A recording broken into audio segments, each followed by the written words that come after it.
Hello, world. Welcome to a somewhat impromptu Thursday stream. Hello, Anxiety, JMT, Nettie, and TARDIS. I'm so glad you guys could join us.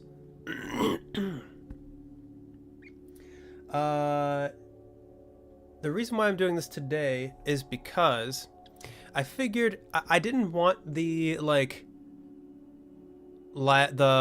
soundtrack live streams to be too far apart. So I am going to be streaming probably like Ashen or something on Saturday. But I wanted to get part 2 of the Death's Door soundtrack discussion done sometime during the week. I figured it'd be better to have them closer together. So yeah, that's what we're doing today. I'm feeling okay. I got a semi-good night's sleep. I kept waking up every so often because, so I have 2 sheets on my bed right now. One is just my super light, normal bed sheet, like my oversheet. And the other one is my Omori blanket, which is a very heavy blanket. And, glad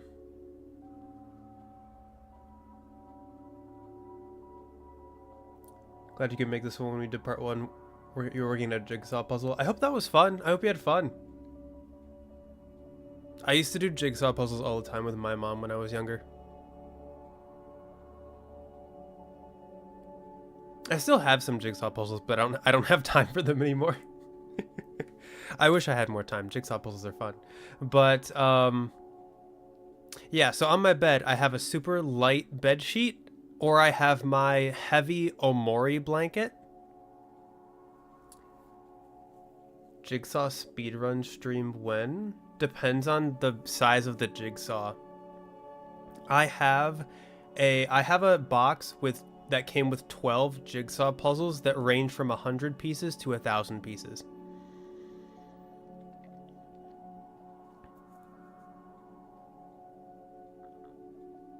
I wonder how that would work. I would have to set up my webcam to be pointing down. You guys would get to see my hands. Oh boy.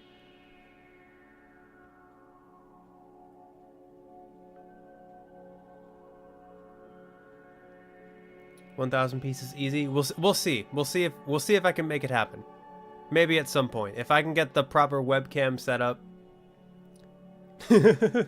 Low A hand reveal. my secret alter ego Low A.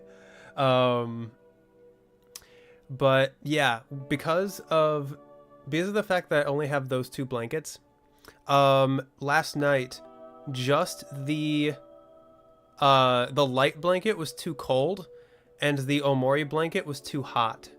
So I kept waking up to adjust what I had on my body because sometimes I would get too cold and then sometimes I would get too hot. I could not find a just right when it came to my blankets last night. Loe hates archiving things. He really does.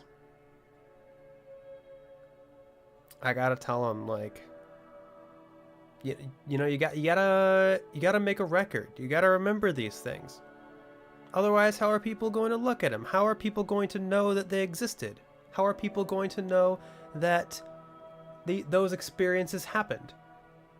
And Lois just like, no, I won't.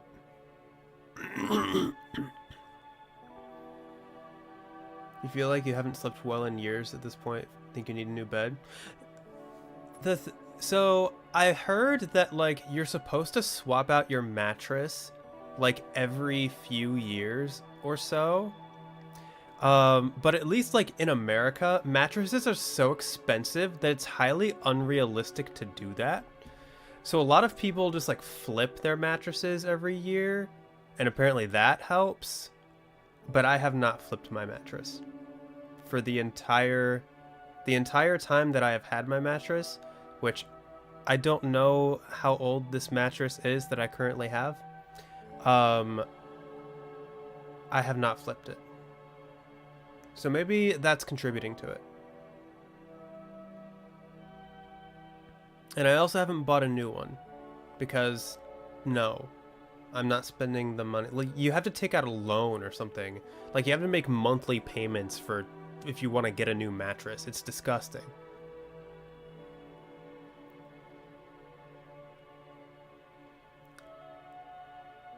Do I or the channel have lore? It does, kind of. I do have a like lore for like my VTuber avatar that I was going to incorporate. I do have lore for that that I thought of.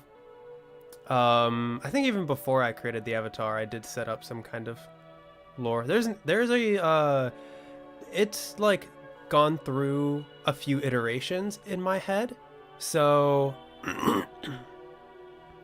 it's nothing that's like entirely nailed down, but there is a possibly outdated lore Easter egg hidden somewhere on the channel.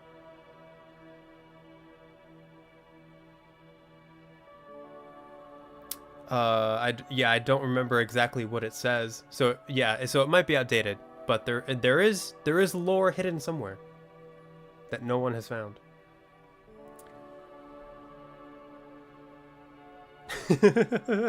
If you go hunting for it, good luck. Feel free to DM me if you find it.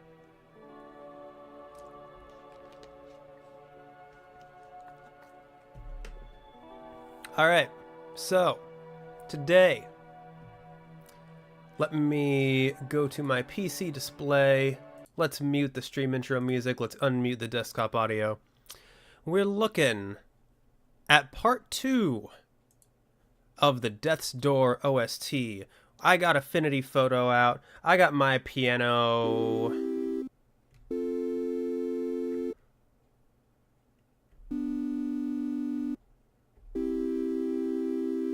Heck yeah. And we are going over the second half of the soundtrack today. Discussing it. Discussing things that look cool. I forgot to get out my notes. Hang on a second. I actually did some prep last night.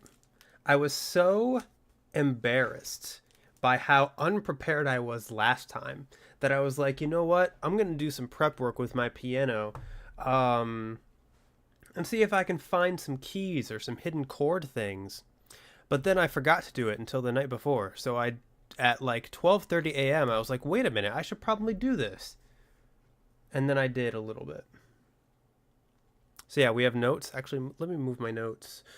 Where would be the best place for my notes right now? Put them right here. Where my phone is. And then move my phone over here. Hello, random commenter. I'm glad you could join us. Hope your day is going well. You booted up Fallout 76 for the first time since you played it at launch. How did that go? I've heard it's a lot better now than it was at launch, but that's not gonna make me go to it. I'm not touching it.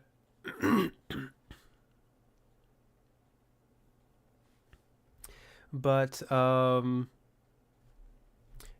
really quick, while you're answering that, I'm gonna start talking about the OST. Really quick, before we jump into the second half of the soundtrack, I wanted to very briefly jump back to Death's Door and the Crows. Because I was like, what is going on in this piece of music? Because we figured out last time that it's an E minor.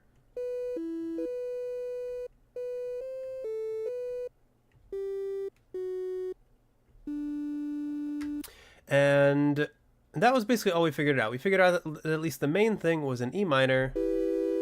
And at some point, we were in like E...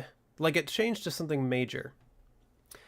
But what is actually happening in this piece of music humbled me very much because I was looking, because I actually looked up sheet music for this. It feels a lot better, but you're horrendously underleveled, and everyone has OP gear. So it's very newcomer unfriendly. Cool. Kind of like that Miles watching Spider-Man meme.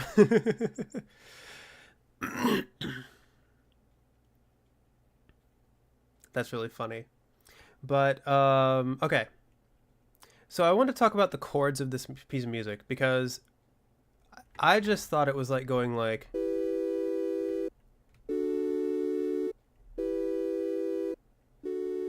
to me it seemed to be going back and forth between like a 1 chord and either a 5 chord or a 7 chord. This is a major 7 chord, which is what you would have in E minor. But I wasn't exactly sure what was going on, so I looked up sheet music that someone had like transposed. It was like someone, I think the website's called MuseScore, where someone just made sheet music for it and posted it online. And there's some weird stuff going on. So the first part of the Crows,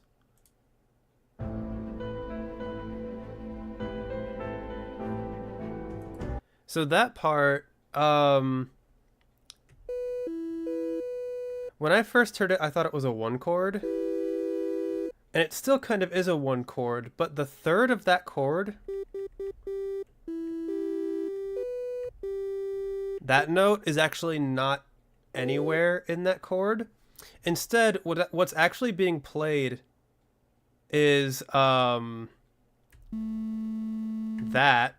an A, which is 4. So for those of you who don't know, let me give you a quick refresher of how scales work.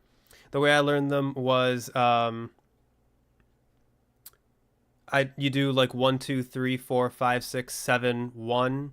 So in case of the key we're working with, which is E minor, it'd be 1, 2, 3, 4, 5, 6, 7, 1. So yeah, so E is 1, F sharp is 2, G is 3, A is 4. So when it comes to the first measure, the first phrase, in the right hand we have, but in the left hand we have, so if you were to put it all together, it sounds like this. And actually in the sheet music, the E was doubled, so this is not the same as what the sheet music showed, but with the limitations of this tiny keyboard that I'm working with, this is the best I can do. So in the left hand, you had E and A, but it actually sounds like that because you had the A as the lowest note. And then you had, so all in all, it would sound like this.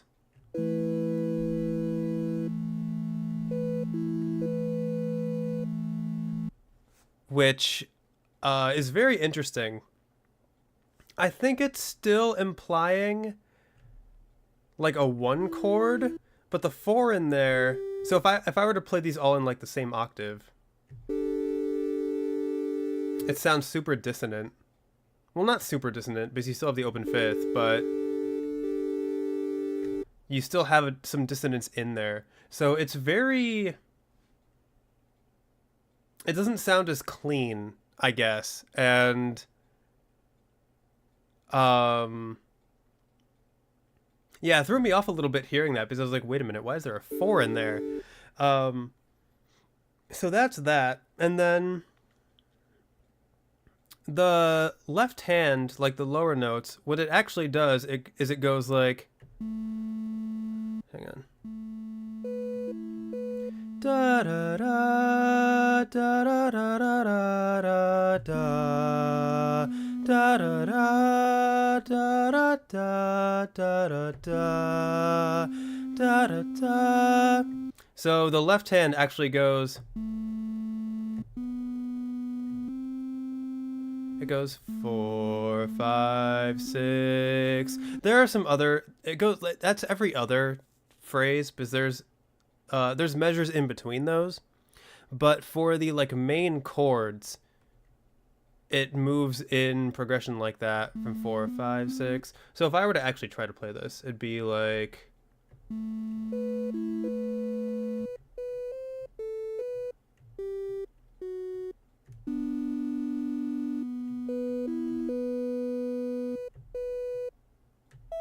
Nope. Yep.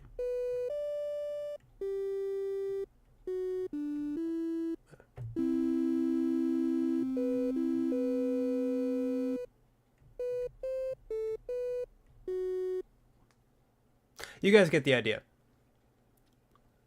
So yeah, I found that super interesting. The fact that it starts with an open fifth, so 1 and 5, but it has the 4 in there instead of the three, and then the bass notes going 4, 5, 6. And you actually have some really interesting harmonies here because like I said, you have the like kind of one chord but with the 4 in there.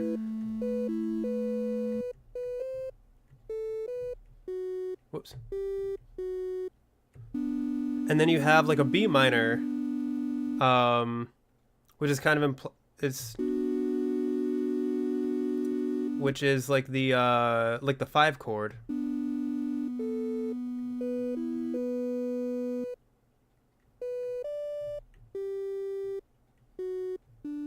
And then you have a major, I think this is. Yeah, you have like a major 6th chord here.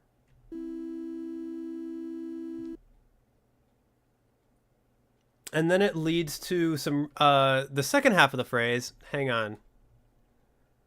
Let me fast forward a little bit.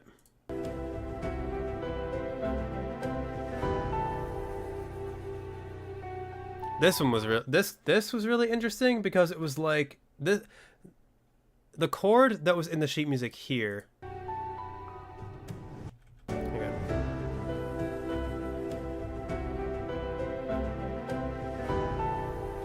I think that chord was.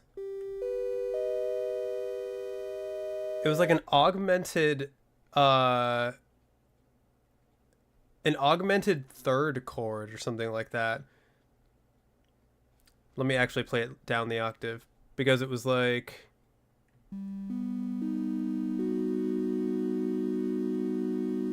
And then in the second measure it goes.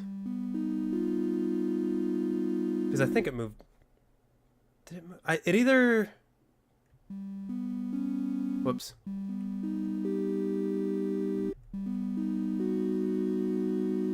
I think it actually did that.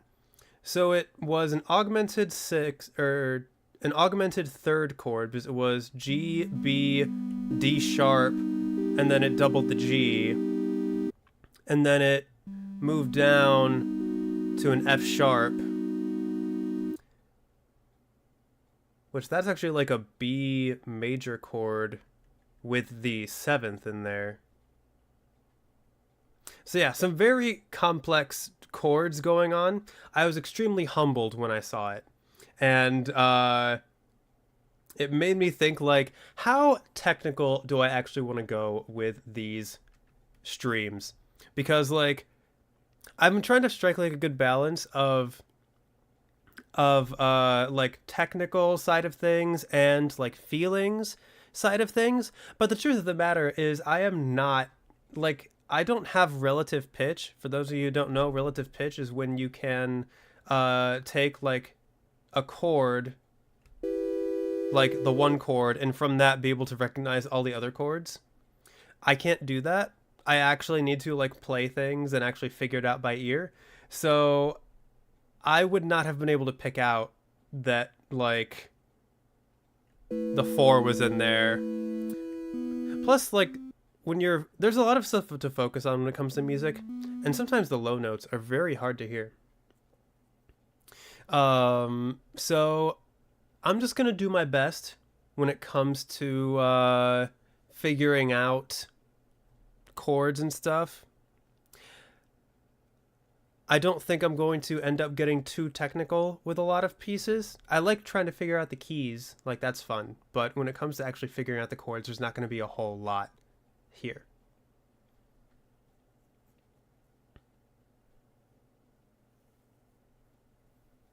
This is a fairly healthy blend, speaking as someone who doesn't know much music, even educational without feeling like you're being talked down on. I appreciate that. Thank you. Yeah, if as long as you guys are learning something, or at the very least learning like my perspective when it comes to how different pieces feel and stuff like that, then I think I'm doing my job correctly.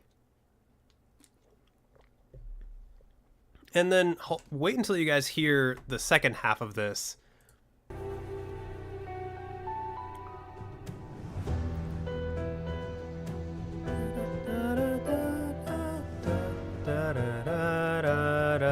So that. Hang on. Let me fast forward. Rewind a little bit.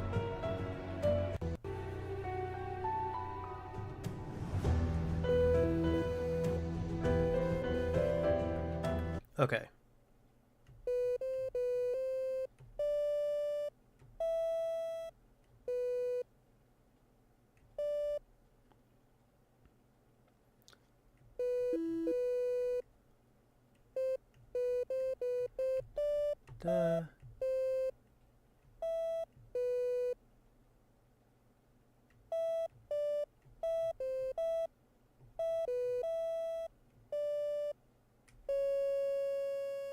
So that right there is the sharp 6. So right here we're getting into major.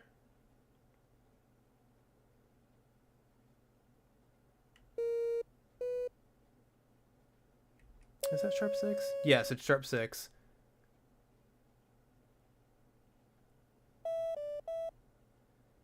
So basically in this area we have like sharp 6 and sharp 7.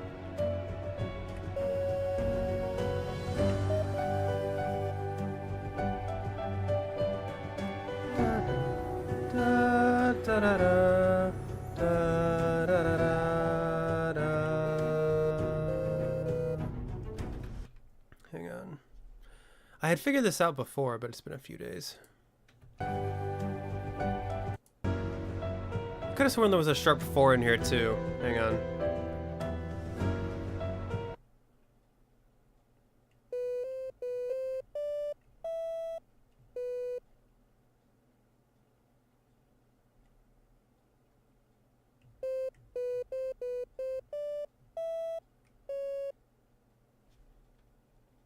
Does it go back down to 5?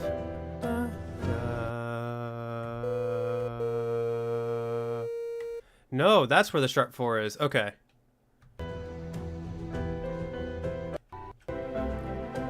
Hang on, so this gets really weird.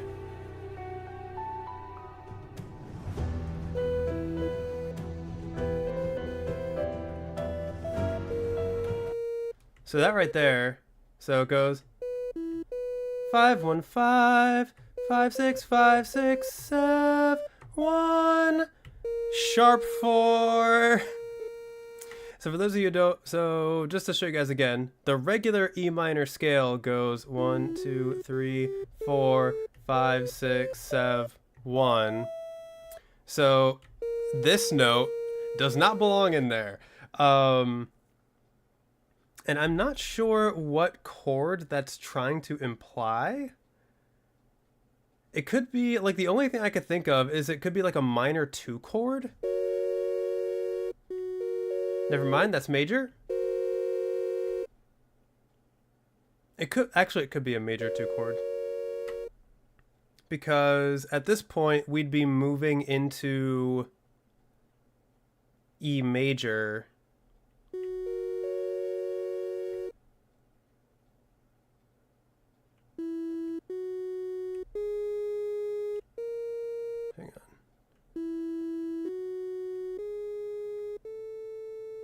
But even in E major, 2 is minor. So this note doesn't belong in E major either. So that note's really unusual. But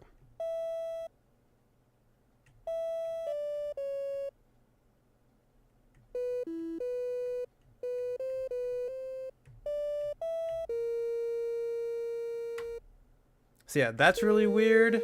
And then it goes, whoops.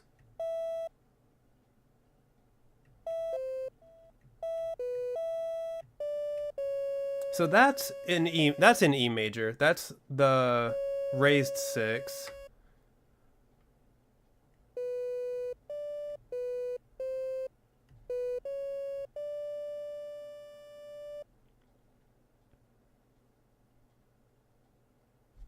Here, let's listen to it again.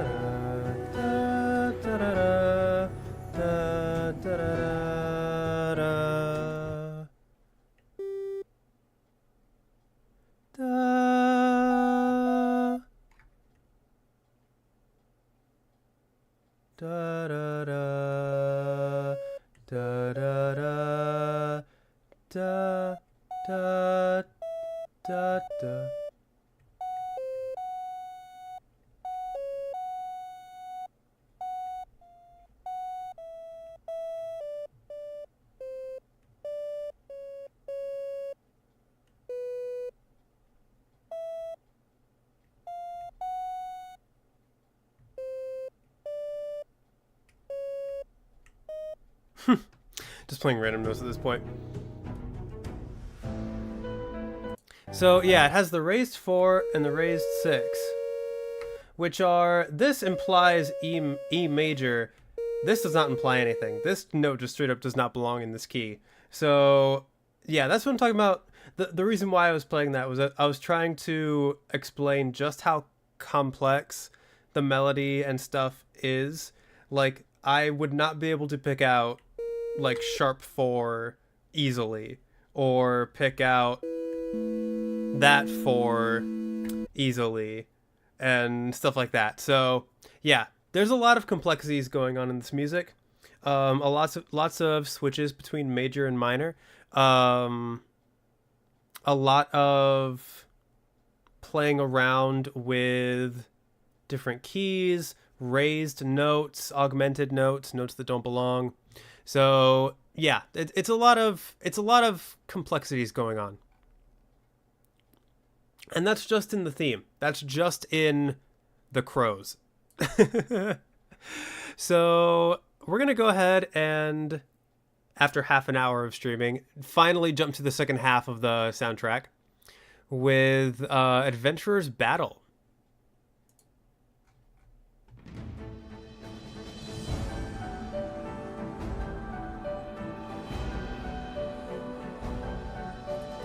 Who I feel like making today.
Okay, so,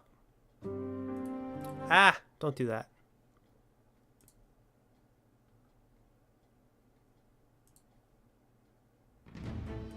Okay, so with this one, with Adventures Battle, we do have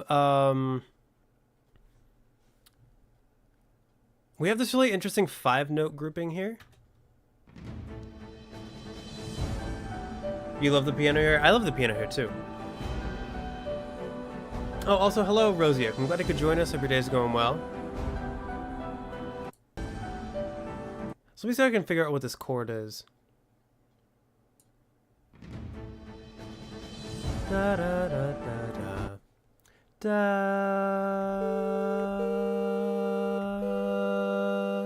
Hang on.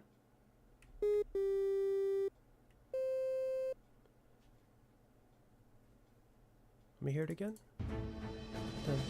Da da da da da da.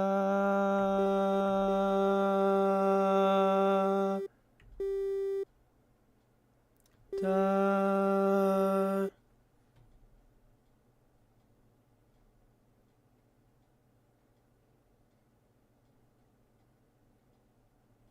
What do you mean the piano is not here? It's right here. Okay. Da da da da da da da da da da da da da da da da da da da. That's piano right there. Da da da da da. Da da da da da da da. Is that it?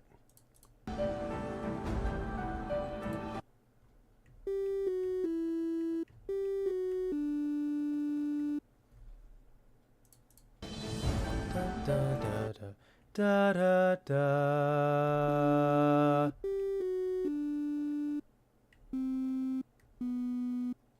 Oh, the piano on screen. Whoops.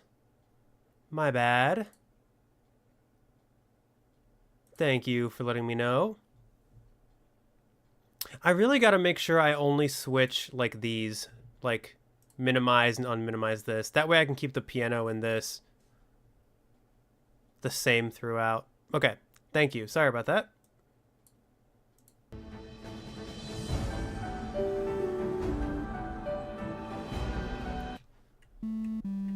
Is it that?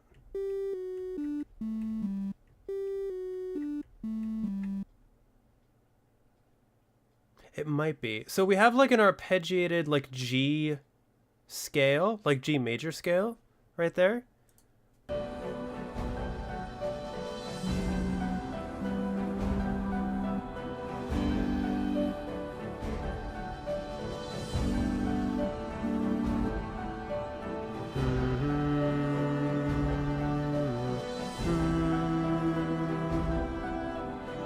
I remember when I was trying to figure this one out, I had trouble figuring out what the key was.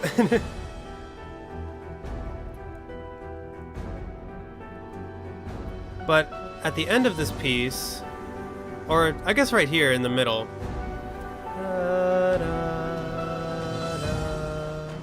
so we do almost like have a callback in the chord progression to the Crow's theme here. Da, da, da, da, da. But yeah, the piano here is really unusual compared to the other pieces. It really stands out.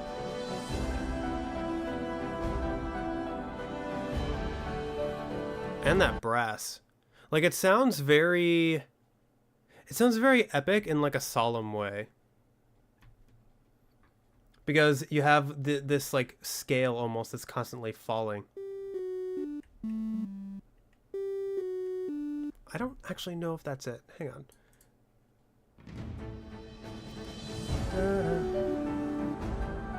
Da da da da da da da da da da da. I guess that is it. So you have 1 7 5 2 1. But then it changes. Da da da da da. So you have 1 7 5 3 2. That's assuming this is in G major, which I actually don't think it is in G major. The brass makes it very triumphant, but the piano sort of brings a small sense of dread. Yeah, I can definitely agree with that.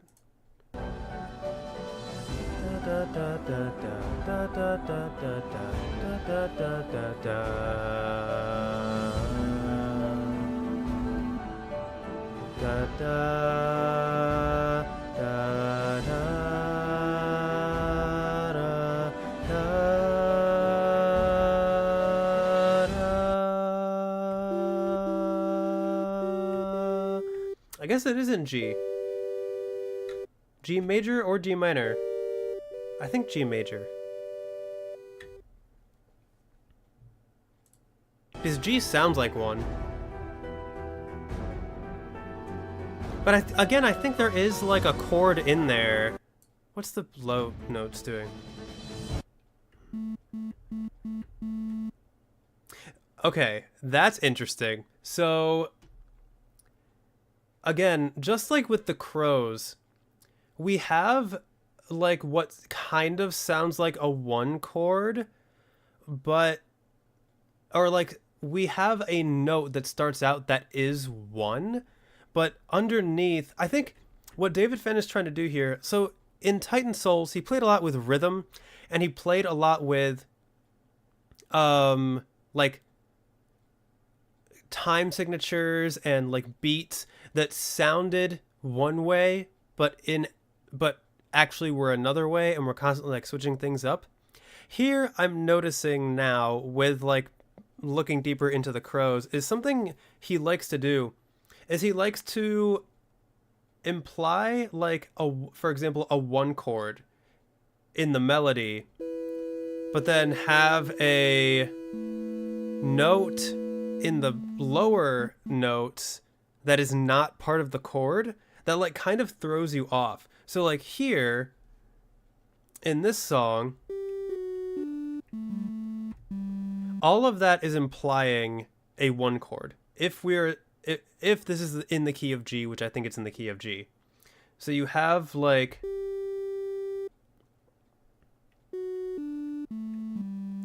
so you have all of those notes. You have like a kind of a combination of a one chord and a five chord here, but in the low notes, in like those strings, this is two. In the key of G, this is two. So you already have it starting out with a note that isn't a one chord, that like kind of throws you off a little bit. Like I'm having a lot of trouble figuring out what the key is, because it's starting usually in those low notes. You would have like notes that's like support the chord. Like that's where you would have the chord that like supports the melody. But here you have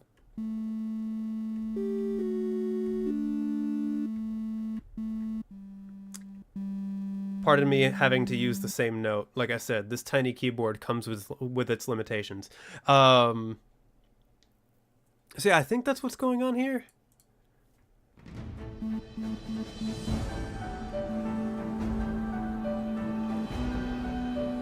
It's actually going...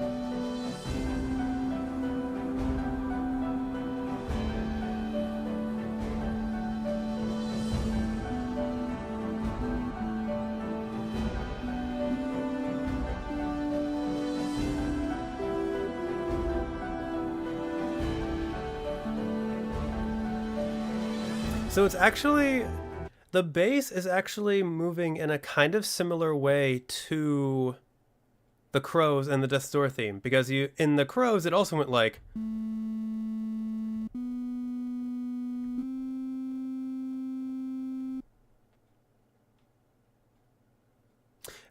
and what's actually really interesting here is I just realized, so when it comes to the first when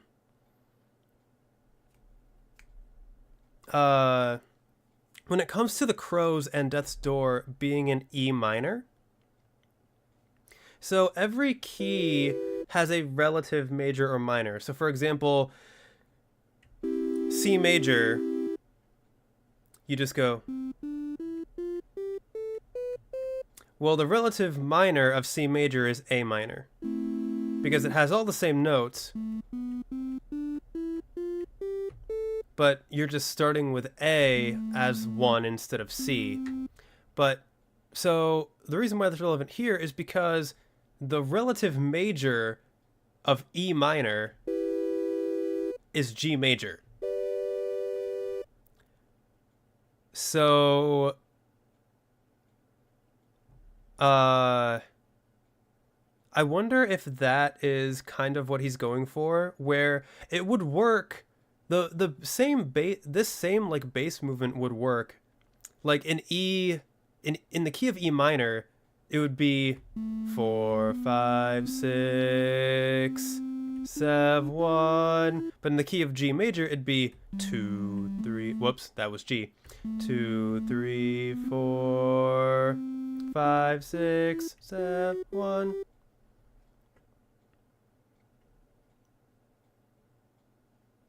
And this one does sound a lot more positive. But I wonder... It's making me wonder if we're actually in E minor.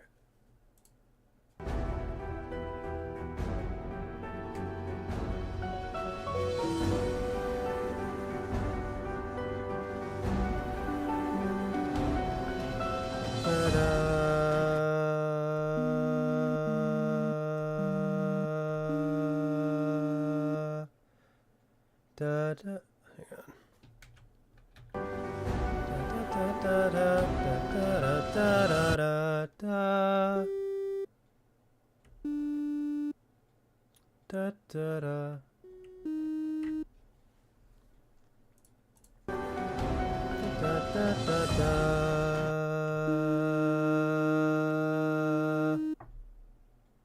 Interesting.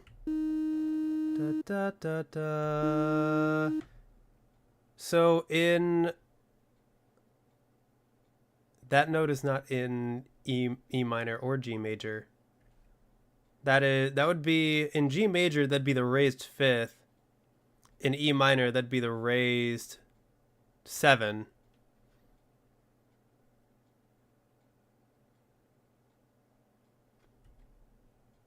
I wonder what that is implying. It sounds major. So maybe it's supposed to be like... Let's see if it sounds like a B major chord.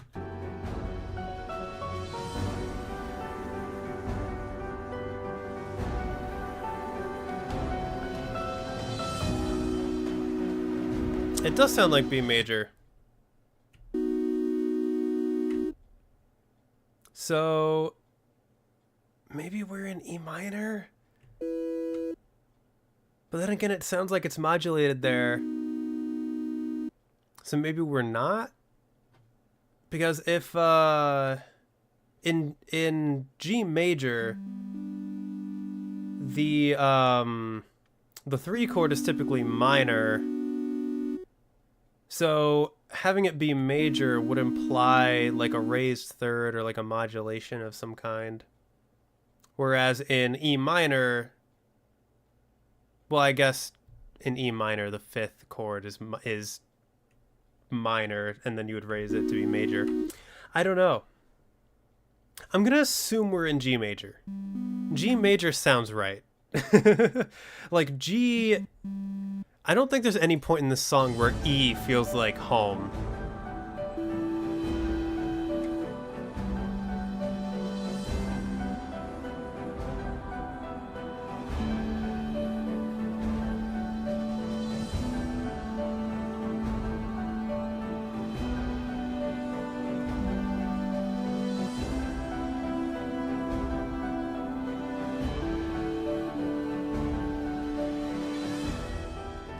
So yeah, we actually have, like I said, it's a callback to Death's Door and the Crows, the theme again, using the chord progression, which is very interesting to me.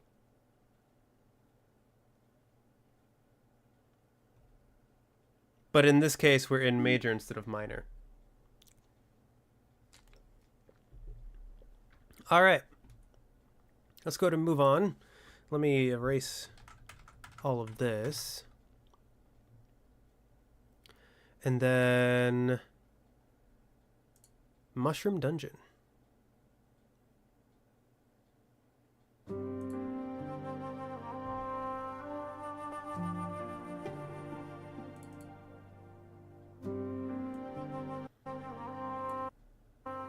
What's going on? Excuse me?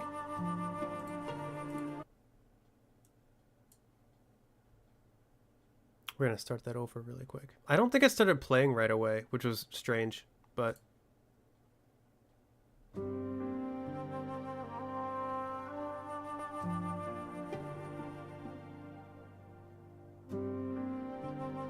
We good? I think we're good.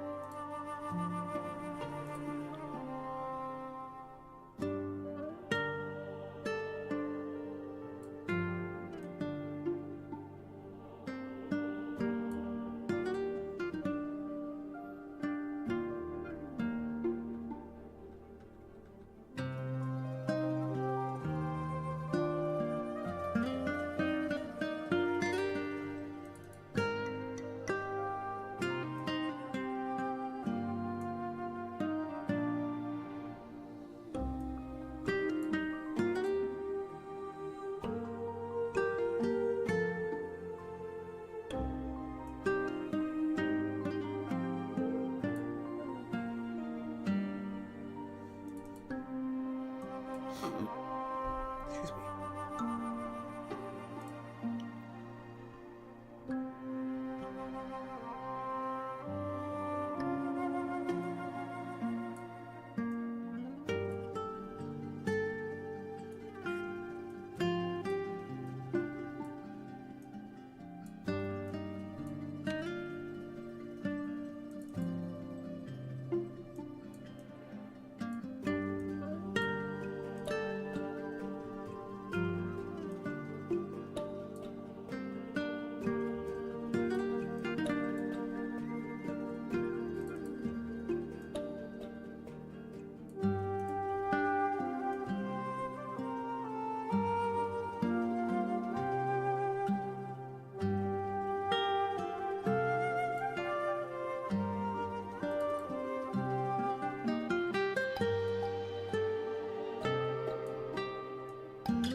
Okay.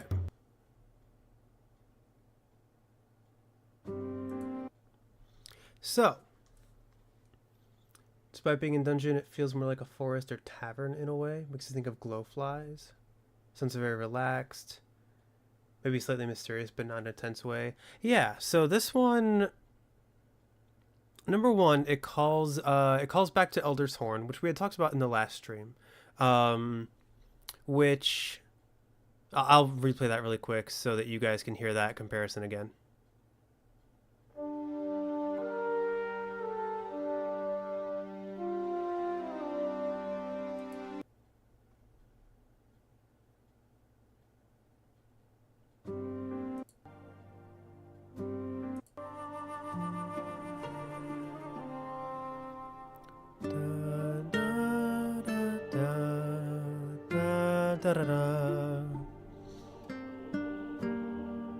And it does sound very mysterious because you have like this very soft guitar, you have some very extremely soft piano in the background.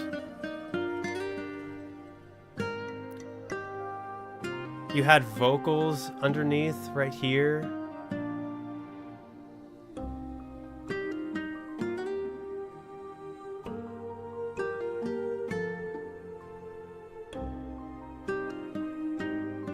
And you also have the piano like calling back to, I think, the a little bit of the Death's Door theme, because you had like the, here, let me play it again. Da da da da da da da da da. Like, I think that calls back to the Death's Door theme a little bit. It's definitely calling back to something. I just can't quite put my finger on what it is. But something else that's really cool about this piece is, like, this piece kind of sounds, like, sad, right? It sounds like, especially that first part where it goes like, da da da da da da da da. Like, it does sound very relaxed, very mysterious, but it does sound a bit solemn in a way, I think. But what's really interesting about this piece is that we're actually in a major key. So we're actually in B flat major.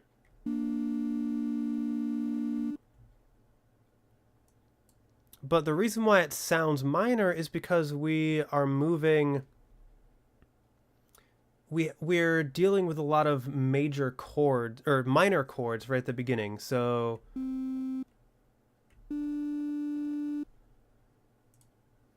If we start the piece back up...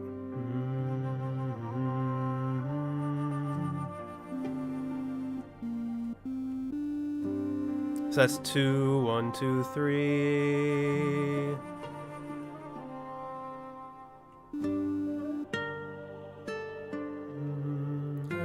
Da, da, da. So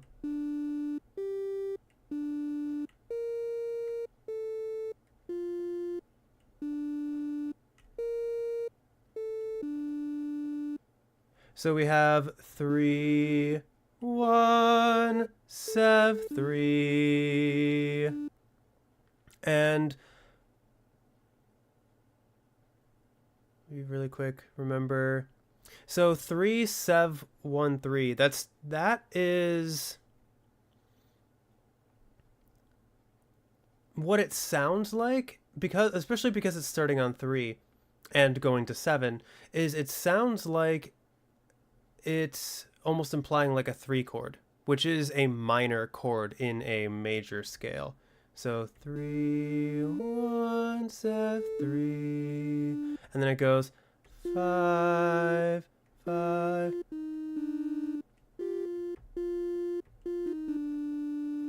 5, 5, 4, 3.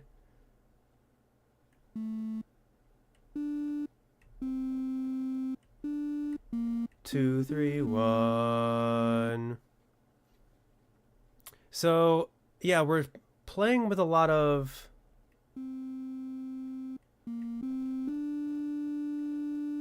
like 2, 1, 2, 3. So a lot of 2, which is minor in a major scale.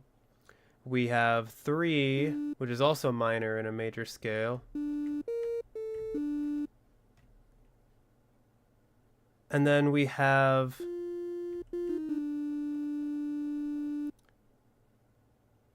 5, 5, 4, 3, 2, 3, 1. So you have a long while before you actually land on 1. And you're playing with a lot of like 2 and 3 here, which gives it almost like a minor feel.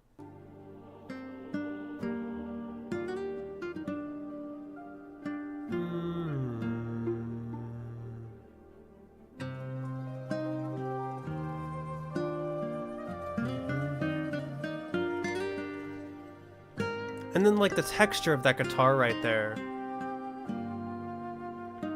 There's a lot of solemnness behind it, I think.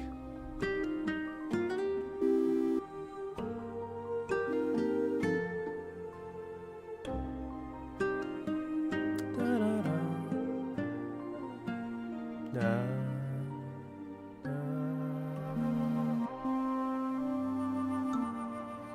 And then I think there's even a point where... Let me see if I can hear it.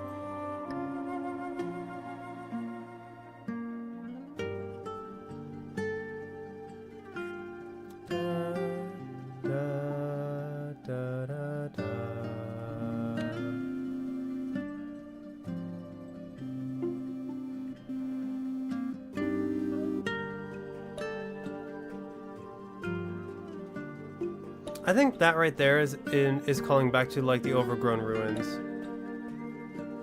Like the piano, or like, I think that's a flute in the back actually.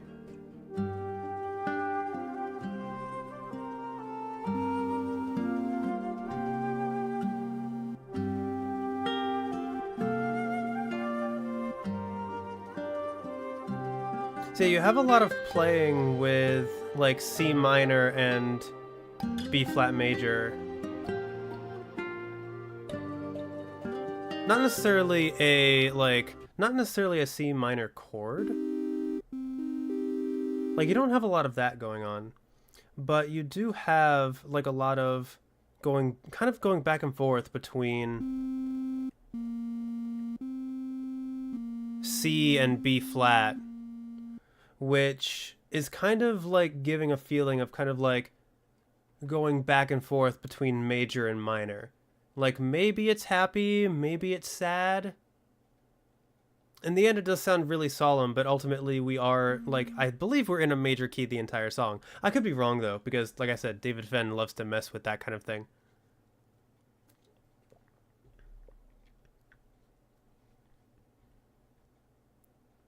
But that's what I hear, like, when I listen to this. Kind of like rocking back and forth between, like, happy and sad, kind of like dancing on the edge of both a little bit.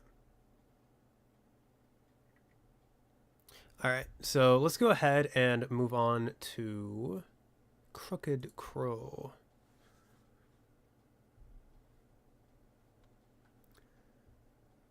Hello, Liz. I'm glad you could join us. I hope your day is going well. We're just discussing some music today.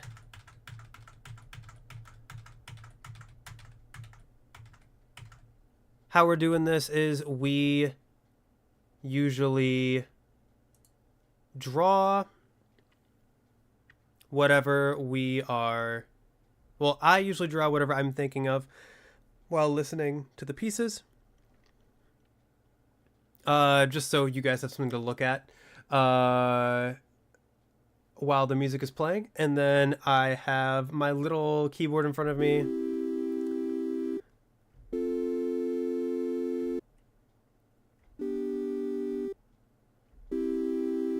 And we kind of just like talk about things that I find cool about different pieces from like a feeling perspective, from a like, yeah, the types of like feelings or emotions that the piece can invoke, to a little bit of technical aspect, like what key is it in and stuff like that. So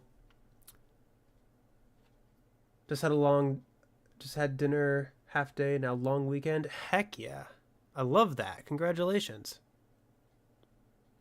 All right, so, whoops. We've erased that. Let's play some Crooked Crow.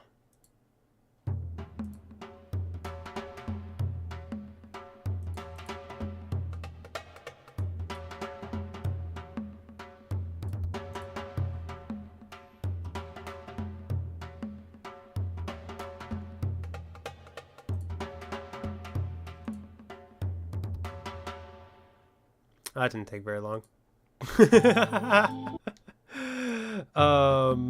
So that one is just pure percussion.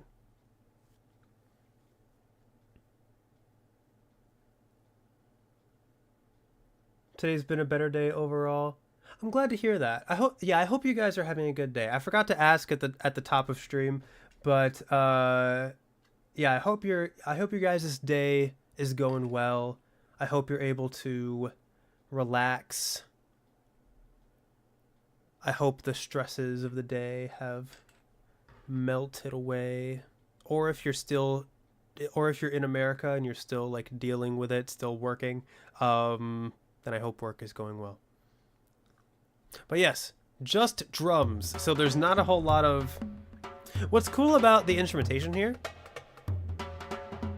is because of the bunches of different drums on display here, it still almost sounds like there's a melody. Because you have like the different types of drums playing at different pitches, even if the pitches don't really have pitches, quote unquote. Scaled down, destroying the camp from Tarzan. Can't not think of drums and not think of Donkey Kong. Fair. Donkey Kong does have a lot of drums. But that's like, it is kind of like a jungle type of setting. That's why with my 30 seconds, I drew 2 dots. Because like I was thinking of like, especially like the bouncy percussion. It's very like evocative of like mushrooms and yeah, like bouncy mushrooms, and in this case it's like a frog boss, and so it's very evocative of like, yeah, the jungle and mushrooms and swinging from vines, and yeah, nothing really to play on the piano here because yeah, there's not really any notes, but this one's just a really funky pure percussion piece, and it is foreshadowing of things to come in the future.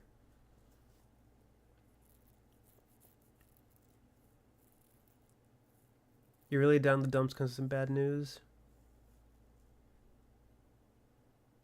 I'm sorry about that.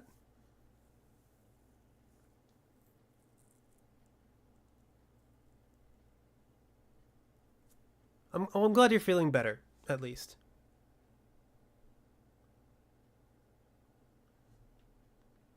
And yeah, I hope that like whatever happened, if you're already feeling like better and motivated from it, then I think that's a really good thing. And as more time passes, I hope that like yeah, that feeling will stay, and yeah. We must move forward. Exactly. Okay. So, next up we have, here, we'll just let this play out. And then we have Stillness.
Okay. So, you guys said it's like a chilly song, glacial with light snowfall, snowskate vibes for sure. Yeah, so something that is really interesting about this piece is I think it feels like the name Stillness, there's definitely a sense of loneliness with this piece. Like, you have the kind of like vibrato or like tremolo. No, I think it's vibrato in the strings.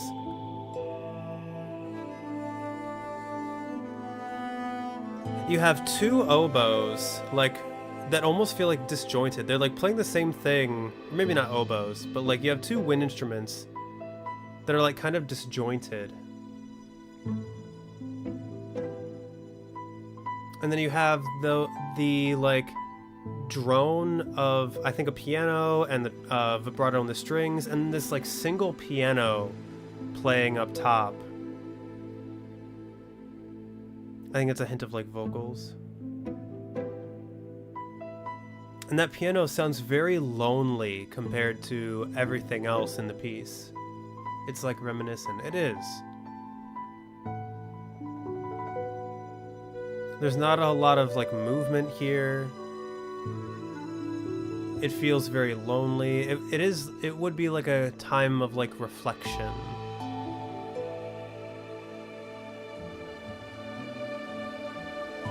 And to me, this almost feels like everything's kind of being washed out in like reverb and like wind. It does feel very cold. Like meditation time, but not it's not the relaxing kind of meditation.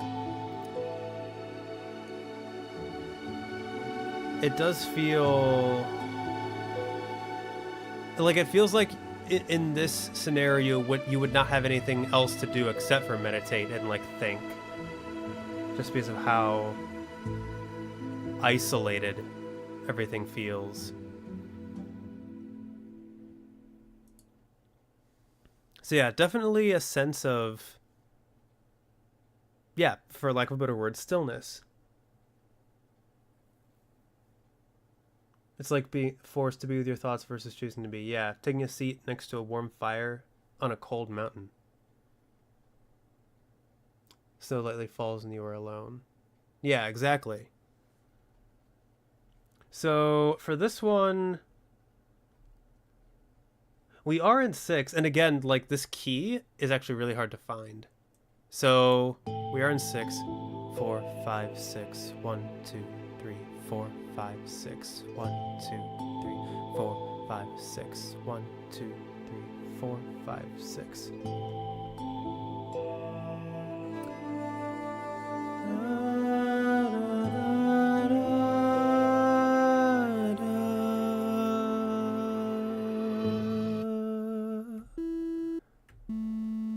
So I think we're in A minor for this piece.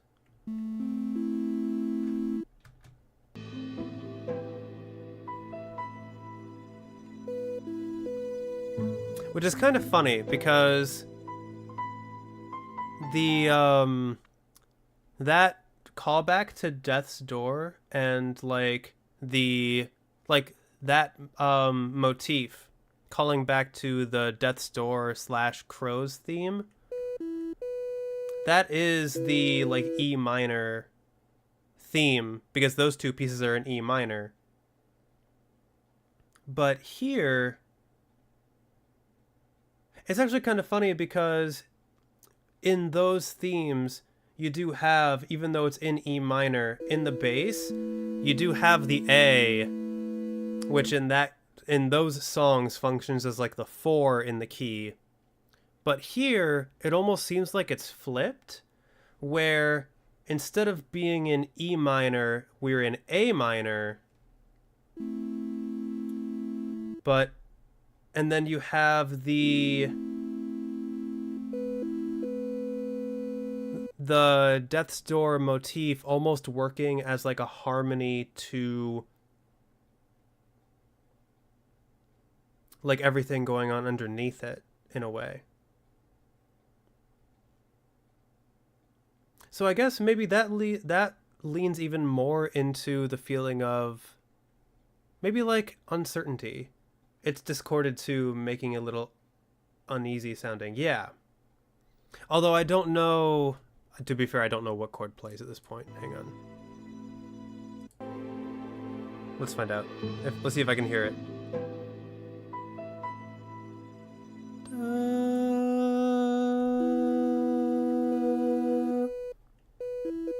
So that's the melody. You have the strings doubling the B. Da. But you do have the A.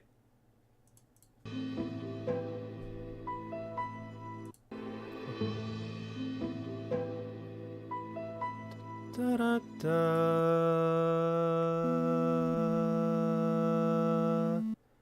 So yeah, you do have like hints of the A in the in those low strings. So it's a callback in more ways than one, actually, because not only do you have the it's so funny how that works out where you have like the exact same notes, but instead of being an E minor like we were in the main theme, we're in A minor this time. That's really cool. Okay. So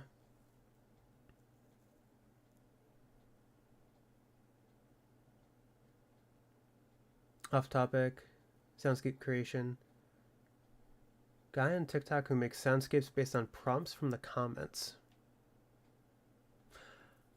I'm not on TikTok, so I do not know that guy. But if you would like to link it in the Discord, feel free to do so. That does sound very interesting. Yeah, go ahead and put it in the like art and music channel. If I have time, I'll check that out for sure. But yeah, I'm not on TikTok, so I would not know who that is. All right, but let's go ahead and move on to Flooded Fortress. Let me go ahead and get rid of my little... The sea was not what I intended to draw, but I guess that's what it kind of came out to look like waves in the sea. Oh, I gotta like undo all my dots.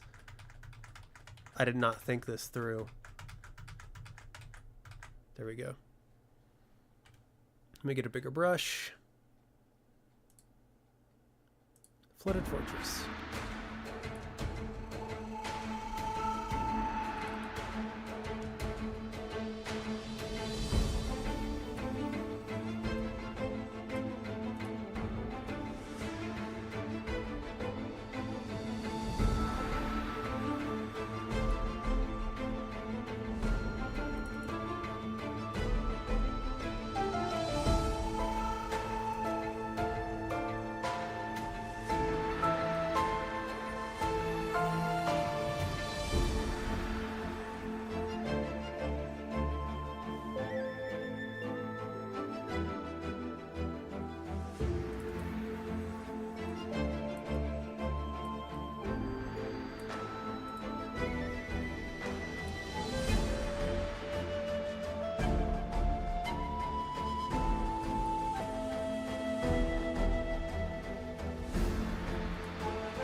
Okay. So what did you guys say about that piece? Started out a little piratey, but then became closer to like East Asian folk music. You're not a boat. You're on a boat. The waves are crashing inside of your ship. Feels like someone out on a long trek. Hello, Nis. I'm glad you could join us. Hope your day is going well. Two narwhals sharing a spaghetti. Oh, is that what... I mean, I guess that's one way to interpret the photo. Or, wow, the drawing. I guess that is one way of interpreting it.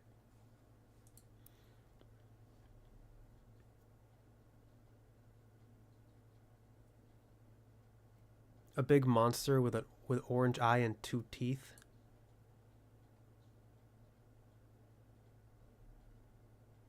I guess that also works. That's so interesting. It's so interesting to see where you're how you guys are interpreting my drawings. Lady in the Tramp, but with narwhals. Samurai sailing. Maybe a pan flute, but deeper, one of those bamboo flutes. It does sound very like East Asian inspired, doesn't it? So with this piece, we're in 6 again. 1, 2, 3, 4, 5, 6. 1, 2, 3, 4, 5, 6. But we have some like syncopation really driving it forward. Where it goes like dun dun dun dun dun dun dun dun dun dun dun.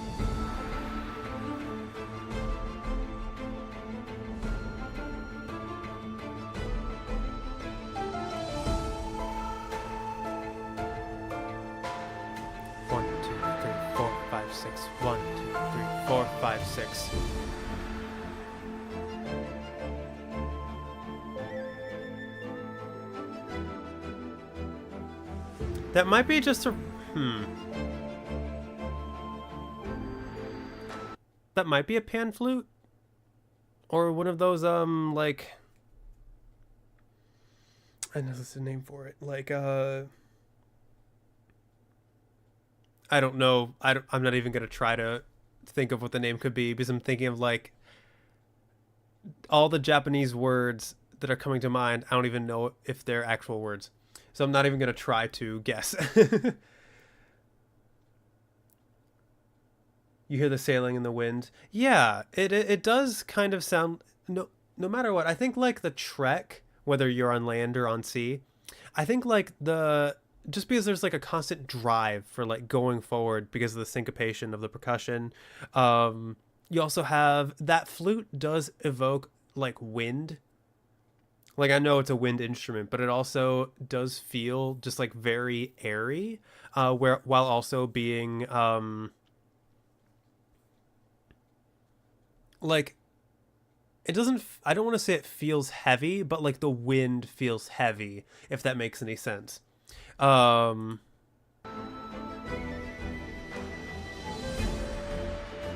then like I think the 6/8 feeling does give off the feeling of swaying. Like I said, like I've said in my previous music analysis stream, it feels like it's pushing the player forward, though. Exactly. And like I said with my previous music analysis stream, whenever I hear 6/8, I usually picture like swaying or like going in a circle. Here it's definitely evocative. It does give like a swaying motion almost. So I think maybe that also kind of contributes to the feeling of like being on a boat. And for a little bit of technical stuff, we are in A minor for this one.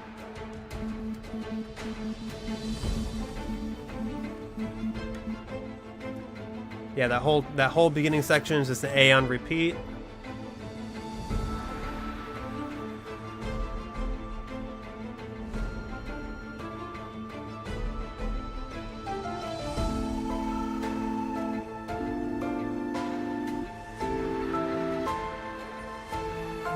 I don't think it actually goes like that. I don't think it goes ABC again. Actually, would it? Does it?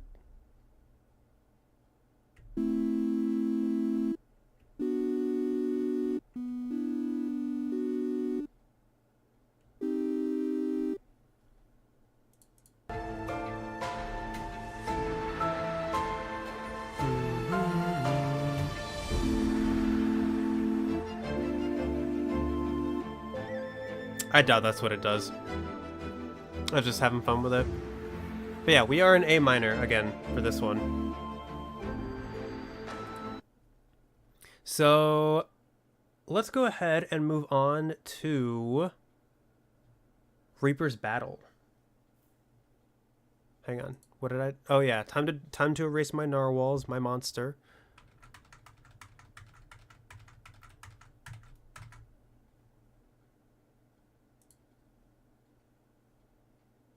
Reaper's Battle.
Oh, well, that was just a bunch of squiggles that I had time to draw.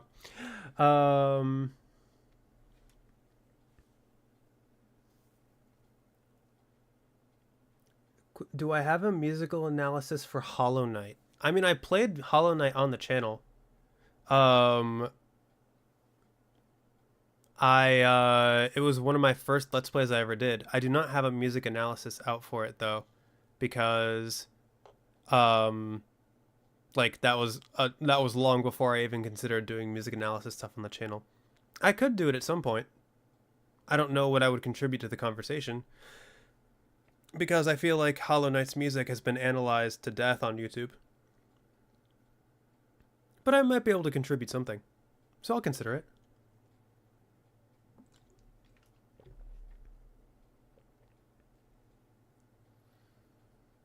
The gong signaling the battle start. More water motifs with the instruments. Yeah, I was getting a lot of like, I was almost like corruption. Like that's why I went like a lot of purple and blue. You actually have a gong at home? Oh. Interesting. I've never... If I owned a gong, I would want to, like, play it all the time. I would get so annoying if I owned a gong. Everyone has something worth saying? Thank you. I appreciate that. After this, maybe I'll do a poll asking what music I should look at next. Because like, maybe... I'll see what people want to see. Maybe Hollow Knight, maybe Omori, maybe One Shot. I know someone had said like they wanted to see a music analysis for Inscription. We'll see. We'll see. Okami. I have not played Okami. I could do a music analysis for that one before playing it, but that one would be different because like I wouldn't have like for all of these pieces something that for the soundtracks that I was planning on analyzing, I have played the games for it because I feel like looking at the soundtrack from a storytelling perspective is really cool. That's my favorite way of looking at soundtracks, from a storytelling perspective and how they tell a story with what they're doing and like how they connect to the game. So with in order to do that, I feel like it's easier to do that with context because I love being able to connect it to the game. But it would also be an interesting experience to try to figure out how to try to do like to try to figure out storytelling without context, because I know a lot of other music analysis and music reaction people on YouTube do that kind of thing where they are able to predict story elements just based on the music alone.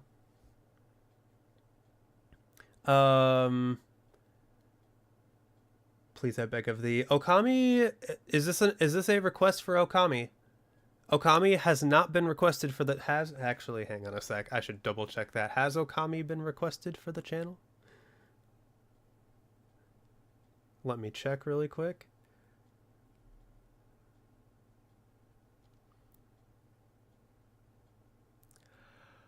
Has Okami been requested? Let's find out. Nope. Have you? So is this an official request to? Is this a request to play Okami on the channel, or just a request to listen to the soundtrack on the channel? Because I was planning on playing Okami at some point regardless. Both? Okay. I'll add it to my list right now. I have if I'm being honest, I have played a little bit of Okami. I do own it for PlayStation. I didn't get very far though. Because I think other things came out and I just meant to go back to it and never did. But I'm not gonna lie, I was a little hesitant to go back to it because if I remember correctly, the opening cutscene for Okami is like, isn't it like 2 hours long? I remember it having a really, really long opening cutscene. But the soundtrack is gorgeous. The soundtrack is amazing. I don't know for sure. I don't quite remember if it's that long or not. I just remember the opening cutscene being pretty long. And also the motion controls are not ideal because like on controller on PlayStation it does the like move the motion sensor on the controller, and that doesn't feel great for painting.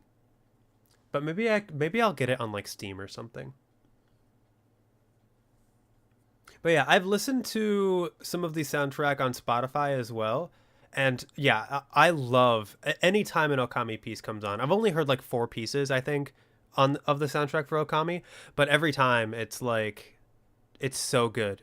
It sounds very traditional Japanese, very epic. So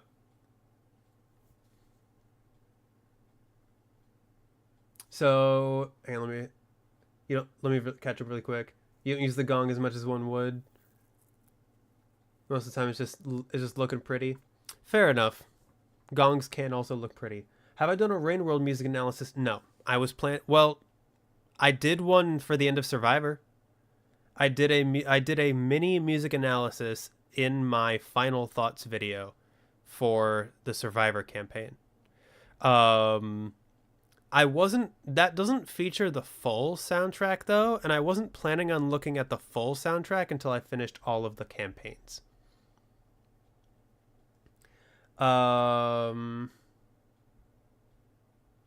If you haven't played Journey, it also does really great sound telling. I have played Journey. Journey is actually the game that got me into indie games. I played that one a while back. I love Journey, and I love its soundtrack. Austin Wintory is one of the best video game composers of our generation. But yeah, if you would like to hear some very like if you would like to hear my thoughts on a portion of the Rain World soundtrack, that is in my final thoughts video for the Survivor campaign. And there's some really interesting stuff in there. Some really interesting points that I make if you haven't seen it. Because I do make a storytelling connection related to a very specific interval that reoccurs in Rain World's soundtrack. But I don't even remember how we got on this topic. Back to Reaper's Battle from Death's Door. We have So something that's really cool about this piece,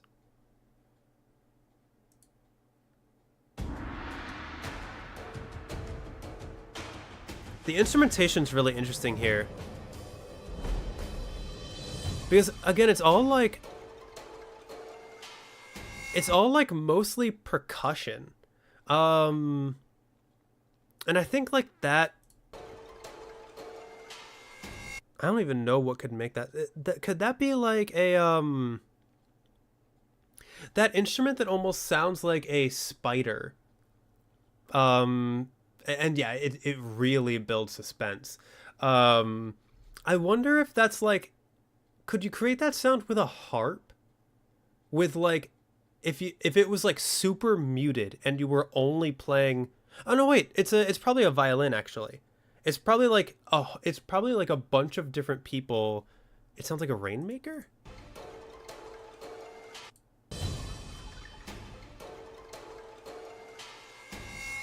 I guess it could be. We did have a rain stick.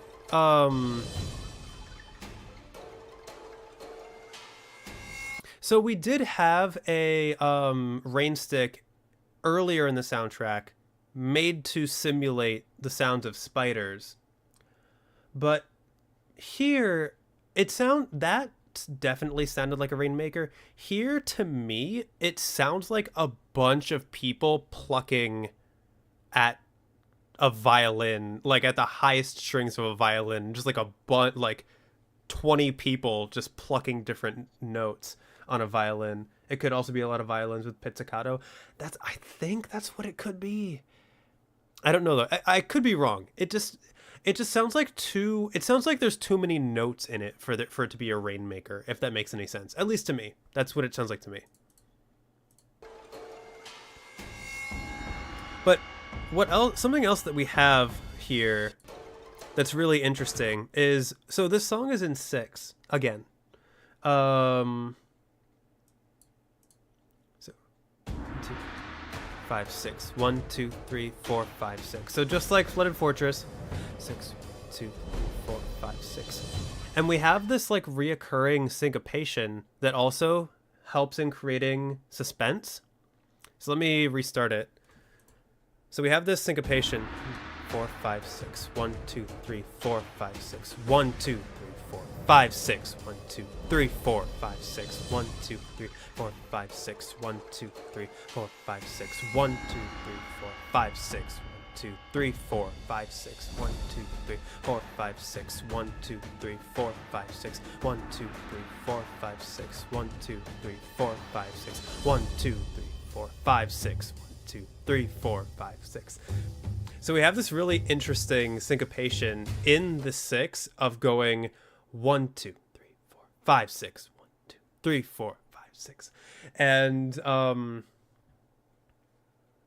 yeah, that division of like 2 on, 2 off, 2 on, 2 off when it comes to the eighth notes is very unusual because like, you know, for 6 the groupings are in 3.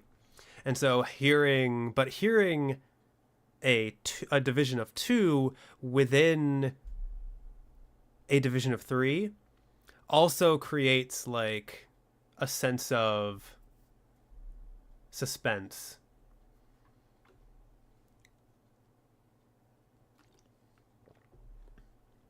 Player came in its threat range. Exactly. I think this specifically, so the Flooded Fortress is basically like a really long gauntlet of like trying to clear a way from the entrance of a fortress to like the castle within through like a maze. And then this part, Reaper's Battle, takes place at the like final part of the gauntlet, like right outside the door, where like a bunch of enemies are spawning and you have to keep clearing them.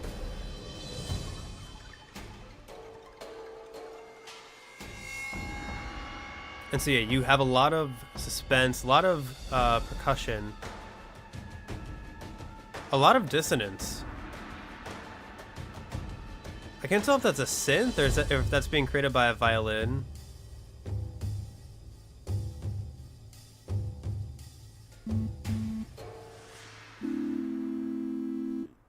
I think we're in A minor again, which would make sense because this is a continuation of Flooded Fortress. And then we have... Let's move on. Oh boy, we got King of the Swamp. Let me erase my...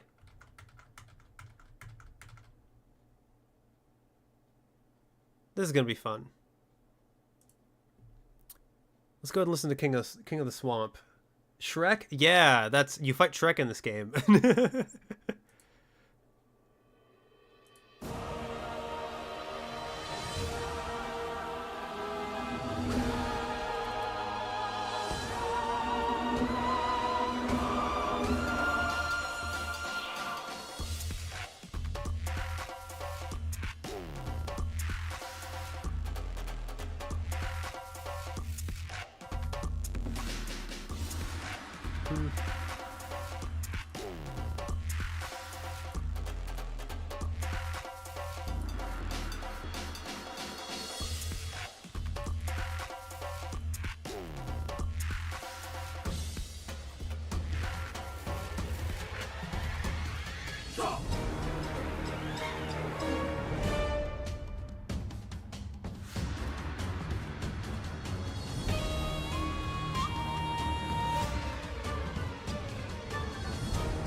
Oh. Song is done. My crow looks more like a penguin. Hello, Dustin. I'm glad you could join us. Hope your day is going well. Hello, Imperium. Was watching silly Homestuck videos when my live stream showed up as recommended to watch next. Interesting. That... Great. YouTube algorithm working as intended, I guess. And by that I mean I have no idea how the YouTube algorithm works because this is not Homestuck related. But I'm glad to have you here. If you end up sticking around, yeah, we're more than happy to have you here. We're listening to the Death's Door soundtrack and we're talking about it.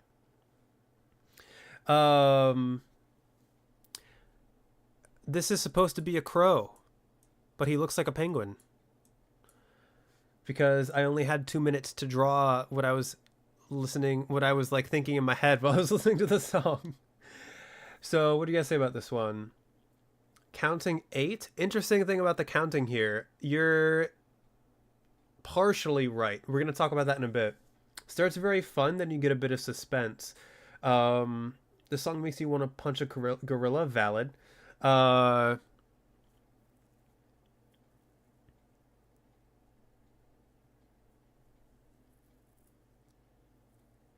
It kind of looks like a penguin. You won't leave now? Perfect. I appreciate it. Thank you, Imperium. Struggle in the jungle vibes. Yeah. More jungle, but mixed with the gong from previous songs. Choir makes it a lot more heroic. Yep.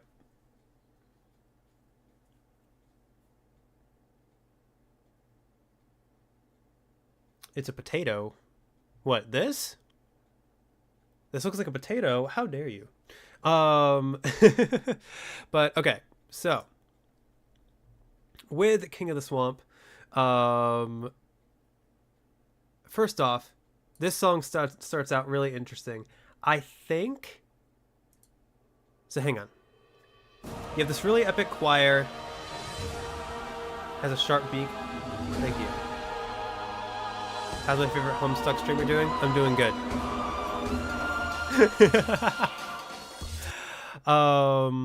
So you have this massive entrance from this choir, this super epic.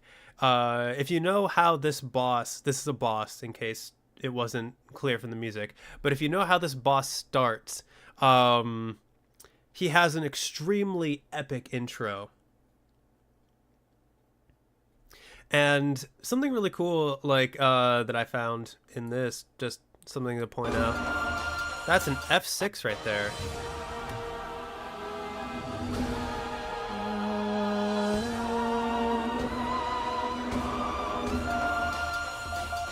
Or an F7, F7, F6, one of those.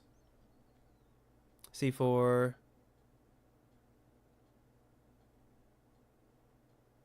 Maybe an F5. That's the note that's being played, sung.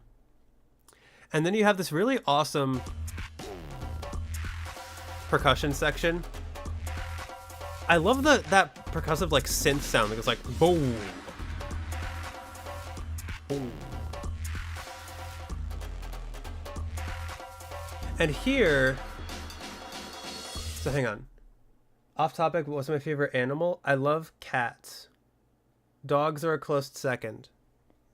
Cody's not here to apologize to, so which means he can't hear me, so I don't tell him.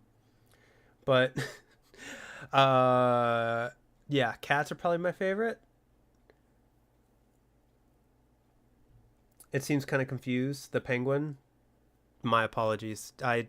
His existence is confusing him.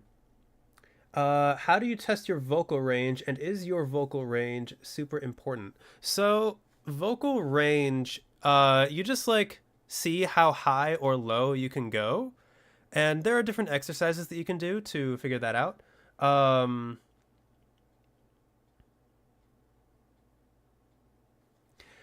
There are different like apps and videos that you can use to help yourself test your vocal range. And I can even like use a piano to test my vocal range. Like I can go. I actually I had a men's chorus appointment yesterday, and I actually tested my vocal range at that appointment. So hang on.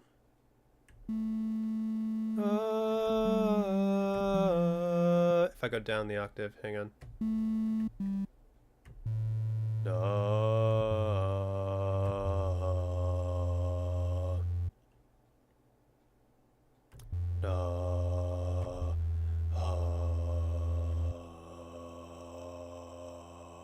Can't quite hit that one, but I can hit.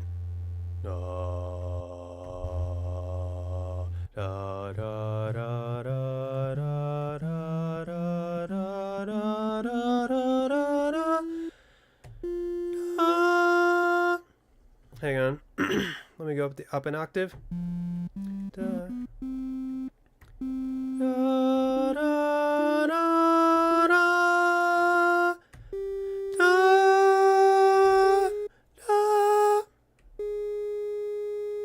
Right now I don't want to shout. So I don't have the proper breath support for this. But I can hit this.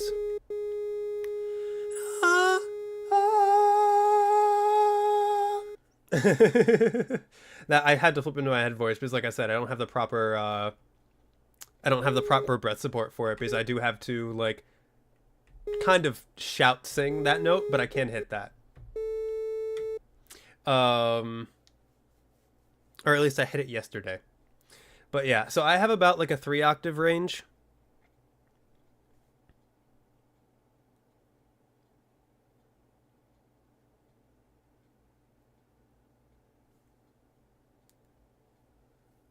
That's super deep. Thank you. Hello, Rain and Joy. I'm glad you could join us. Hope your day is going well. Wake the neighbors, sing heavy metal. I don't even know how to like scream in heavy metal. I would hurt my throat so bad if I tried. Um, Give us a proper falsetto belt. My falsetto. So my 3-octave range includes my falsetto. I'm really bad at hitting falsetto though, like sustaining falsetto notes.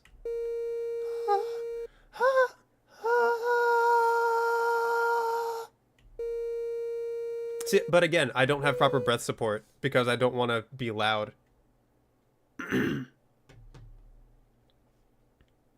So anyway,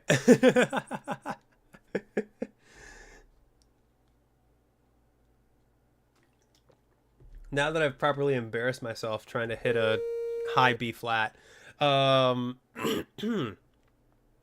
let's go ahead. Give us your best Santa Fe. I don't know what that means. I don't know what Santa Fe means.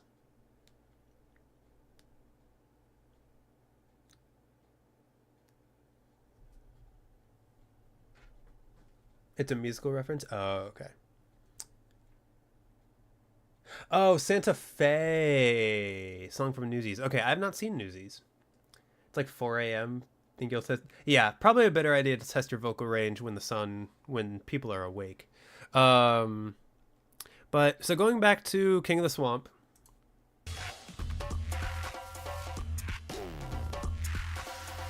Something really interesting that happens here is, so Nettie, you had said that you were counting 8, and when the percussion first starts, it is actually in 8.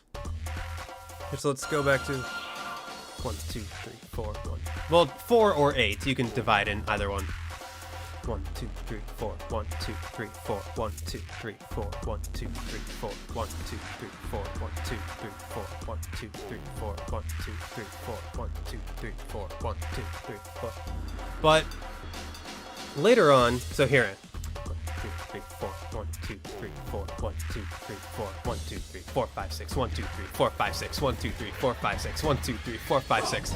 So right there, there's a drum that sneaks in that actually transitions the time signature from 4 or 8 to 6. So it's coming up.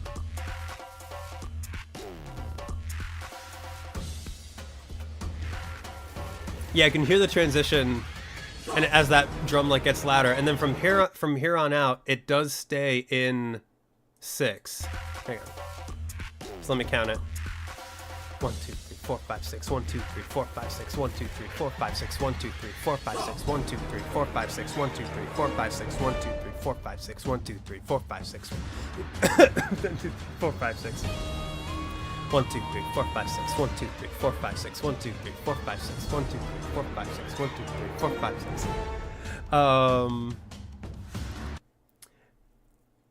It is a sneaky change. When I was trying to figure it out, it can be hard to hear. How is he able to hear that? I've been studying music since like 5th grade. So I have been like trained to hear that kind of stuff.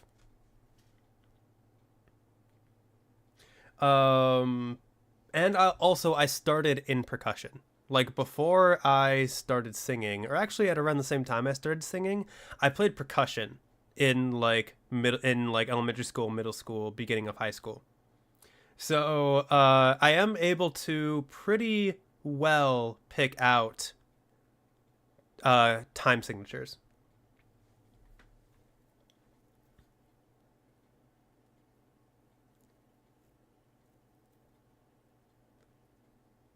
Leo can hear the beat of butterfly's wings. The notes take longer. It does, like the transition does feel like it's like dragging a little bit.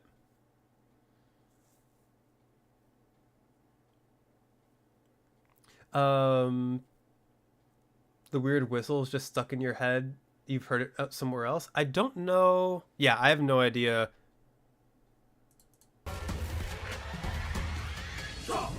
You're talking about, hang on. This one? I don't know. It is a very distinct sound. It gives a very distinct feeling of like it sounds almost dissonant, but also like kind of like epic, kind of like frantic almost in a way.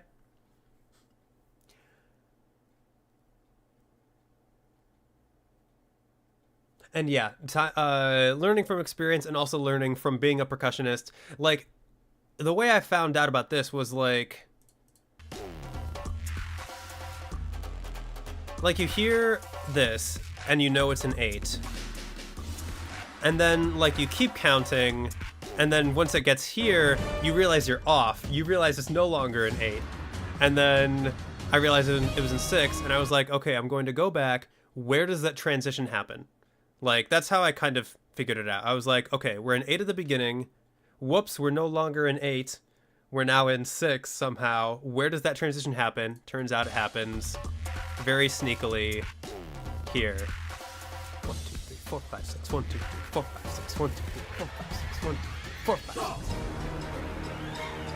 And in a sense, like in that section, you almost get like a polyrhythm a little bit. Because you still have, like, you have half the percussion still playing in 4, but then you have that drum sneaking in with the beat in 6. So, like, in those, like, 2 measures, you kind of have a little bit of a, like, polyrhythm going on, and then it transitions fully into 6 here. Also, something that's really interesting is it's hard to tell what key this is in for me.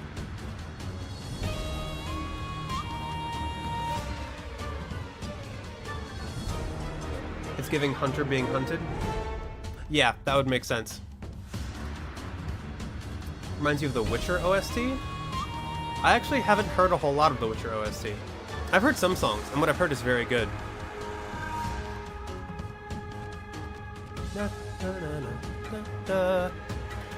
So interesting thing about this.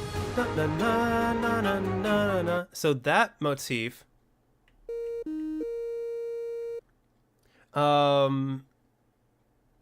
this version of the motif. Hang on, let me replay it just to make sure I got those notes right.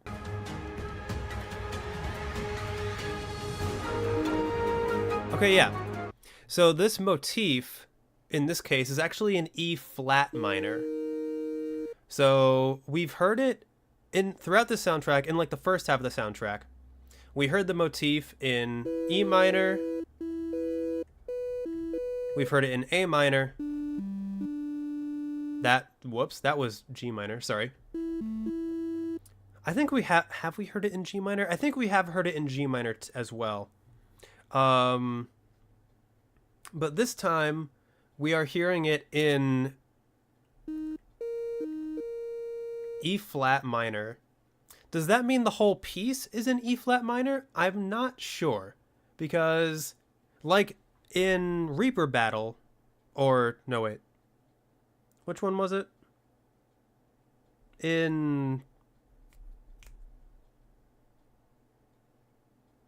Was it Adventure? It was Adventure's Battle. In Adventure's Battle, we had the motif in E minor, but the piece was in A minor. So in this one, the motif implies E flat minor, but I don't know if the whole piece is in E flat minor. It's weird to see how much goes into making a song that most players won't pay attention to. Video game music is meant to like be in the background. It's meant to get you hyped for whatever is happening. But it is really cool to like go into a piece of music and actually break down how it does that. And sometimes there are little tidbits that the composer slips in that do connect to the story somehow. Yeah, game music is created to make you focus. Yeah. You love when games use music cues though? So actually, let's find out. I want. So this beginning part doesn't really have a key per se.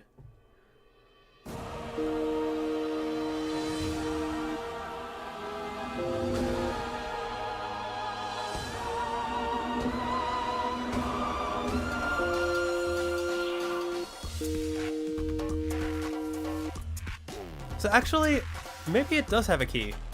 Because it sounded like, at least for the beginning chord, E flat minor, or like the open fifth, because I'm only playing E and B flat, which technically could imply major or minor, because that would be minor, that would be major. But since most of the songs have been in minor, I think it would be minor. But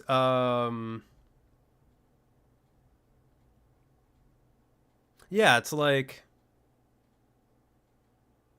E, at the very least, E flat and B flat fit into the first chord of the piece, which helps me.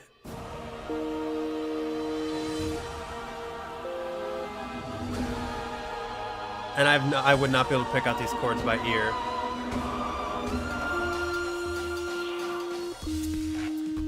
But that also convinced me, because actually that F6 or F7 sounds like it's 2 in the key. So yeah, I'm thinking this is probably in E flat minor. It's why video game music is so good for studying and tedious work. Yeah, exactly. Hollow Knight's soundtrack is really good. Kingdom Hearts. I have actually not heard a whole lot of Kingdom Hearts soundtrack. I've also not played Kingdom Hearts besides like the first few levels of the first one. I do want to play it on the channel at some point, or like play it for review on the channel. I don't know when, but yeah, Kingdom Hearts will happen at some point.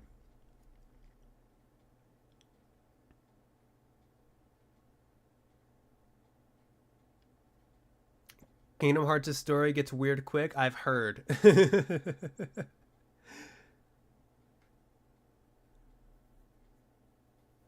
Xenoblade's soundtrack is so good. I want to play Xenoblade so bad, but I don't have a Switch. I've heard Xenoblade's soundtrack is amazing, though. Hollow Knight music is great in terms. Oh yeah, Hollow Knight's incredible in terms of music. So yeah, that's everything for King of the Swamp, I think. The E flat minor, the F6 or F7 or F5, whichever F it was. The transition from 4/4 to 6/8. I think that's everything. So let's go ahead. Let me erase my penguin potato. And let us go on to Passage.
And that was it for that one. Some rainy clouds.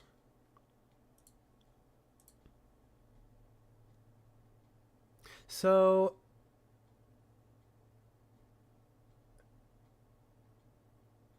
if I play, wait, if If I play Xenoblade, you'll play Persona. Well, I feel like I'm at a distinct disadvantage because I need to buy an entire new console to play Xenoblade, and you can play Persona on anything. But fair enough. I'll see what I can do.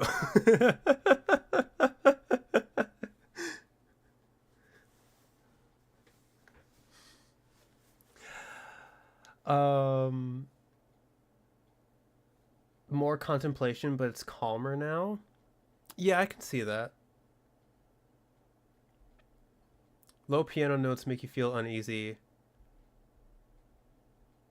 Yeah, this one is honestly a weird one. Makes you wonder if something bad just happened. Please don't spend money if I. Like I said, I would love to play Xenoblade someday. Maybe one day it'll happen. Maybe we'll see. But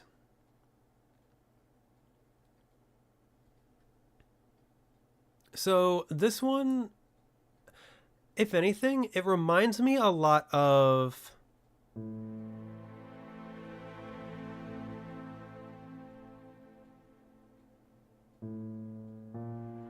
It reminds me a lot of that One Piece, like, there was a piece in the Titan Souls soundtrack, which is composed by the same composer, that had, like, chords and then moments of silence. And this kind of reminds me of that.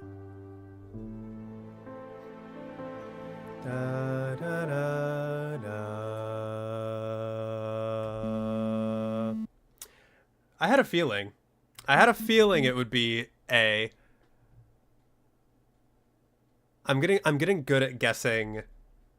Typically, if it sounds like one, it's either going to be E or A. How did I know that it was going to be A? That's actually, I'm proud of myself for that. So we are probably in A minor again for this.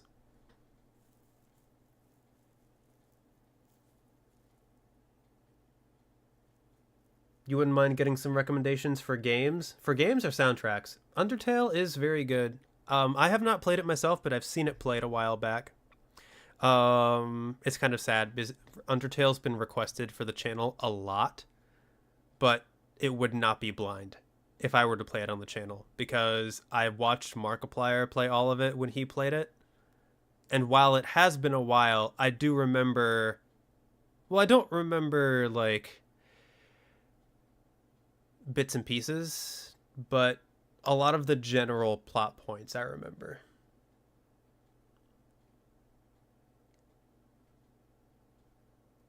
Yeah, Xenoblade I've heard is... Yeah, Xenoblade I've heard nothing but good things about. Dredge I've heard nothing but good things about. Spiritfarer I've actually played on the channel. I loved Spiritfarer. Would highly recommend that one. One Shot, Disco Elysium, Outer Wilds, Omori, Red, well, maybe not Red Strings Club.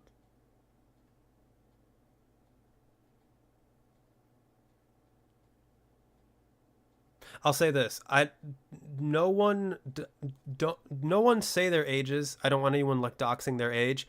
But if you are not an adult, do not play Red Strings Club. I mean, I can't stop you if you're like a teenager and want to play it, but there are definitely some adult themes in Red Strings Club. Horizon Zero Dawn, that is also a very good one. I haven't heard a lot of the soundtrack. Horizon Zero Dawn soundtrack is one of those soundtracks where I think a few songs work on their own, but a lot of the songs I like better in the context of the game.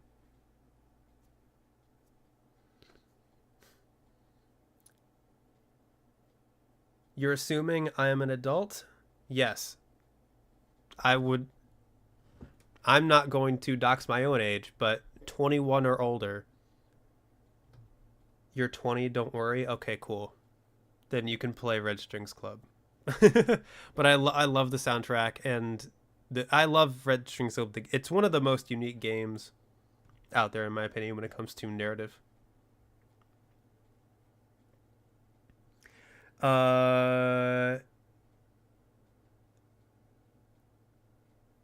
You played Horizon at a film festival. What a way to play a game.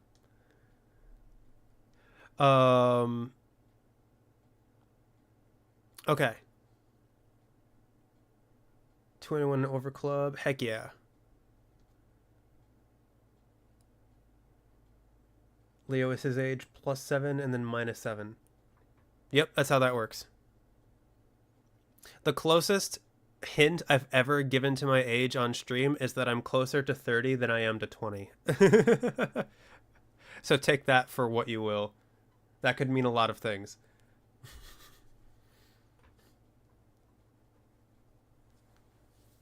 Horizon is great. You are in the process of playing the sequel. I have Forbidden West. I have not played it yet, which is kind of sad because I got the collector's edition. That and Ghost of Tsushima. I got the collector's editions for both of those games, and I have yet to touch them.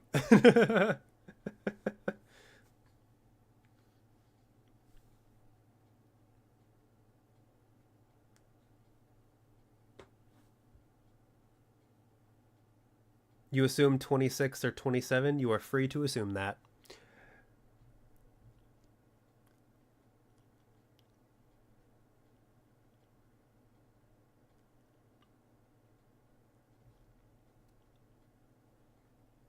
Bought a couple of games recently. We'll be playing them for a while. Nice. All right. So, yeah, for this one, I think we're in A minor. It reminds me of a piece from Titan Souls.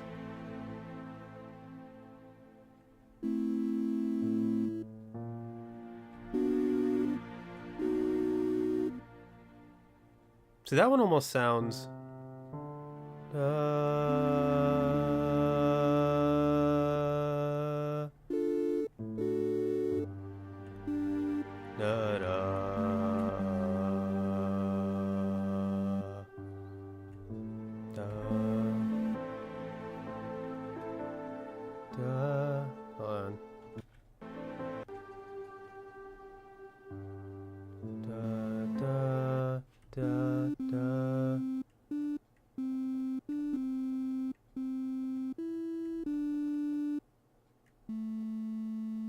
Oh yeah, we're definitely in A minor.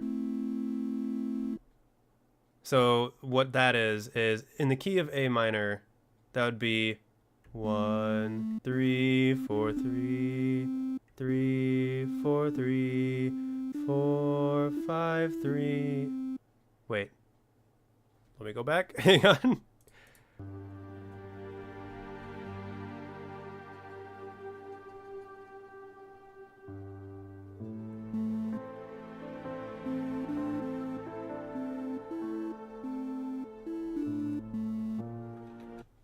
So yeah, we have 1 3 4 3 5 3 5 4 1.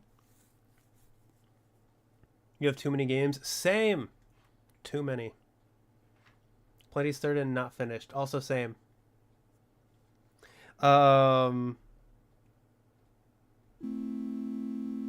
So yeah, not a whole lot to say about this piece. It's very short. It doesn't really call back to anything. It's just very, yeah, like solemn contemplation again in A minor.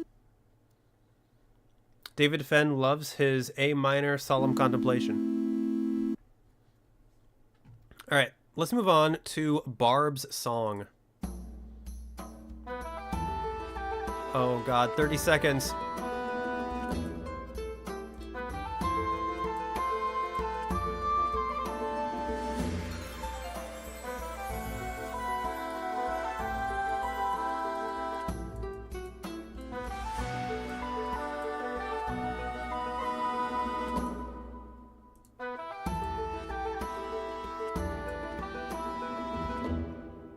Okay. Best I could do. We're in a tavern. It does sound that way. So Barb's song, Barb is a bard in the game that like follows you around and sometimes sings you little ditties. Even though you have so many unplayed games, you find yourself replaying a lot of the ones I've already played, or you've already played.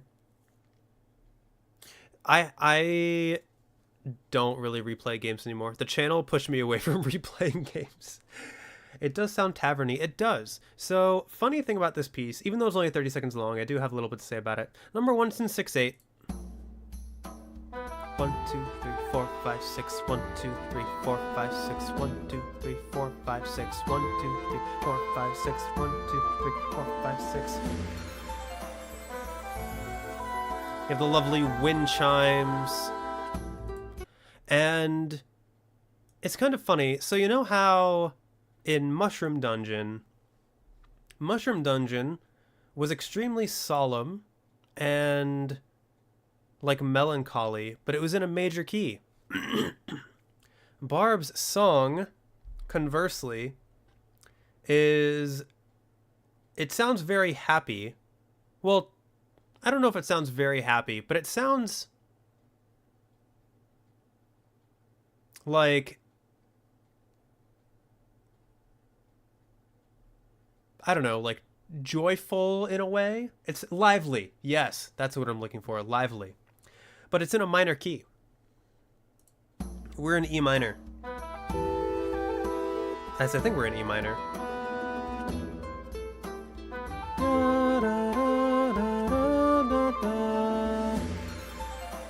Or at least we end in E minor. More rowdy than happy. Okay, yeah.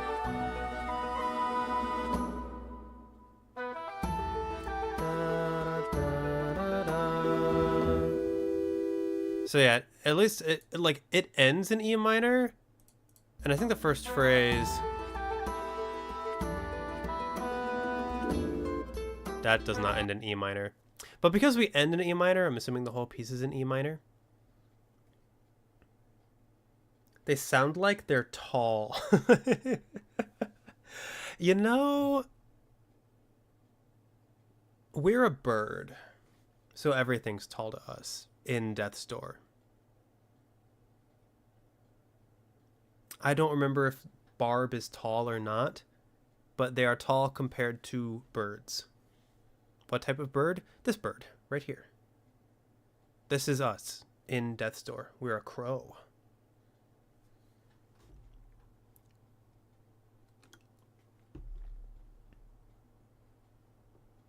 Don't really replay completed games. Yeah, same. The games that I have completed that I have replayed are pretty few. I've replayed the Uncharted series. I've replayed Grease. I've replayed The Last of Us, although I haven't touched that one in a long time. Muse Dash, although that's not really when you can like replay, quote unquote. But yeah.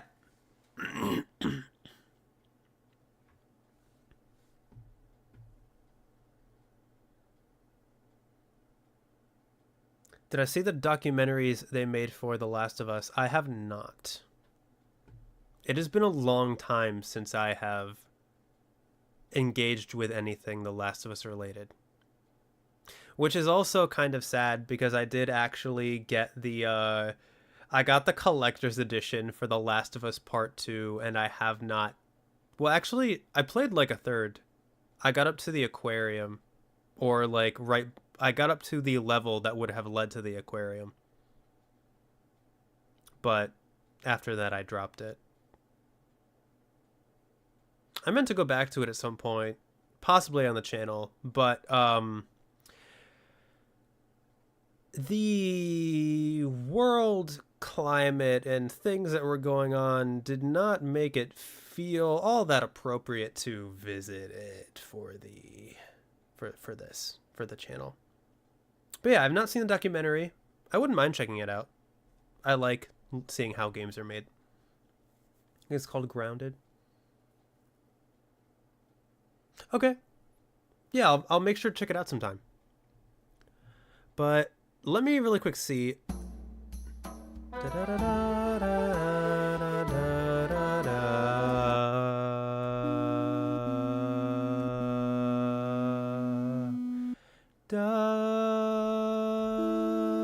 Hold on.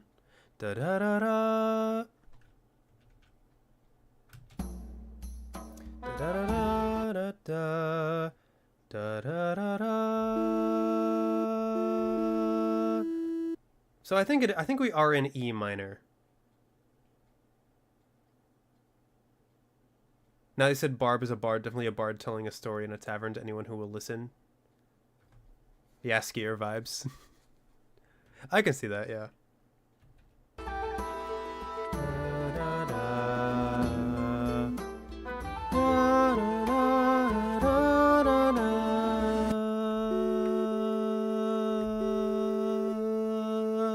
There we go. So we have the 4 there. The first verse ends on 5. Second verse ends on 4.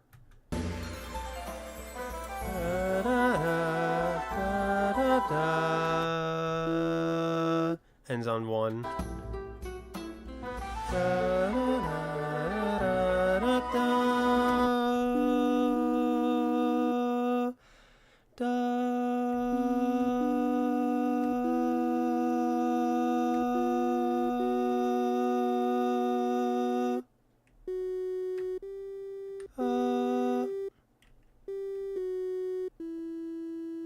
I don't know why I can't pick that out. I'm just going to assume E minor. It would fit with everything else at least.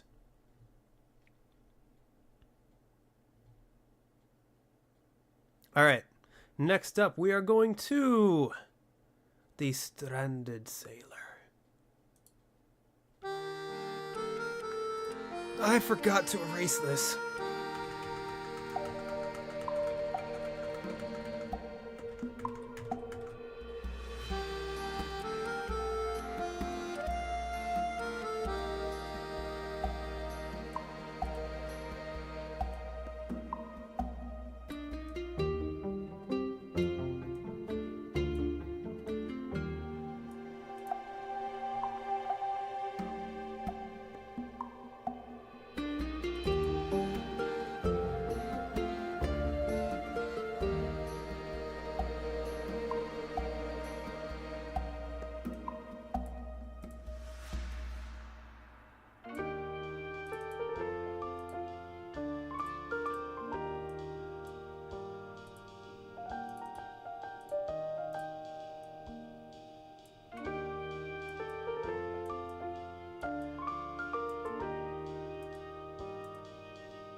All right, so we kept the rain clouds because I didn't have time to get rid of those.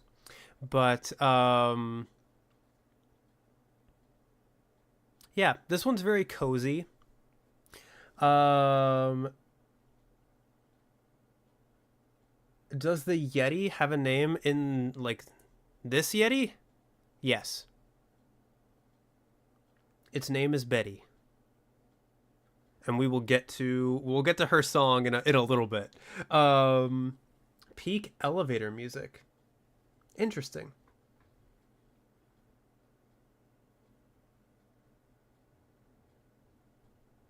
This is the one Death's Door song you can't fully divorce from my Let's Play of the game. Interesting. It does feel like waiting room music. You're just seeing the associated part of the game and getting no other association. Fair. Like some songs are like that. Some songs just don't. It can be hard to separate, like, what's going on in the game from the song and just focus on the song as its own thing. Like that is the one downside of listening to music in context of the game, is that it can be hard for the songs to stand on their own and like it can be hard to generate your own like pictures and feelings in your imagination just based on the song on its own merits. Hello, Varden. I'm glad you could join us. Hope your day is going well. Y'all ever listened to Death's Door by Uncle Acid and the Deadbeats? I have not. I've never heard of them.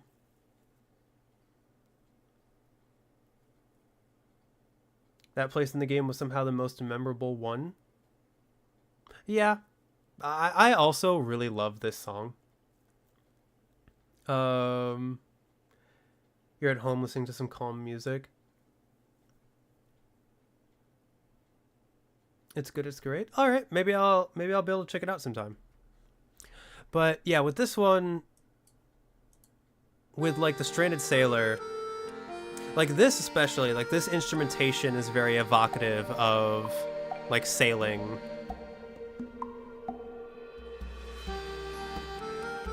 And it is in 6/8, which does like have that feeling of like a sway to it. 1, 2, 3, 4, 5, 6. 1, 2, 3, 4, 5, 6. Thank you, Varden. I hope you're having a wonderful time, a wonderful day as well.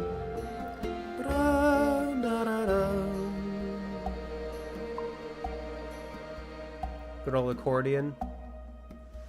I didn't even realize that's what that was, but now that you say it, yes, you're right. That's absolutely an accordion. And then right here you transition to like it's almost like jazz. And it becomes a lot more bouncy.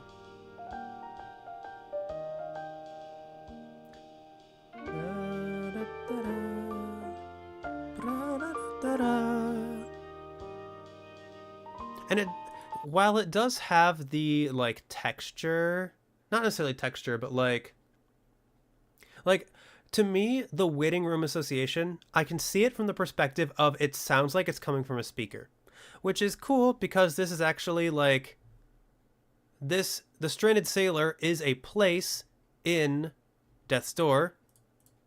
This is when you're outside of it, and this is when you're inside of it. And the like, not like crunchier texture, but like the richness is taken away because it does sound like it's being played by a speaker. And it does sound floatier because of the high notes.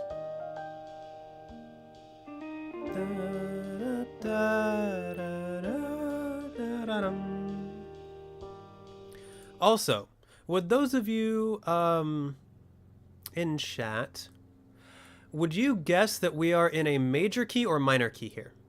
Out of curiosity. I'll play it again so you guys can listen to it, but do you guys think we're in a major key or a minor key?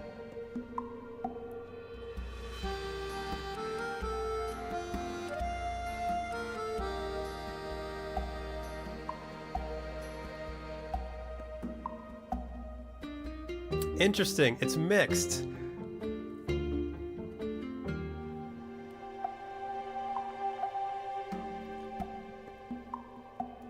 And this is something that David Fenn loves to do, because the majority of you guessed it was in a minor key, but I believe it's actually in a major key, which is like hard to place.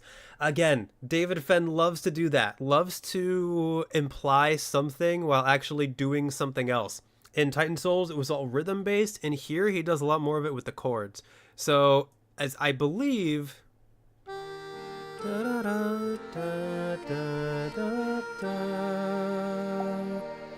if you try to find one,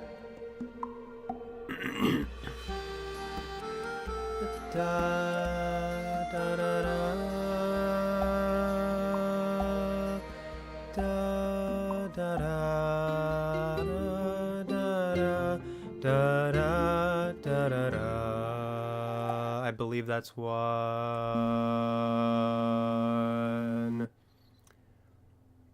I have a lovely voice. Thank you. I appreciate that. I've been singing for a long time. Music is probably my second biggest passion aside from video games. But as far as I know, we are actually in B flat major, which is kind of funny because that's also the key.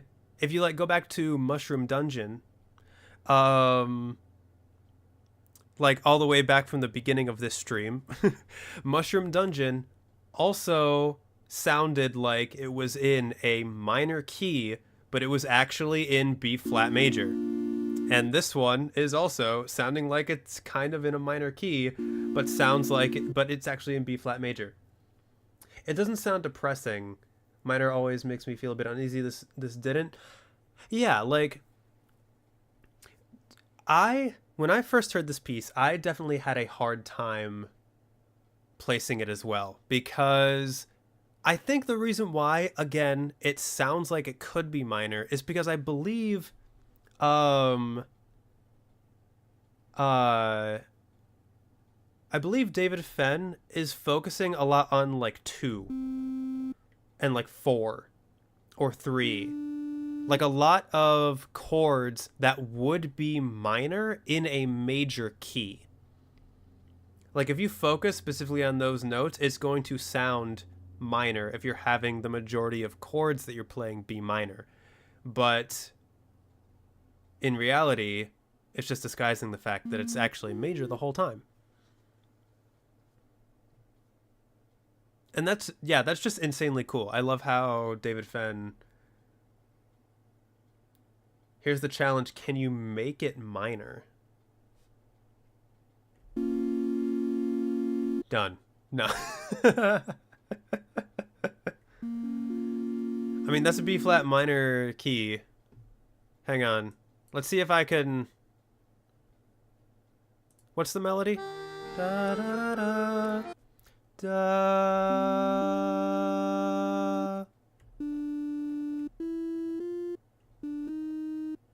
Da.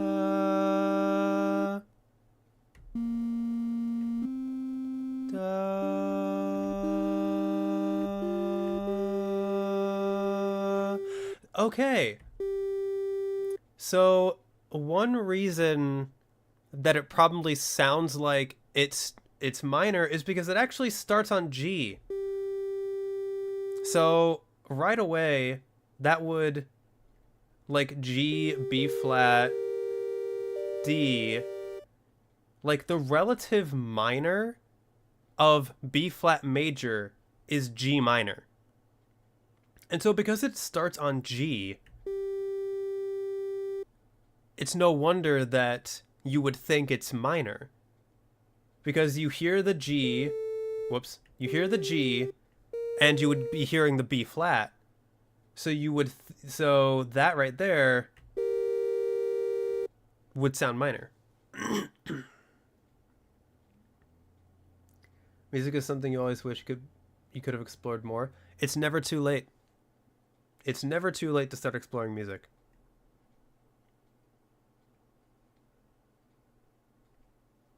It's never too late to, like, join a choir, learn an instrument,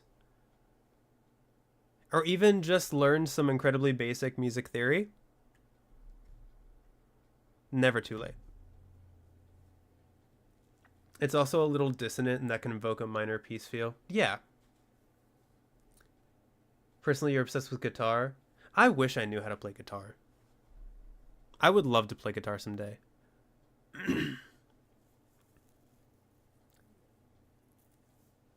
Not good at composing music, but you think you're a pretty decent lyric writer? I also wish I could write lyrics. I don't think I'm very good at writing lyrics. I've tried writing my own songs before a couple of times in my life, but they always come out like really lame. You're welcome, Nitty. But let me see if I can actually play the melody of this. So, da da da da da da da. Nope. Da da da da da da da da da da. So yeah, the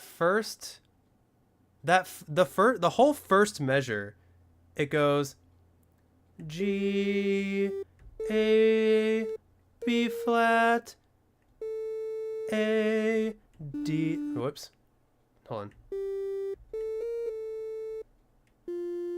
F, D, B flat, G. That whole section is actually extremely evocative of G minor because it's number one, it starts and ends with G. That whole phrase. So in G minor, it would be like 1, 2, 3, 2, 7, 5, 1, 5, 3, 1. Like all of those notes, like B flat in that whole thing almost feels like, it doesn't feel like home. But then again, like, I would argue, if I start the piece back up,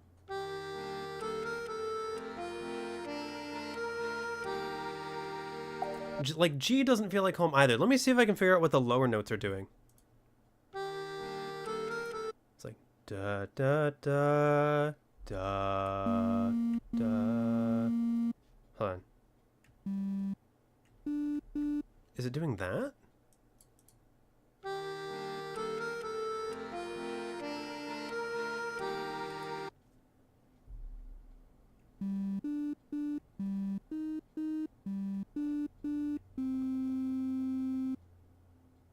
Is that what that's doing? Because that even more would emphasize G minor.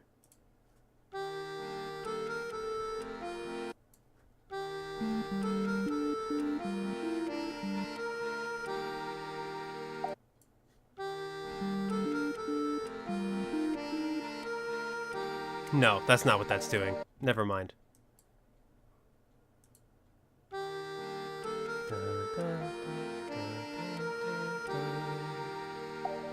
It's so hard to hear the low notes. It's so hard for me to pick out the low notes against the high notes.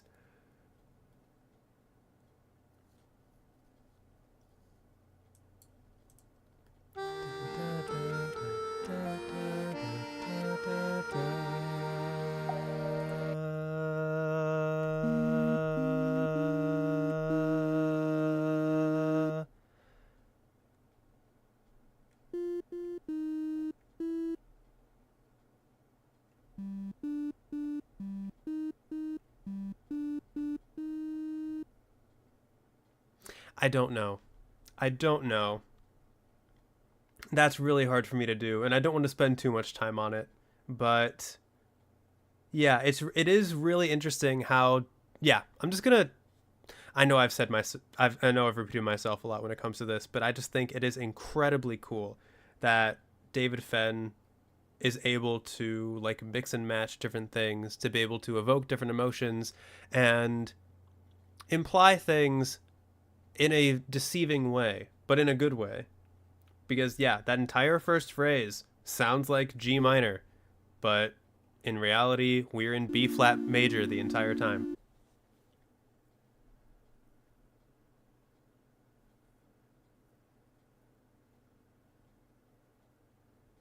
You're better at writing lyrics than composing the music? I'm so jealous. I wish I could write lyrics.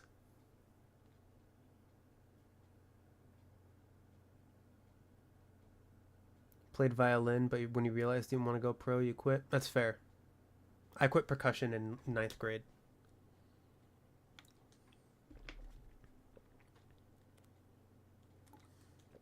Well, technically 10th grade.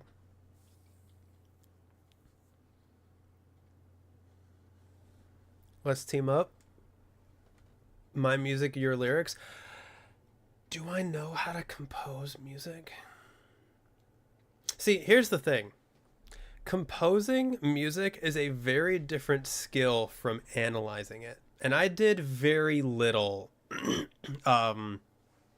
music composition in school.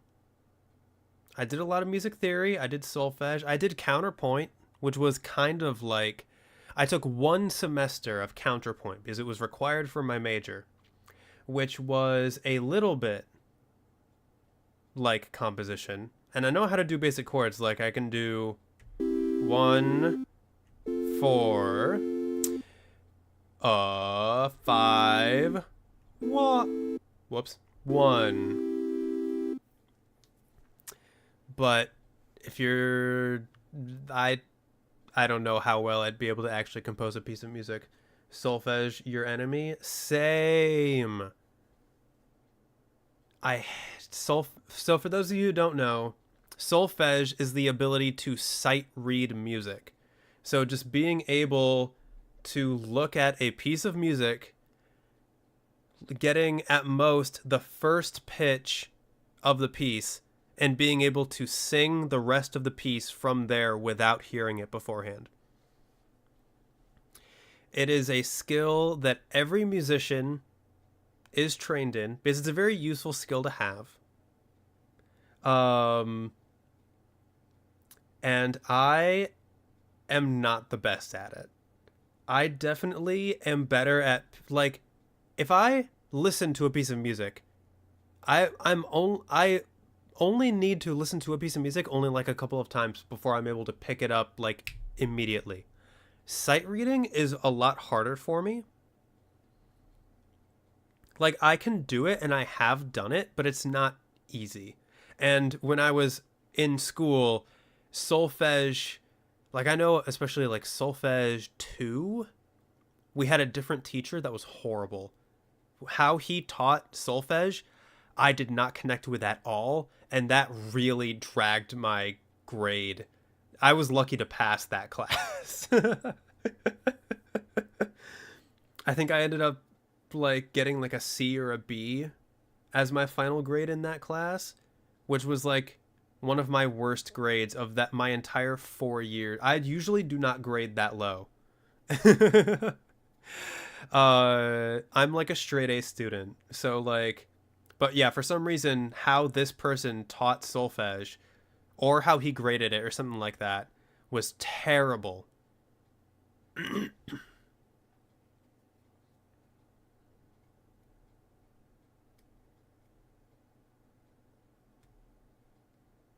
Nerd, you bet I am. Am proud of it.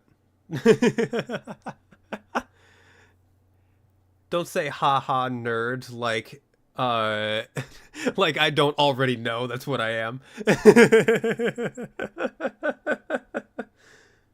Passing grade is all that matters in my book. Yeah.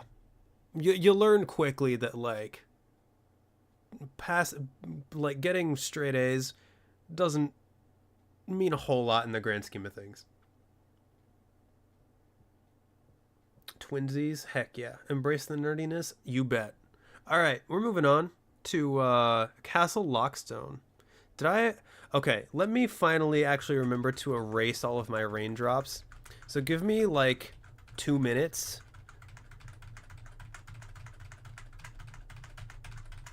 Hopefully it won't actually take 2 minutes.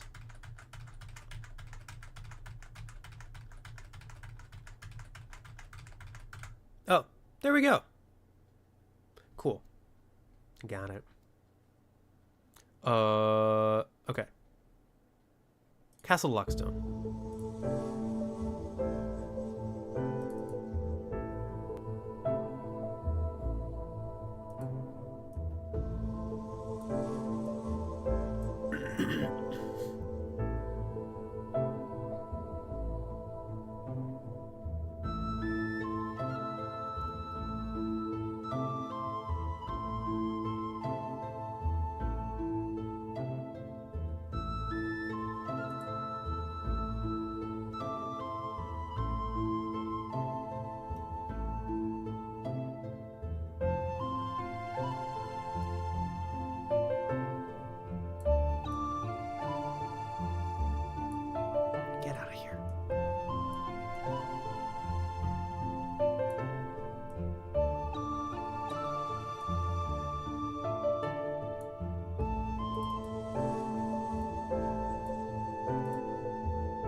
All right.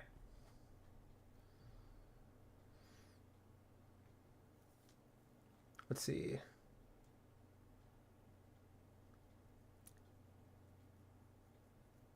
We've all been listening to video game music for over 2 hours. We're all nerds. Nerds unite.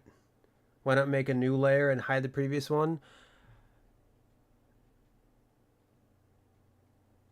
I don't know.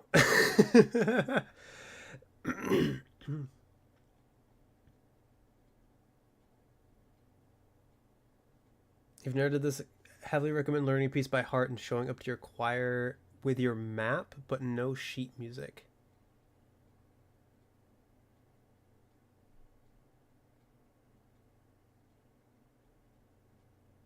What is a map? Like just a regular like a map of a place? Oh, with your music folder but no music. Okay. That makes more sense.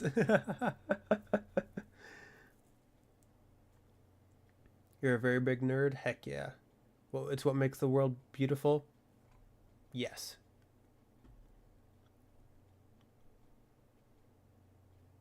You can never sing after sheet music notes.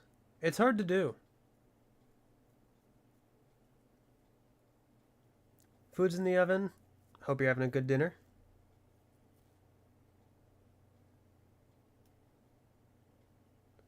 You've forgotten how to... If you've already learned once, I imagine it'd be easy to relearn.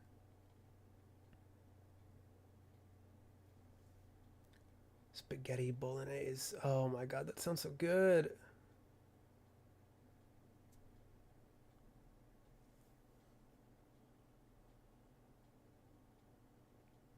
You'd always need a fellow alto next to you? Oh, that's funny. You don't know much about music other than you love it? Hey, that is completely fine. Imagine bringing an actual map to choir. That would be really funny. Okay, so for this piece, to me it feels very cold. Like you have some of the vocals from the throne room. You have like this percussive element almost giving us like a wind. So I get the sense of like a holy place, like a wholly abandoned place.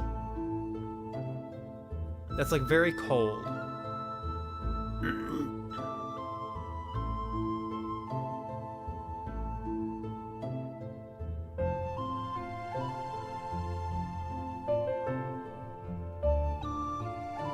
So the cold feeling comes from long pauses in the piano. How does that work? So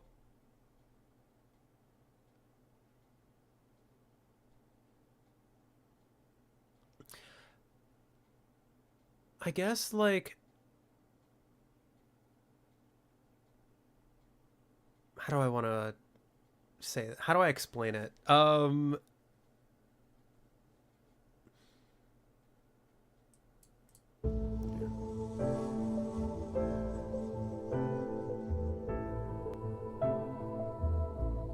I guess just like the texture on the piano, because the piano here, well, so the piano here feels almost like muted and it has a bunch of reverb on it.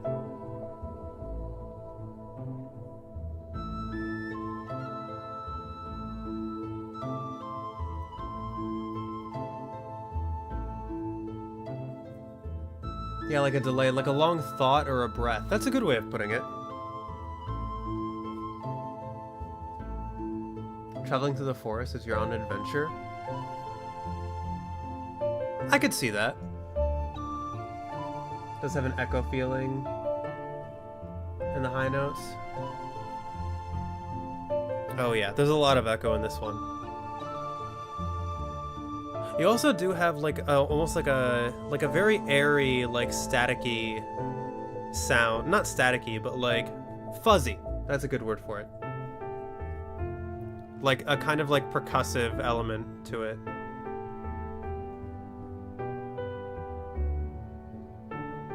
Also, we're in 6/8 here. 1, 2, 3, 4, 5, 6. 1, 2, 3, 4, 5, 6. 1, 2, 3, 4, 5, 6. 1, 2, 3, 4, 5, 6. And then even like this, like the percussion sounds very echoey, slightly muted. There's a very light bell sound happening in the back. But for the most part, it sounds like there's a type of snare hit that you can get. Like there's a type of, it's not a it's not a drumstick, but there's a percussive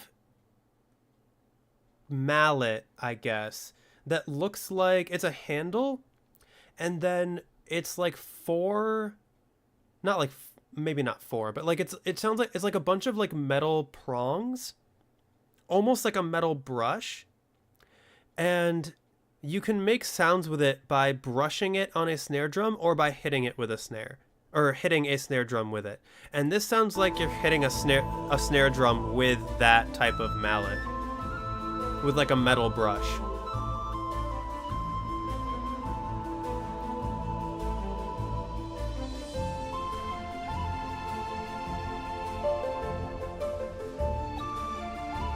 You're in love with the Ocarina of Time soundtrack? I have not heard that one, but I've heard amazing things about it.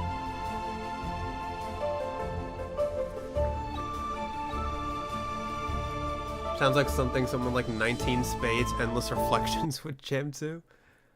I don't know if I've met that echo.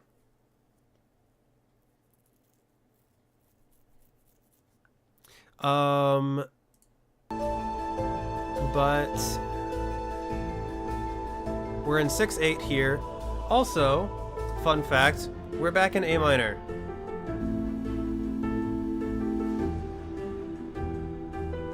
For this one. And I believe it is the same vocals from the throne room. And to top it all off at the end, we do have the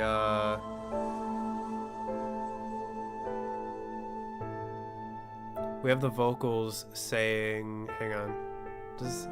When does it say it? To give emphasis to the like holiness of it, we do have the vocals saying Dominum. See if I can find where it is. Hang on.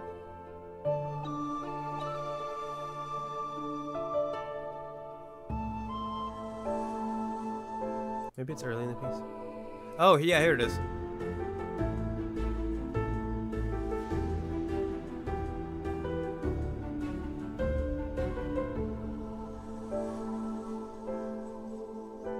Hang on. Dominum.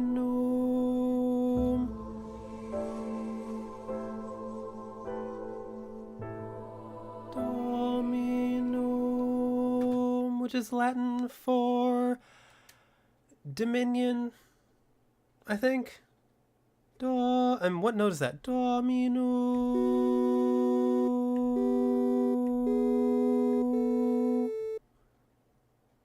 Do.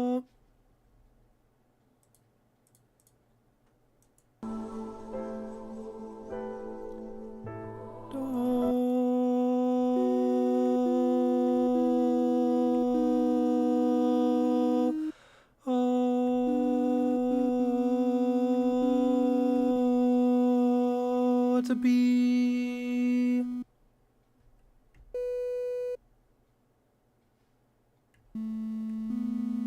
So actually that's really interesting because that happens on 2.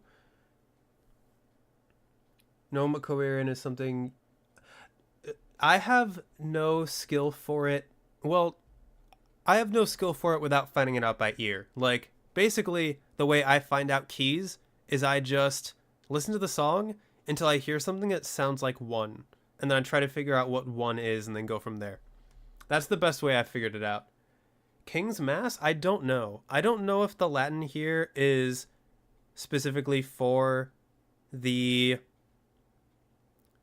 game, or if there's like a cover of some kind of Latin piece hidden in here.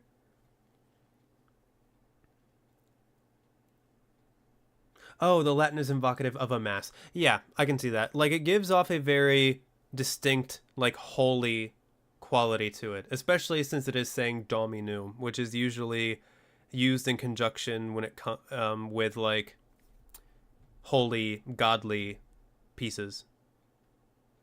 Because yeah, Dominum means like dominion, and dominion is usually used to like Deus Dominum. Dominum et omnium.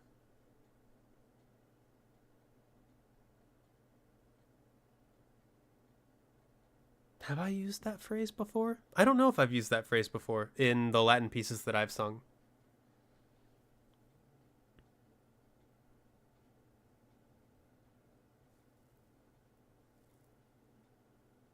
And I also don't know if that's exactly what they're saying, because I don't understand any other vocals besides Dominum.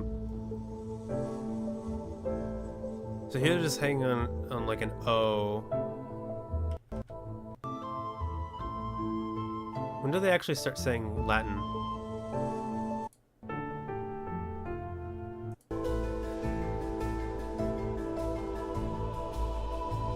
This just sounds like more sounds. This you can barely hear the vocals. They're really mixed into the back.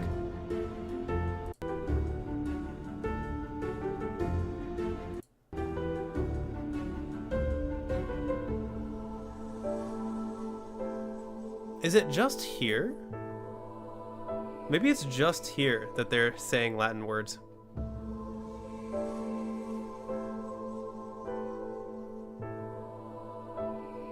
That didn't sound like Dominum, though. Here.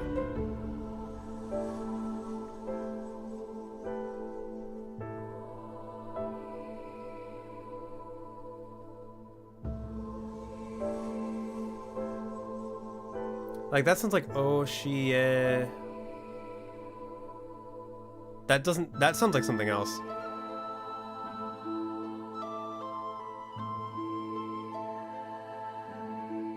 Fiei, or something. They're definitely saying some kind of Latin here.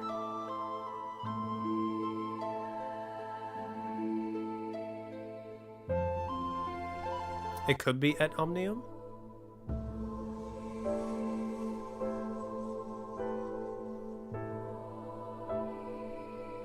Oh, it could be omnium.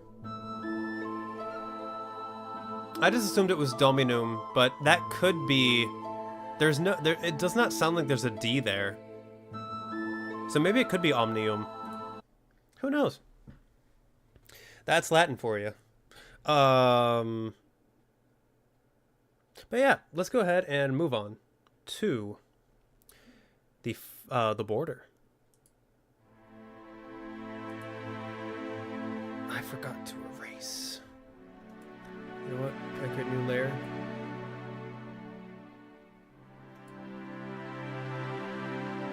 No, never mind.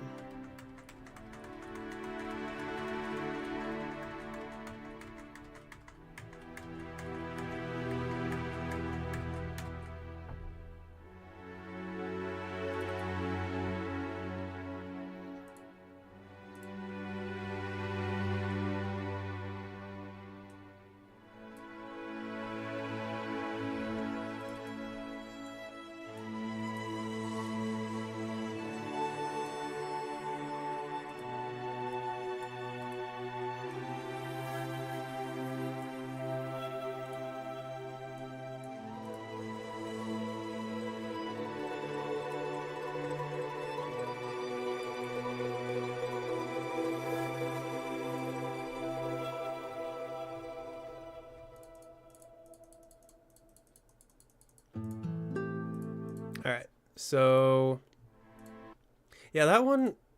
I got more, like, colors from that than anything because it was just, like, a bunch of chords laid out. I also meant to try to do, like, rain, but I was trying to do it fast, so it came out as, like, Morse code instead. But, hello, Senior Sally. I'm glad you could at least stop by. I'm sorry you couldn't join for, like, the whole thing. But thank you for stopping by, at least. I hope you have a good rest of your day.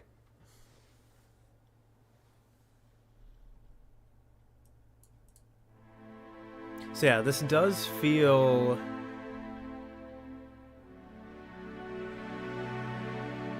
Again, this is almost evocative of that one song from Titan Souls that has a bunch of like held chords followed by silence. It does sound almost like in mourning.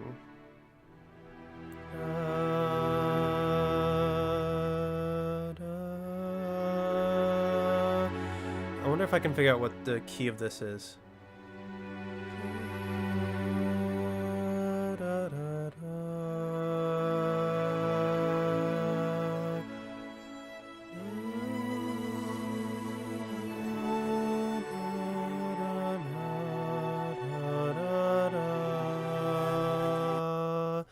Is that one?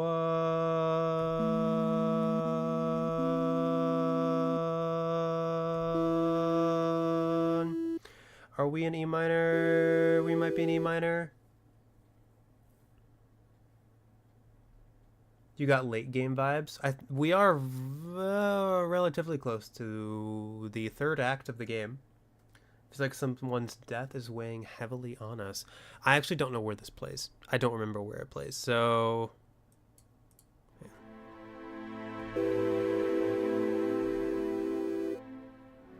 that fit.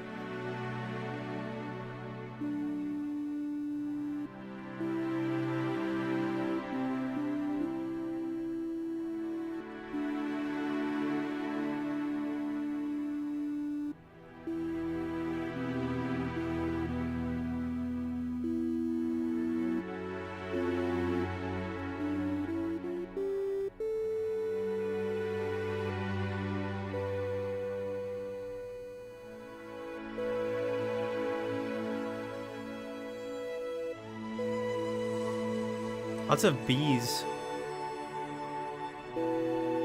But I think that is solidifying that we are in E minor here. Again.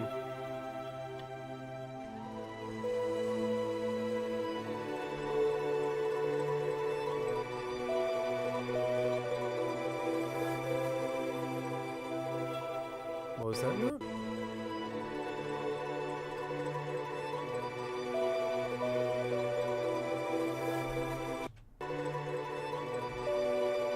Okay.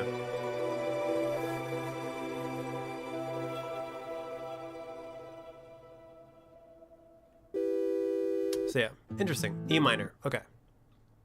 So yeah, this is in the same key as the theme. It is weighing very heavily. Not a whole lot going on here besides the like that really nice like violin, that almost like violin solo that happens in the second half of the song. It almost...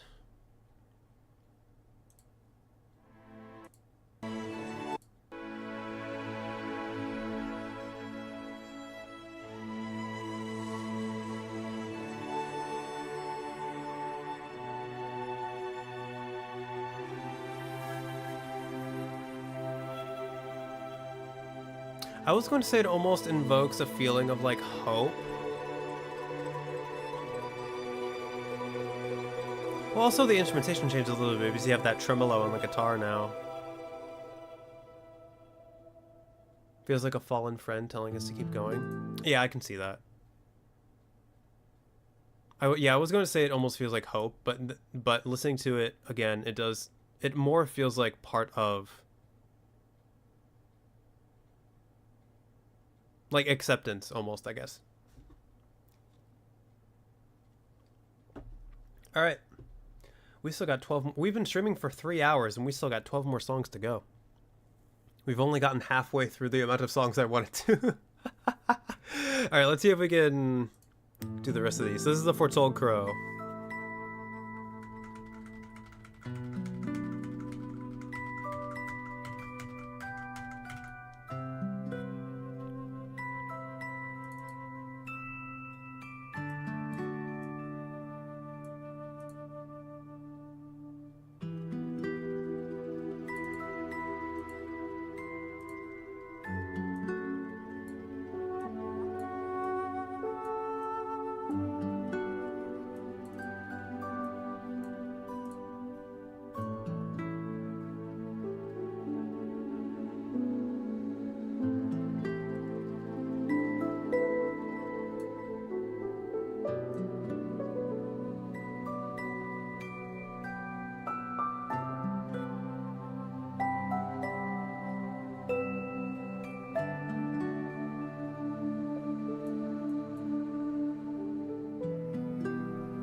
Okay. So this one... Back to the campfire. It does sound like a little bit of a campfire. I think the guitar, that warm like guitar feeling, definitely provokes or provokes warm colors and like campfires to pop into my head. Should have brought some popcorn. Do we want to take a quick break? Do we want to take a snack break? I don't need a break right now. Actually, maybe I do. Let's take a quick like 2-minute break. And then we'll come back and talk about this song. Or should I wait until after this song? That way I'm not like splitting this song in two.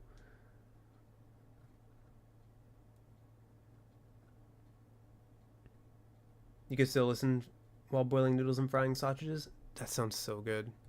Noodles and sausages sounds so good right now. We'll go through this song and we will take a break.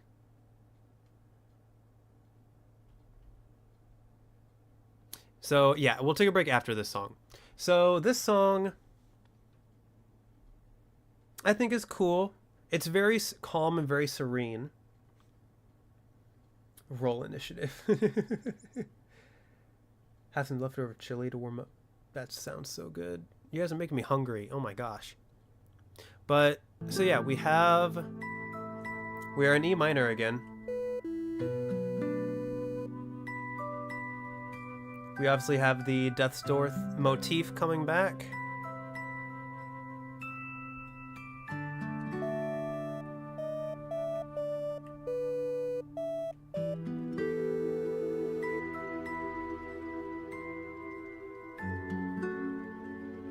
We have the tremble of the guitar. Yeah, it just feels like very calm, very serene. But there is still like a kind of weight to it because we're in like a minor key. And we have the low notes underneath it that are definitely providing a little bit of dissonance there.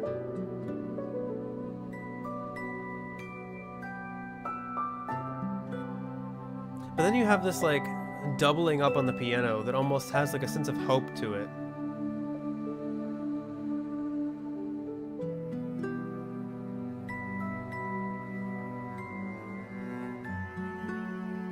Sitting by the campfire before the last stretch of your journey. Yeah, that sounds about right. And then when this percussion comes in, it adds even more like a sense of like hope or like wonder to it.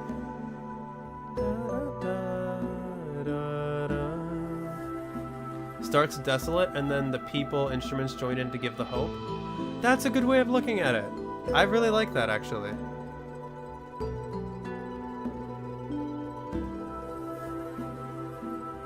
Like, even though things are still sad, I think. Yeah, I think we're still in E minor. Like, there's some hopefulness to it, provided by the other instruments. And yeah, there's like despite the sadness, there's like a calmness and serenity to it as well. The twinkling in the back, yeah. All right. We're gonna go ahead and really quick just take like a minute break. So I can use the restroom, and you guys can grab snacks. So, hang on. Break time screen. I'm gonna insert an ad, and then don't go anywhere. We'll be back. Well, do go somewhere if you want to like stretch your legs, use the restroom, pet your dog or cat, or other variety of pet. Or grab a snack.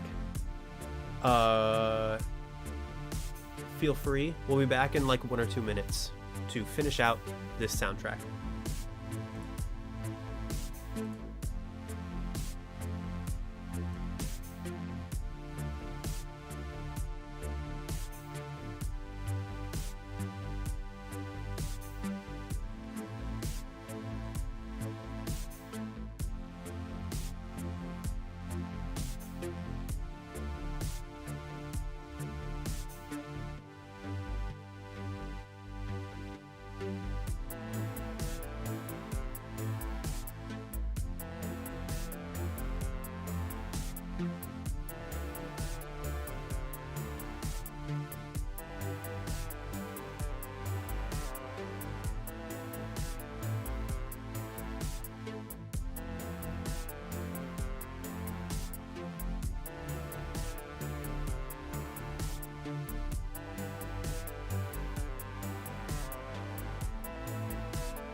Alright, we back. Bathroom has been used. Snack has been eaten. Whoops. Cody has been petted.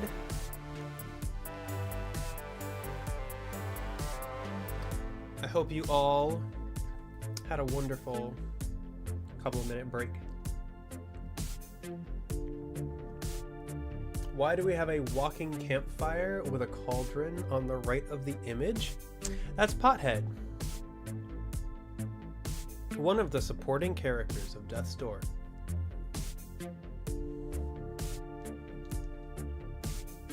His head is full of soup.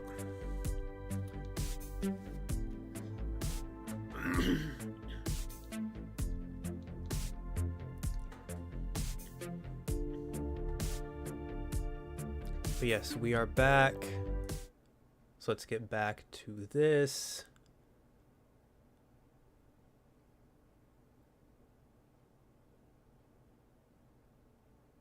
Please tell me his VA is like Goofy. This game has no voice acting.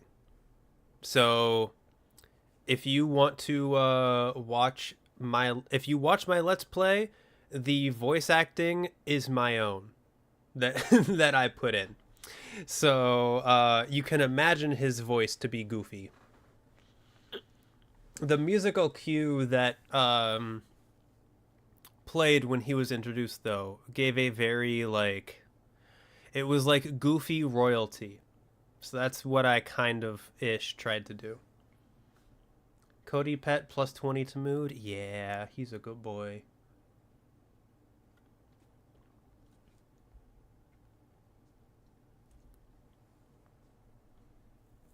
All right. Let us move on. Let me erase this.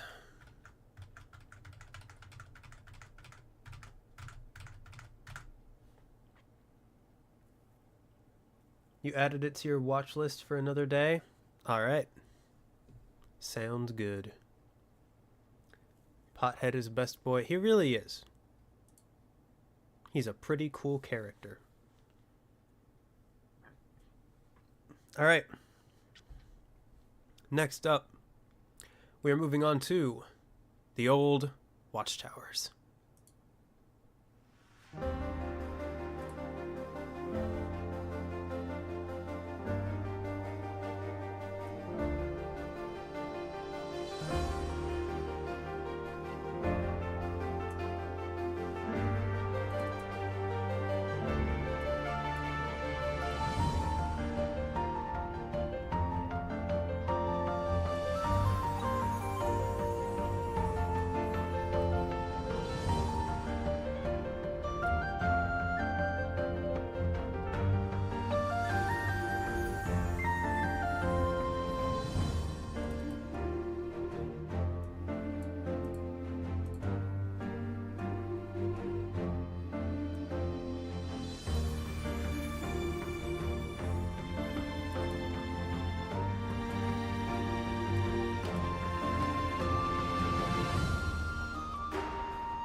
All right.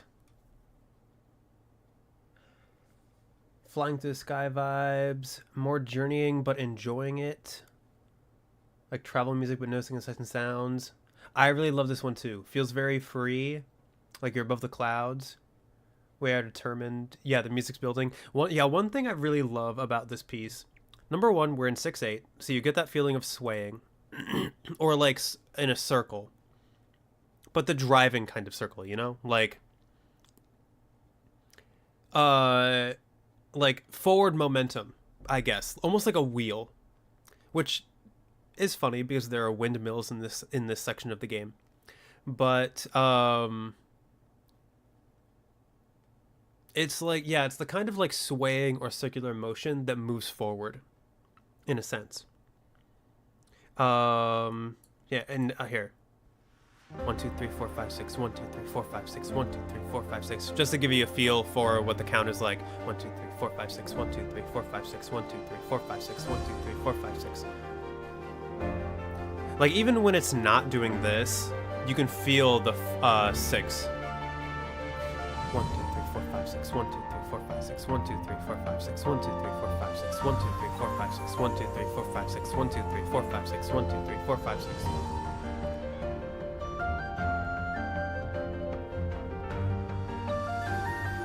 And even like another thing I love is you have like a constant like rise and fall, which adds to the circular motion and the forward momentum.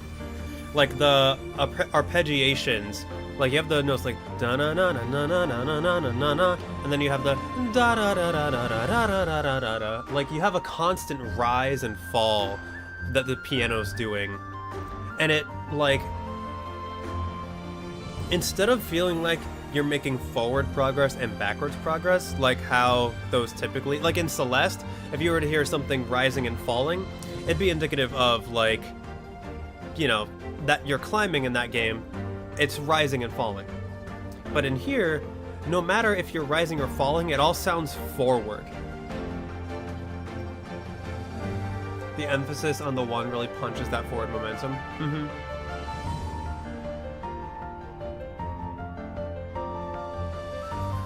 Also, just for fun, would you guys like to guess if we were in major or minor for this piece?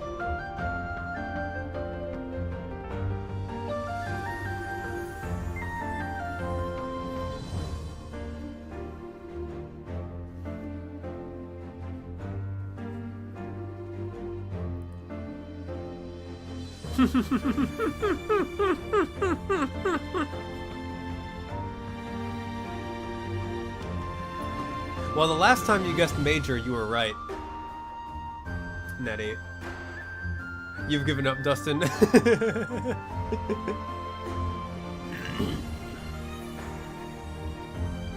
That's fair.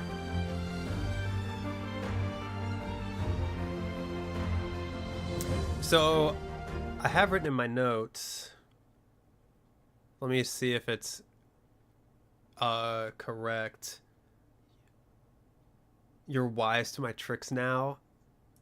I mean, you have a 50-50 shot. The odds of you getting it right are the same odds as you flipping a coin. Unless you know music. Then I would say you have slightly better odds.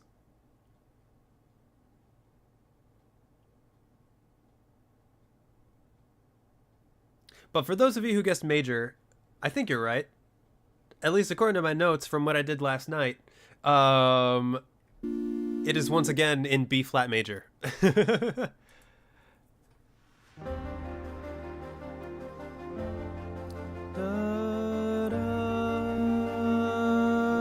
That sounds like one to me.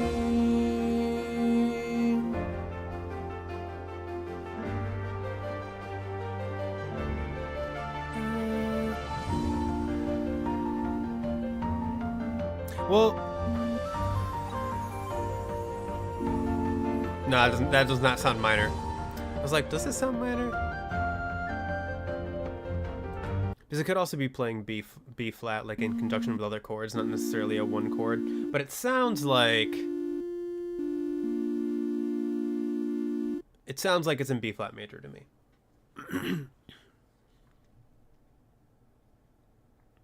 So, yeah. To me, I feel like that's one of the easier ones. I think it does sound more major than it does minor. It does sound too happy to be minor, I think.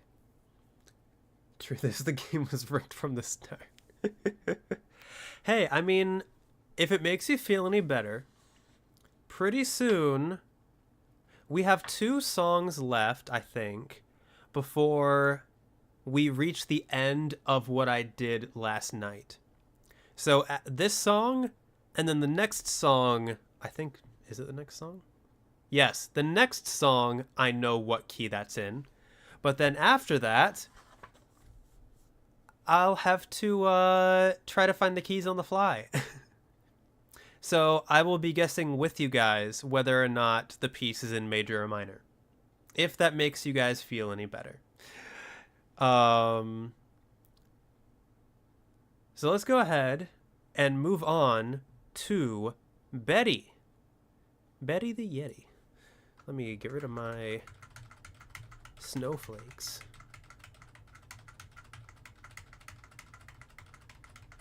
Let me get rid of my windmill. There we go.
Okay, so for this one, it might look a bit confusing, but so to me, in this piece, whoops, that's not what I wanted.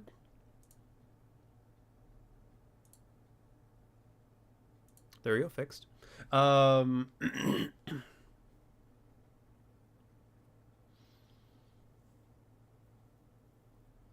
hope it's frolicky. Frantic Yeti running around in the snow like an excited pup.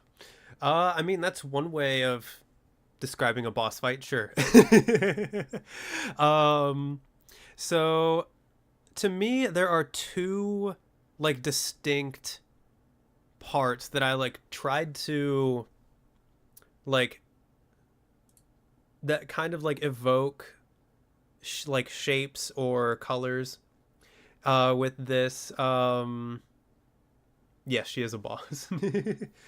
Yeah, no, it's just a really funny description. But on the one hand, you have like this. You have this section, which is kind of like this motion.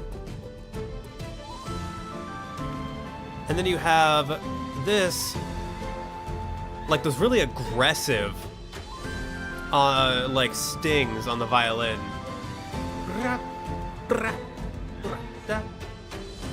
And then you have the Death's Door theme coming back, the Death's Door motif. Which, by the way...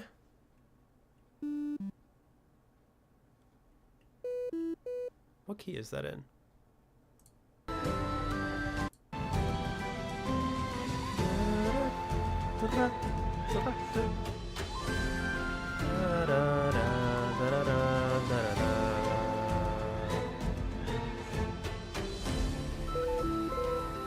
That's not it. Hang on. Let me try going up the octave and do this. Is that it? Nope. I have written down that the piece is in A minor.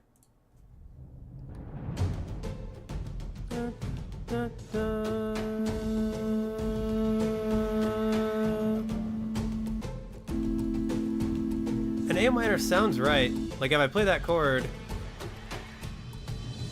like, all of those notes fit.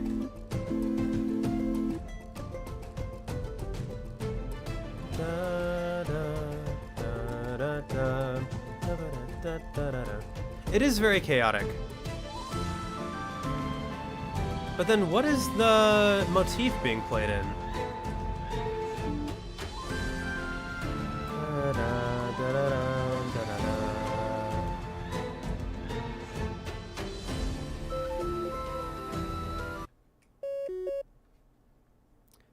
Hang on. Da da da.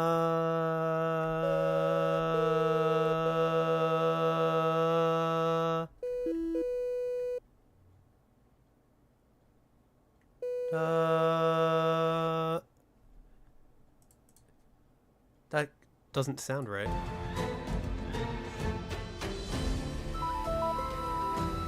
No, that's not it.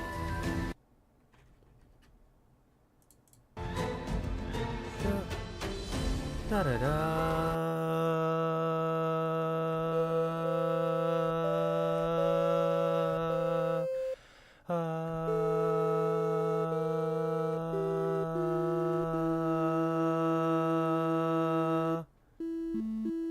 Is it in A?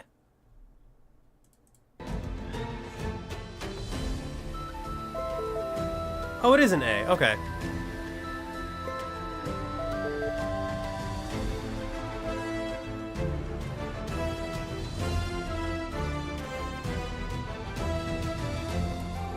A sounds more right. Yeah. So yeah, we are in A minor for this piece, which is the other, like, besides E minor, A minor is the most reoccurring key in this soundtrack, I would say. Also, fun fact, as I think talked about it in my Let's Play as well, this actually calls back to the Titan Souls soundtrack, because there is a Yeti boss fight in Titan Souls as well, and there is a song called Yeti Butts that is the theme for that boss fight, and there is a motif from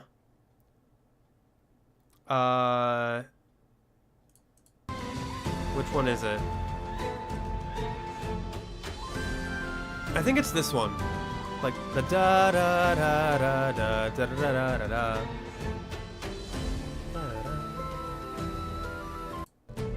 Hang on. You said Betty's a boss. She looks very soft and huggable. This part is a callback to Yeti Butts. This motif that's being played in the flute.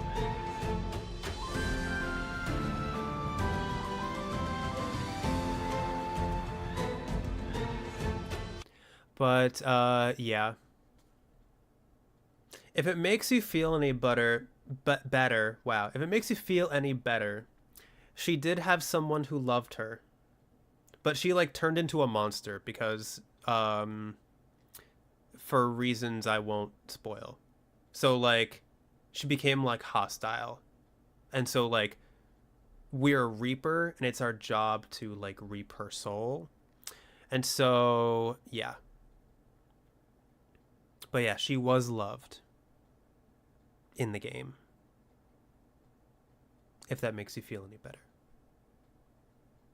All right. I think that's all I wanted for Betty. Next up, let me erase all this.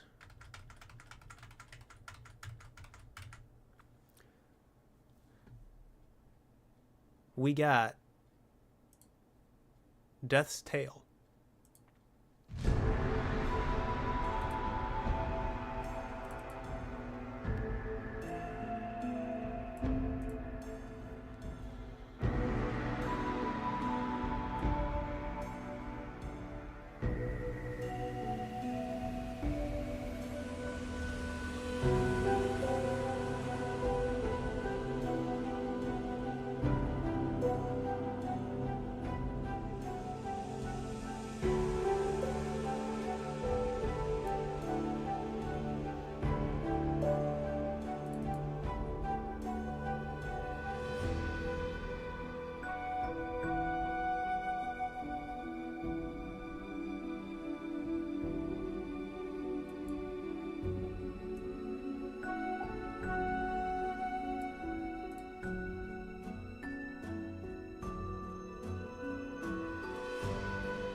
Sorry I didn't draw a whole lot for this one. It was just more like feelings and vibes I was getting more than any like actual images.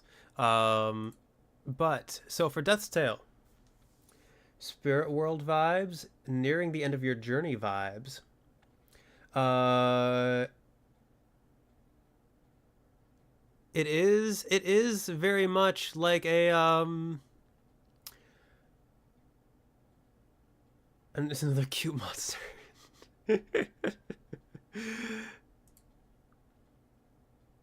It does kind of look like that, doesn't it? Okay, so for Death's Tale, this is where I stopped taking notes ahead of time when it came to the chords. So we have callbacks to first of all, that's the sound that happens when you die. Also, the funny thing about the spirit world vibes is that is very prominent for what's happening in the game right now.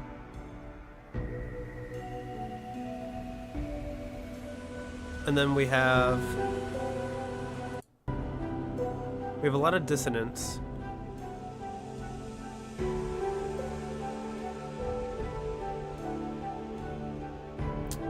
But where do we first hear the Death's Door theme? Da da da.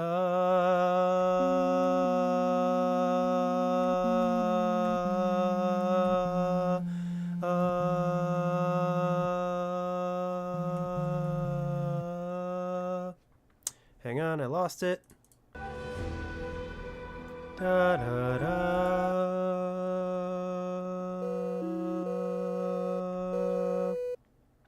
I don't think that's it. Da da da.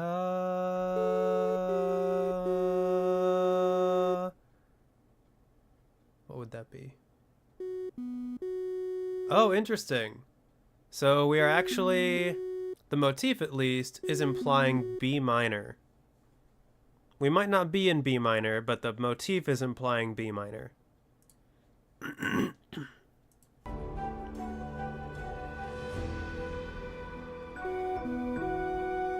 Yep.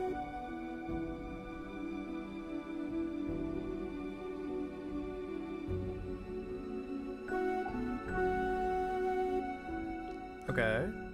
Da, da, da, da, da. See, but then it like...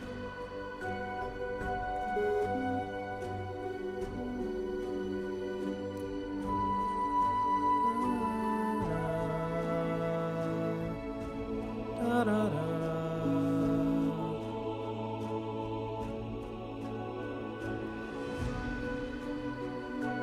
Does it shift to G?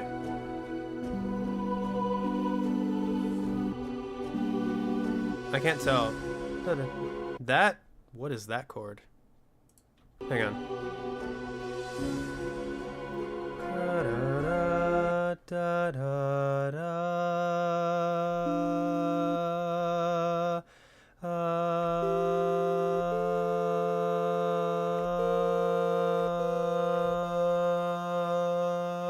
that's C. But it's not exactly... It's not an open fifth anymore. Like, that is not CFC.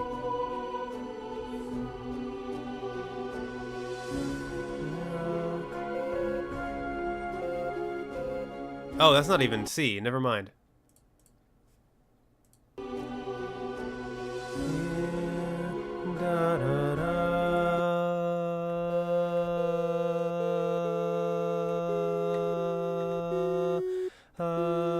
Is it still B? Wait, no. That is F. Which means it would be... That's B flat, but I don't think the... Yeah, the interval's not an open fifth.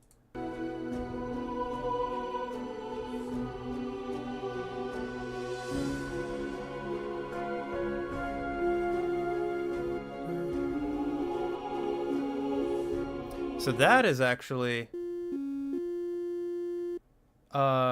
D flat or C sharp to F.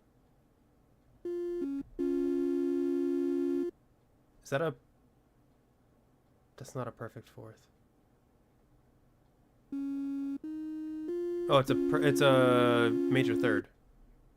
So instead of an open fifth, it's a major third. So does it go from...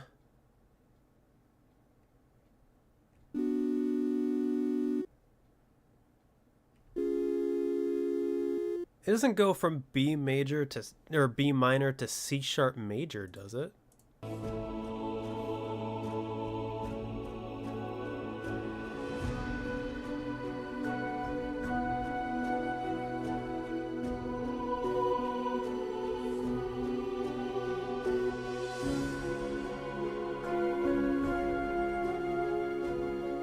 Unless it could be...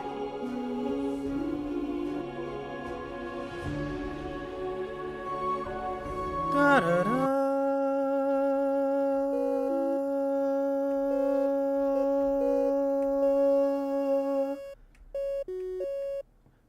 Hang on. Is that actually what it does?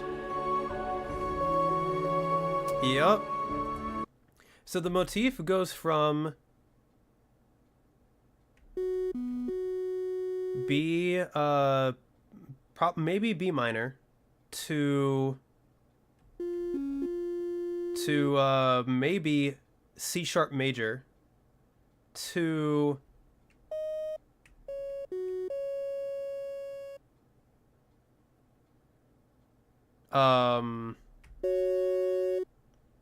F sharp.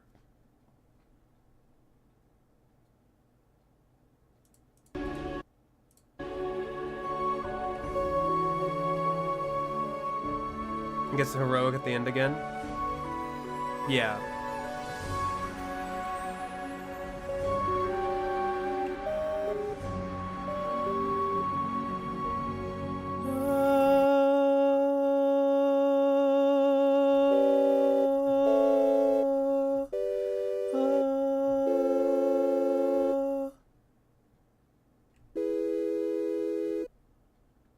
Could not tell you.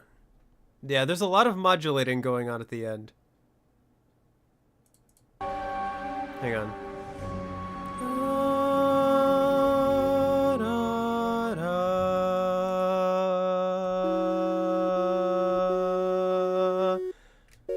So we end in F sharp major. Or G flat major, I guess, would be the more appropriate. Yeah, I think it...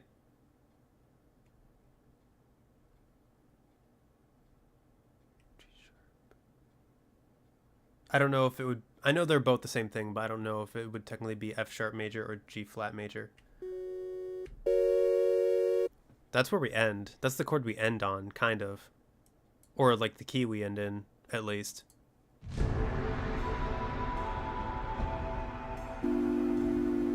Don't know why I did that. That's not what I meant to play.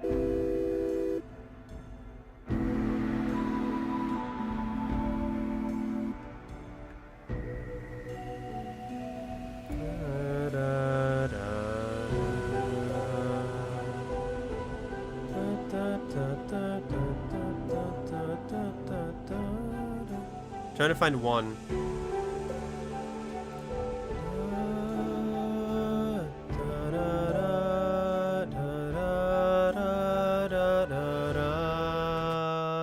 This sounds like one to me. I think I might have found it. That's E.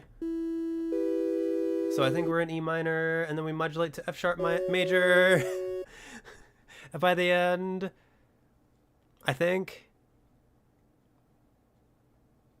Which in that case, if it's an E minor, then the I guess the B flat or the B would make sense because that's the 5 chord, or at least implying it. I don't know. This is some crazy... Because like the problem is what David Fenn has done here is he's essentially created... Nothing feels like home here.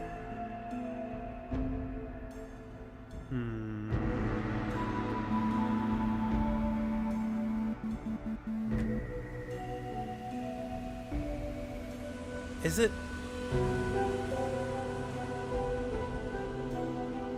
Was the... See, it sounds like at the beginning the bass is playing an A again.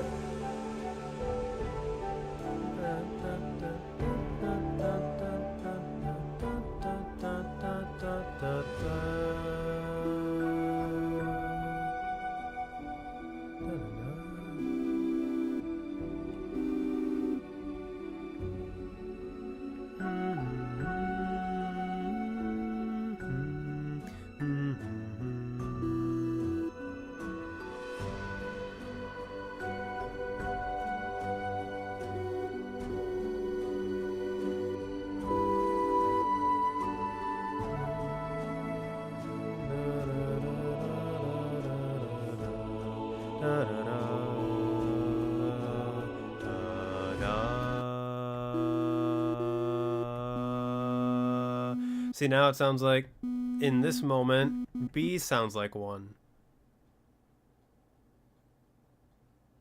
So does it? See, I think that also might be the point of the piece, because where we are at this point of the game is not home. It is like a prison kind of thing set up for someone else. And so it would make sense if David tried to create a piece where nothing felt like home. Or where home kept moving. To where, like, at one point it sounds like E is 1, then some point it sounds like B is 1, and then sometimes it sounds like F sharp is 1. At the very least, we do seem to be moving around E minor. Like, all of these notes are very typical of stuff we've seen. Like, when it comes to, E minor. And stuff like that. But, well, except for... That's not in E minor. We definitely modulate at the end there, I think. But the home of the key of that key is still F sharp, which is in the key of E minor. So I don't know what's really going on there. Also, fun fact, we are in 3 here. 2, 3, 1, 2, 3, 1, 2, 3, 1, 2, 3. I don't think we're in 6. I think this is in 3. Like, this does not sound like swaying. This sounds very stationary, which makes me feel like it's in 3. 1, 2, 3, 1 and 2 and 3 and 1 and 2 and 3 and 1 and 2 and 3 and...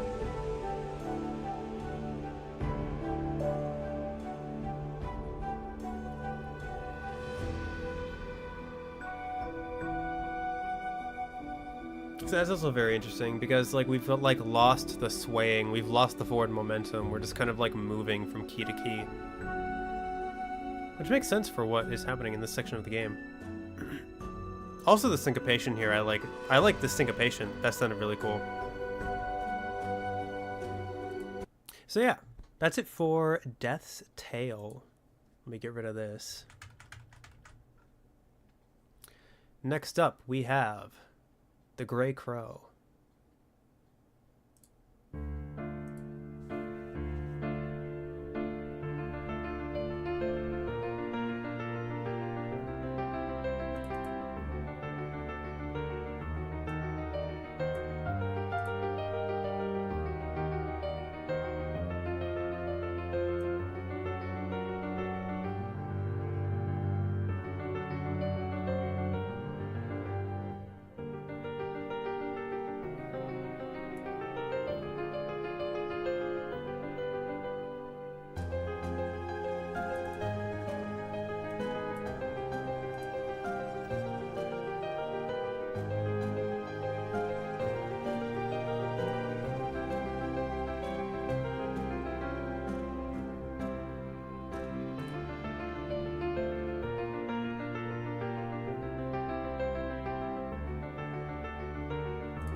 These pieces are short. I sometimes forget how short they are. But so what did you guys say on that? Nobility or regal vibes, kind of fancy. Feels rushed, like someone's running out of time. It's very sorrowful. Yeah. So for me, what this invokes is this one. So obviously we are in.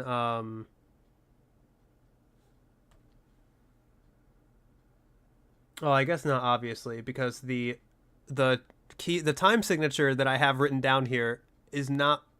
I completely forgot what time signature I have written down here because I took these notes for the time signatures a while back. I think we're in 1216. Hang on.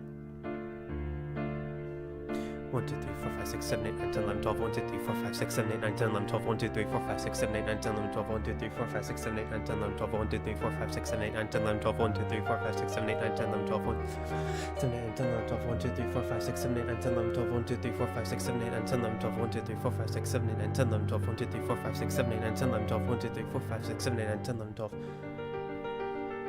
Reminds you of Sunlit Earth from Shadow of the Colossus. I've not heard that piece. And I think the reason why I went with 16, because it could be like 12/8, but the piano moves so fast that it feels like the 16th note is the most prominent division. It's hard to count that fast. It is very hard to count that fast.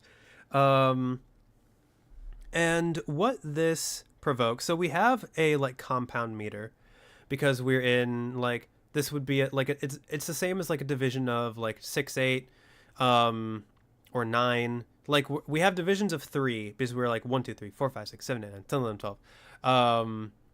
So we have like the like swaying or circular motion.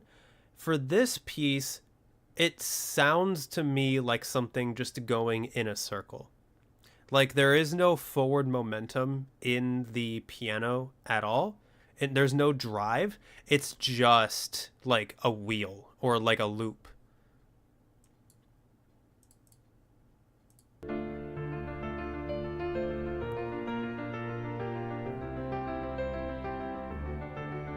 It's going round and round. Exactly. Like someone trapped. Which is very it's very clever because it's very thematic for what's going on with this particular character. It feels like trying to negotiate with someone, but it's not going to change the outcome. Interesting you say that.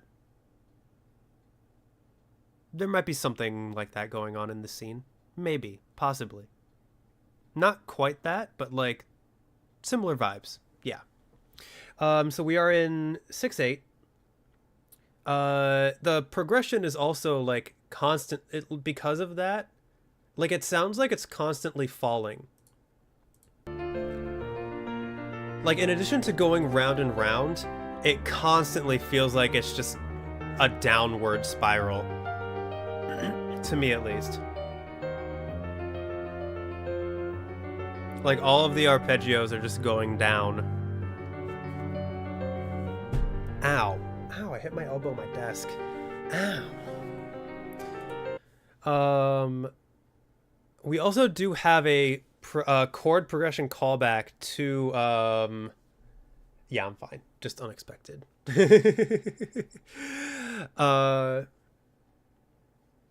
We do have a chord progression callback to the Death's Door / Crow's theme.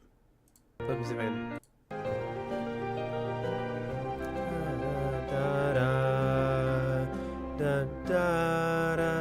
Like that right there calls back a little bit to the Death's Door / Crow's theme. Critical hit? Not quite. It did not hit my funny bone, but it did hurt more than I thought it would. It hurt more than you would think.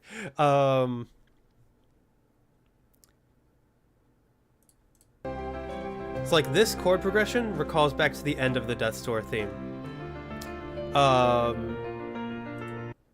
And on that note, let me see if I can figure out what key this is in. We're almost certainly in a minor key. Dun dun. Hold on. Dun da Da da.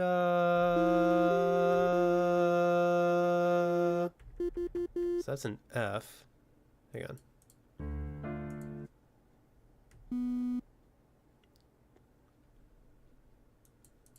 Da.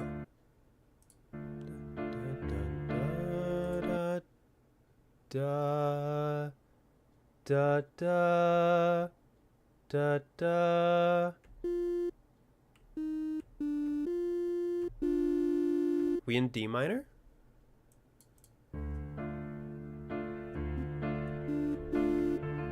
Or hang on. Da, da.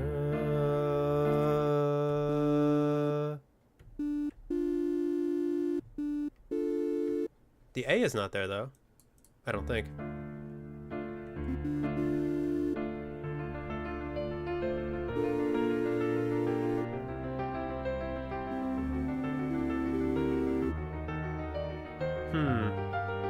I think we are in D minor.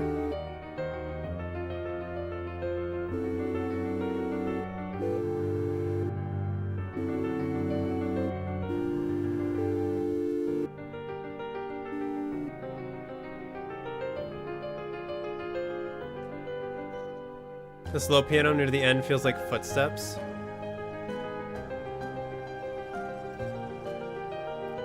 Hang on, I'll listen. Da, da, da, da, da. Dun, da. It does. It does sound like that, you're right. Hang on, I wanna... Hang on. Dun, da.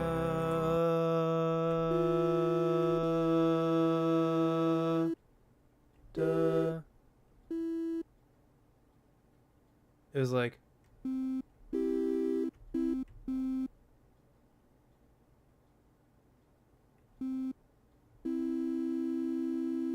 It's almost like a C major.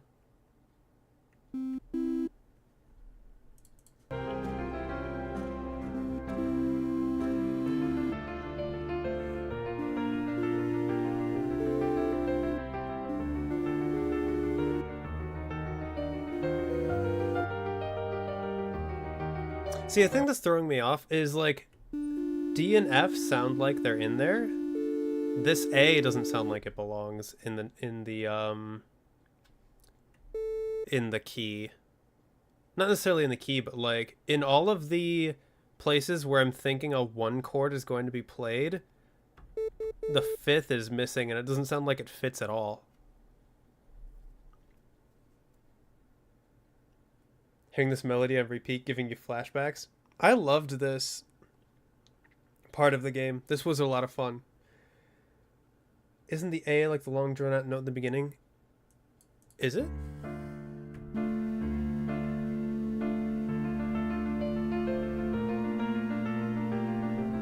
It could be.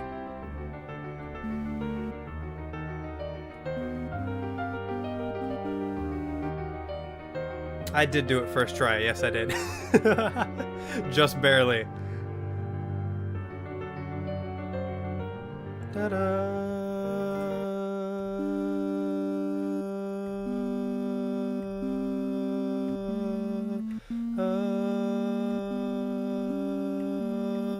Actually, that sounds like one right there. Hang on.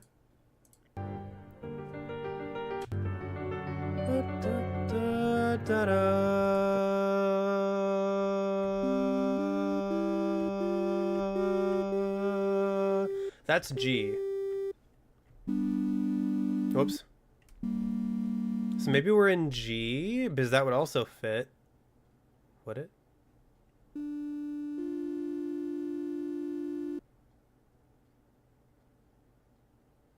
I mean, all of those notes would also fit in G minor.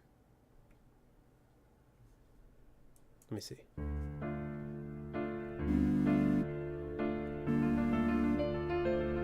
Oh, of course, it could also just be that note.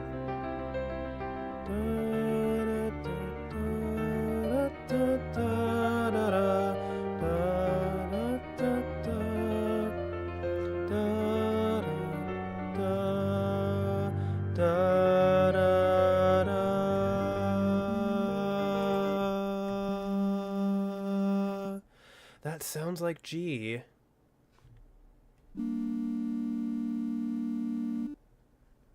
Is it in G minor?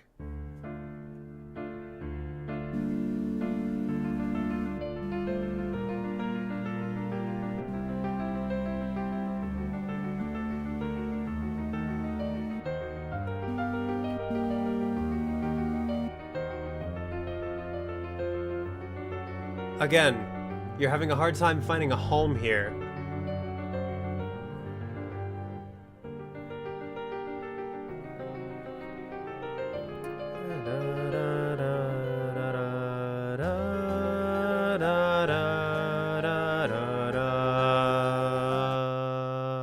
Actually, that now doesn't sound like one.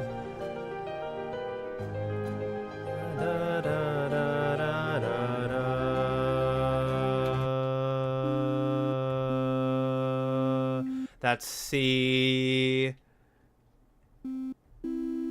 Because yeah, that it ends with like sounding like C major.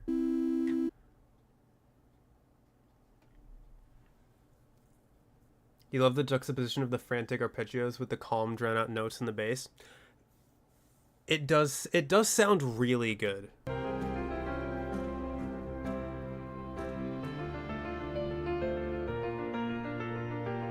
Like the drone in the bottom almost like keeps you grounded. Without it, you would just be like running away.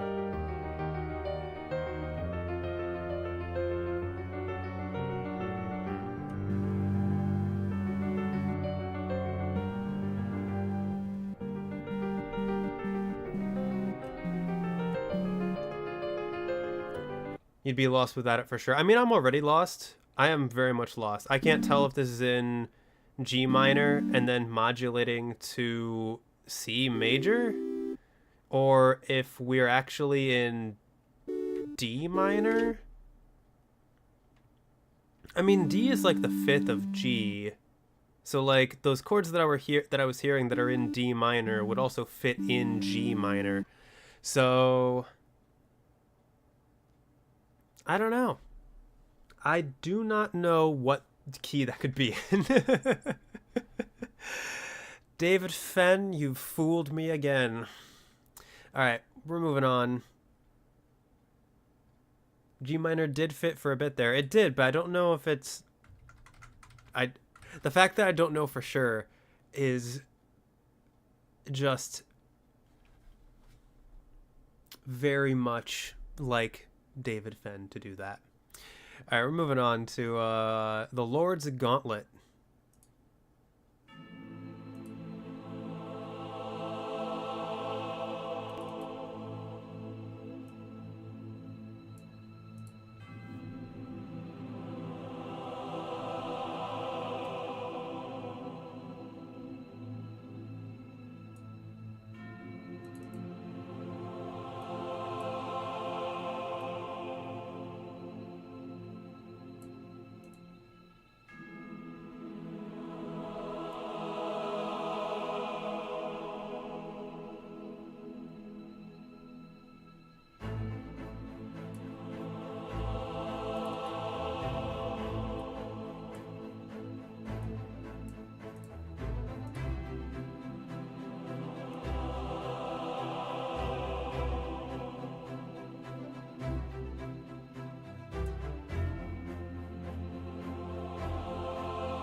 All right. So that was a pretty cool one. Hallowed Halls of Reminiscing. It did start that way. God vibes. Back to the jungle. Flashback from previous encounters. You're really good at this, Liz. That may or may not be an element of what's happening in this part of the game. Definitely a what have I learned on my journey type song. Meeting God and having your life and deeds flash before your eyes. Sounds like the Crow's theme is fighting someone else's theme.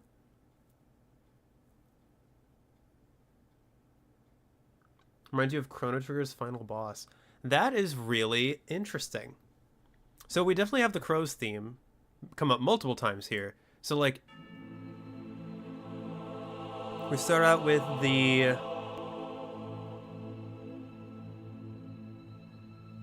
And we have it come up in different ways as well.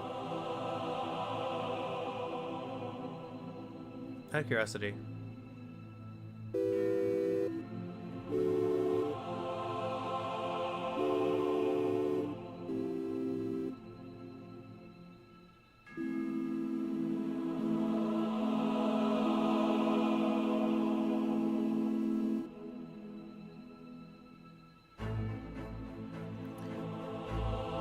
I don't think we're in A minor. Are we? We could be in A minor.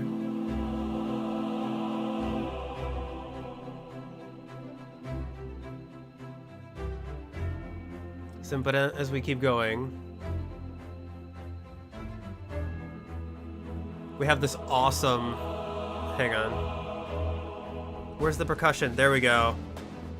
I love the texture on these drums. So we have it really fast, like da da da da da da da da da da da da. Out of curiosity, what is the motif in there? That's an A minor. Da da da da da da da da. So you have the Crows or Death's Door theme moving really fast, constantly getting interrupted by other instruments.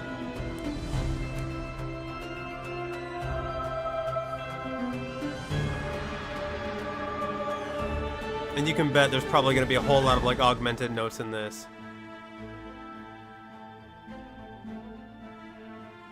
And fun fact, this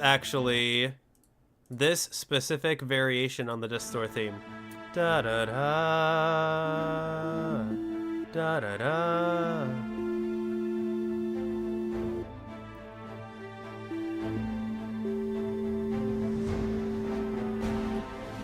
That calls all the way back to the very first boss fight of the game. You shudder at the sheet music, the idea of the sheet music for this one. Oh yeah, it's probably all over the place. But this specific variation where it goes like 515, 516, 517. That exact variation is from the first boss fight of the game.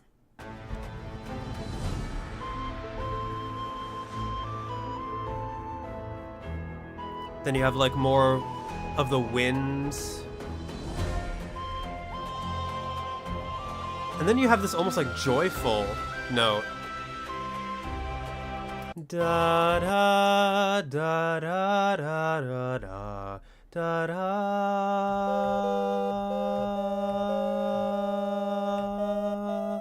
da da da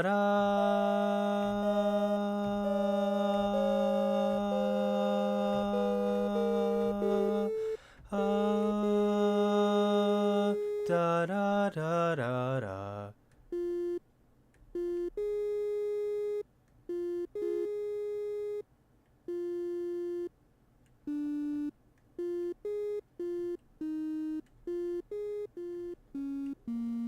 Nope.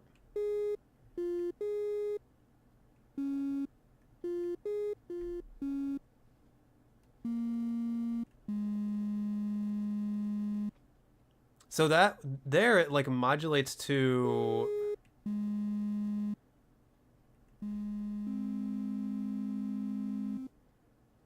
what were the other notes?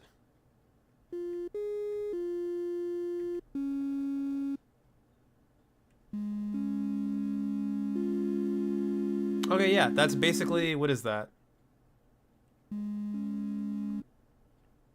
Is that C sharp major? Or D flat major? Yeah, that's D flat major. Hang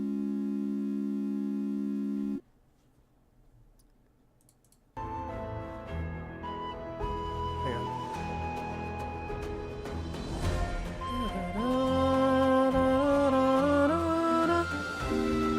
Nope. Nope. Hang on a sec. Let me get that back. Sorry about that.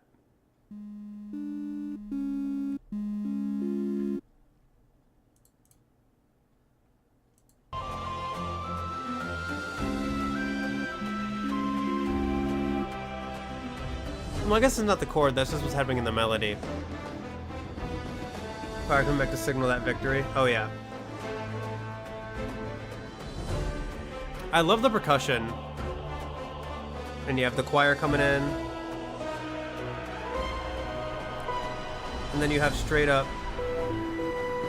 You go back to E minor for the Death's Door theme from the beginning of the game. Like, this whole section just straight up back in E minor, where the whole thing started.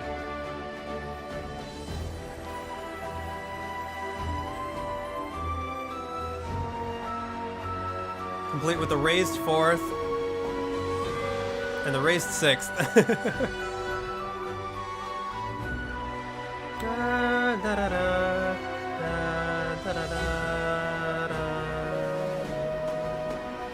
And raised seven. So yeah, that modulates from E minor to almost E major. 4 hours in, exactly. Circle in all the way back around, which is very prominent for what's happening in this part of the game. Okay. And yeah, for this I was picturing like some regal vibes, which is why I went with purple. Blood red sky with like a setting sun, invocative of something about to happen. So that's kind of where my mind went. Okay. Next up, we have The Last Lord.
Okay, so that one's really cool. You are politely headbanging. Electric guitar? Oh yeah. You best believe we got some electric guitar in here. Crow is filled with determination. Suddenly rock. Yes. Titan Souls did the same thing. There were quite a few rock songs in a soundtrack that had not a whole lot of rock before that. A gator with pretty eyelashes. Crow has entered phase 2. Feels like a standoff. You're politely headbanging. You can impolitely headbang if you like. I'm not going to stop you. I'm not sure what the difference is between politely and impolitely headbanging is, but whichever one you feel like doing, by all means, I won't judge. So here we have clearly like a callback to the Death's Door theme, but played with electric guitar this time, which makes it sound that much more epic. Out of curiosity, are we in E minor? You bet we are. Whiplash. Oh. Okay, don't headbang too hard. Don't headbang too hard.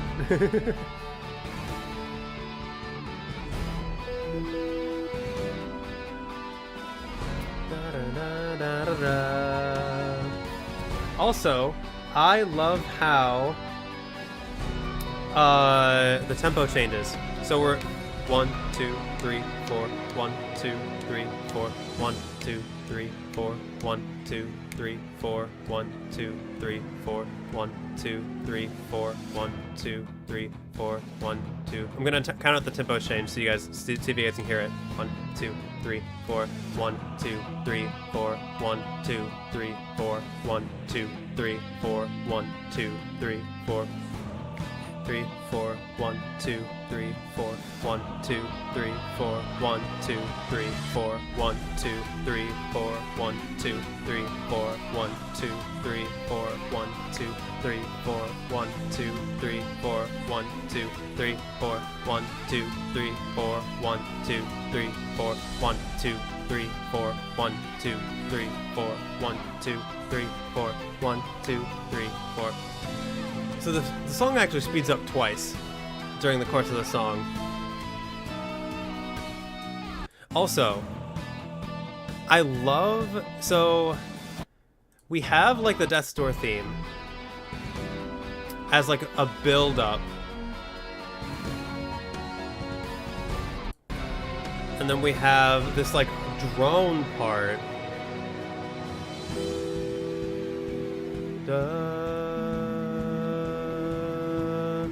Yeah, definitely an E minor. And it becomes like a proper rock song. With like... very typical, like, bass, snare, drum set combo.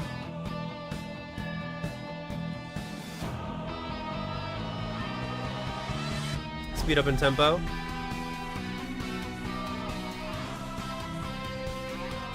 We have a classical choir mixed in.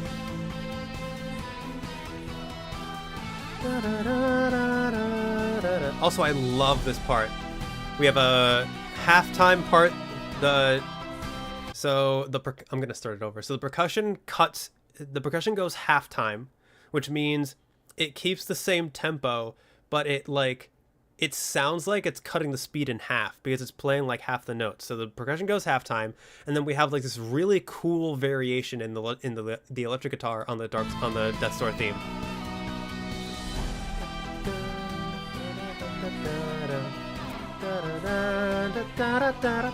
I love that part.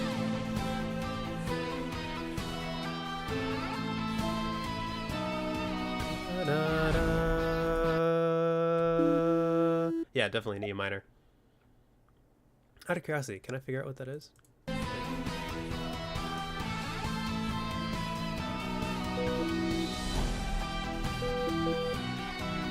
So that's not an E minor though.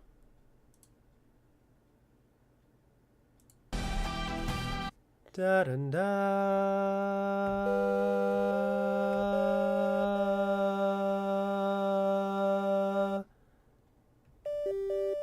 Is that it?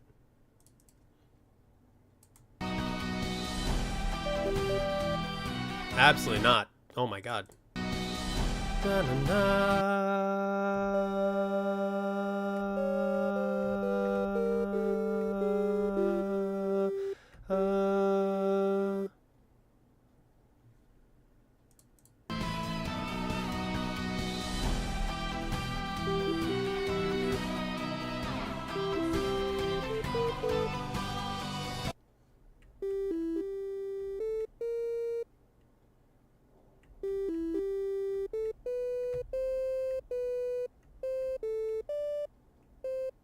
Oh.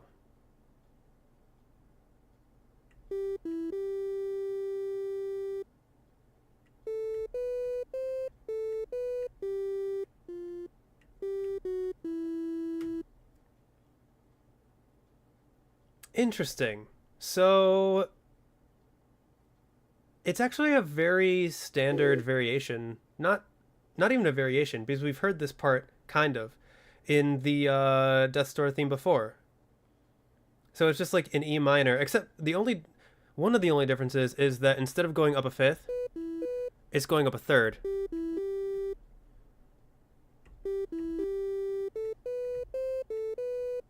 And then doing the same motion like 5, 6, 4, 5, 3, 2, 1.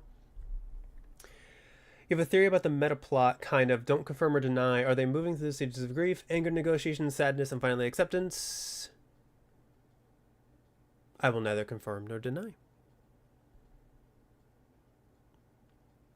I will say this game has a lot to do with death. Possibly something to do with doors. But, you know, I won't confirm or deny that either.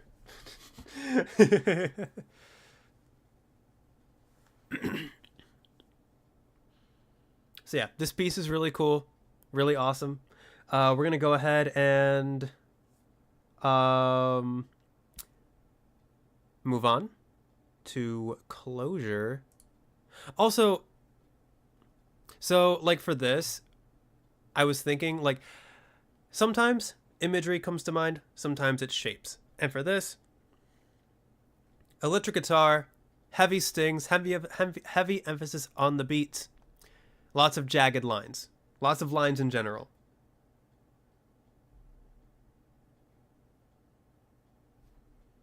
Don't worry, you'll yell in the Discord about it after you watch the playthrough. All right, I look forward to it. If you play this game and don't see any doors,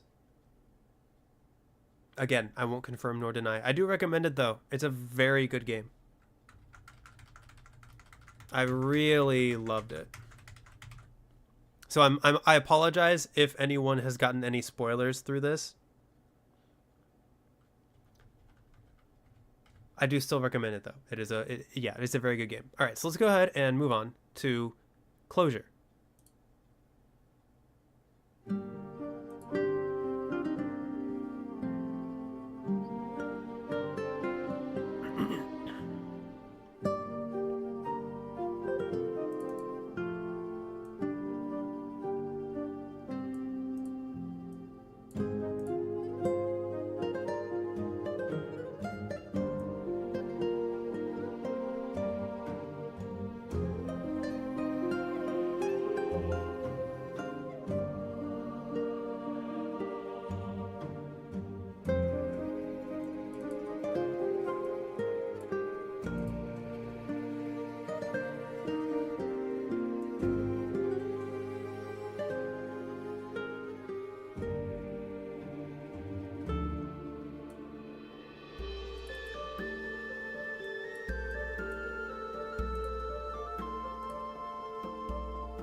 Okay. So again, we had a callback to the Death's Door main theme. How high is the difficulty rating? Um, like on one end of the spectrum being Hollow Knight and one end of the spectrum being Rain World? I mean, I would consider those pretty close in terms of difficulty. It's easier than both of those games, I would say.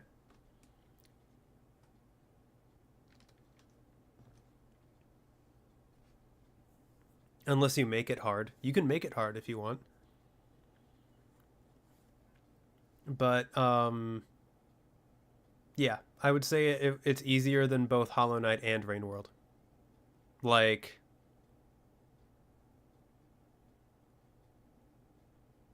on a scale of expert mode Cuphead to Dark Souls no heals, I haven't played either of those games. I would say it's easier than both of those games too.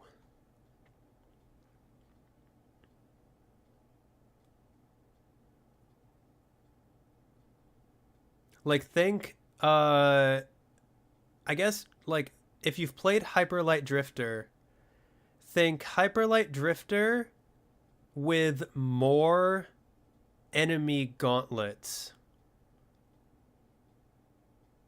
and with slightly spongier feeling enemies, I would say. Or, like, a lot of them are more, some of them are more spongy feeling.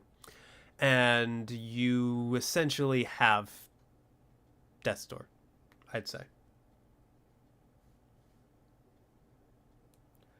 Cuphead also has a funky soundtrack. I have not listened to the whole thing. I've heard some songs, and I've loved what I've heard. There's not a whole lot of soundtracks for games that tackled that particular genre. And it's really cool. But, okay, so we have the Death's Door theme. We have almost like... We have some very warm sounds here. With the guitar, the flute, the oboe or clarinet, some type of wind instrument. It also sounds a lot more happy. Out of curiosity, hang on. Let me see if I can find out what key this is in. Da da da da da da da da. Hold on. Da, da, da.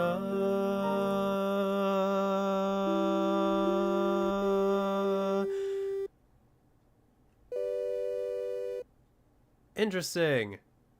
So if I'm not mistaken, for the song about closure, we have most likely maybe moved from E minor to the relative major of G major, which would be very fitting.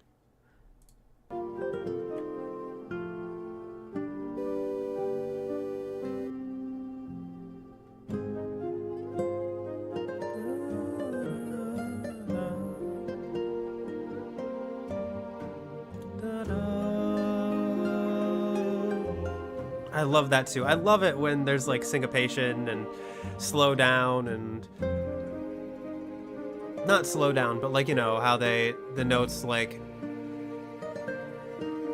sometimes syncopated notes can feel like they're dragging, and that sounds really cool to me.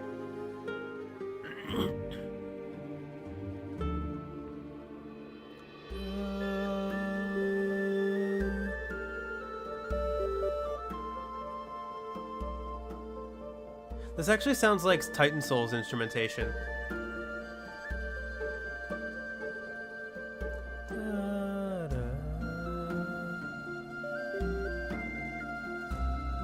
I wonder if we've modulated here. Da da da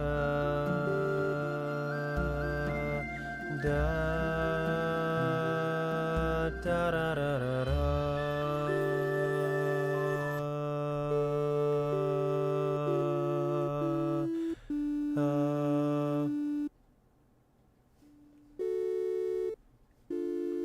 Did we modulate to D major?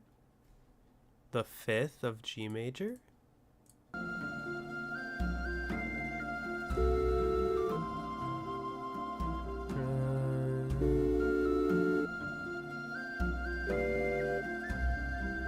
At this point, it just sounds like I'm playing random chords, and none of those chords fit in whatever's happening in the music right now.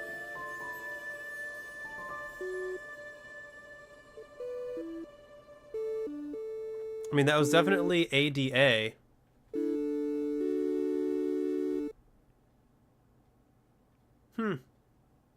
I don't know. See, the problem is that could also fit in the key of G major. So I have no idea. One of your favorite soundtracks of all time is the Sonic Unleashed soundtrack. I never finished that game.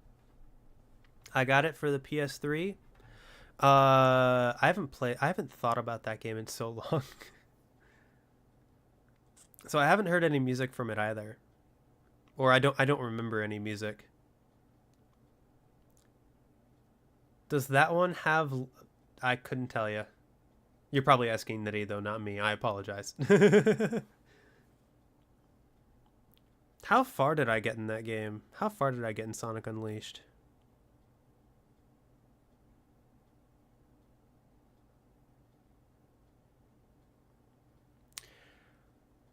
I think I was trying to finish one of the night levels. And it was kind of sucking, kind of hard. I don't think I dropped the game because other things came out. I think I dropped it because I wasn't having fun. Maybe. I'll have to see if I can find a way to try to play it again. Maybe I'll buy it on Steam.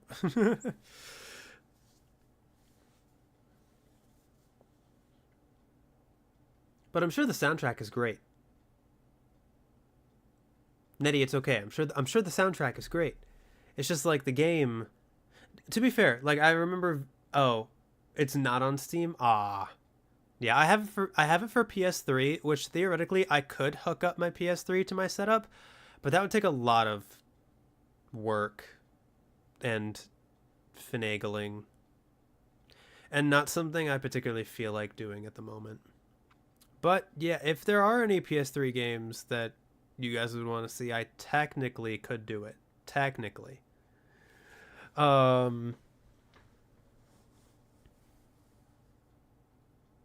yeah, I think that's it for Closure. Not a whole lot happening there. Just very like warm sounds.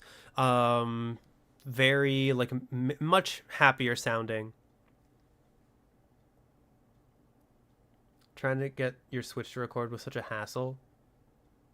Need to record. How do you record your other games? I use an Elgato for my PS5. Fitting to the name of the song. How many songs are remaining? 5. There's we're at 45 out of 50 songs in this playlist. Oh, we're approaching 5 hours, so we better. So this is the Gravedigger's Locket.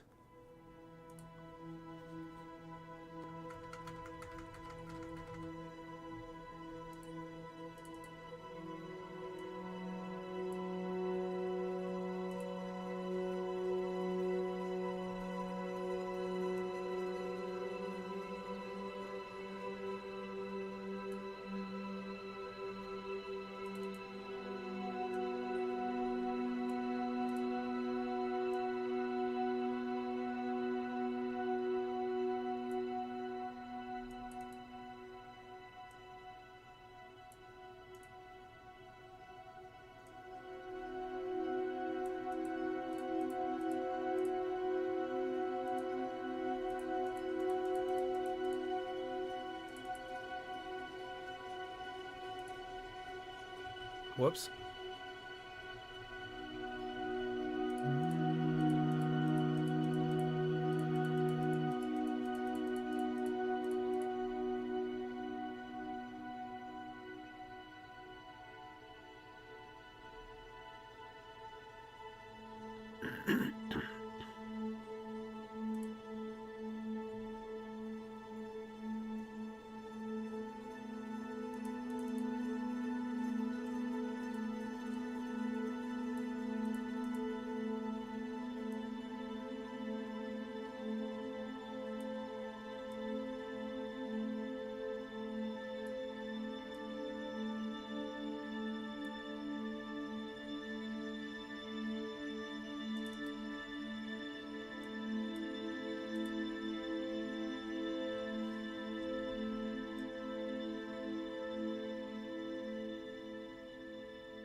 All right.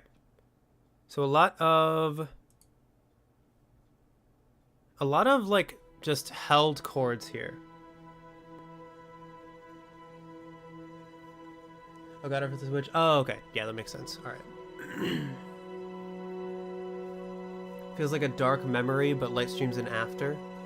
Feels like getting to the truth, but all of it good or bad. I can see that. Yeah, this one feels very empty. Like there's not a lot of melody here.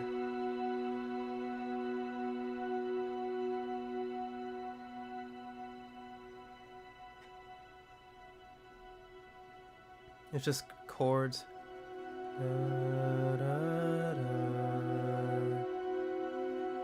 Very dissonant as well.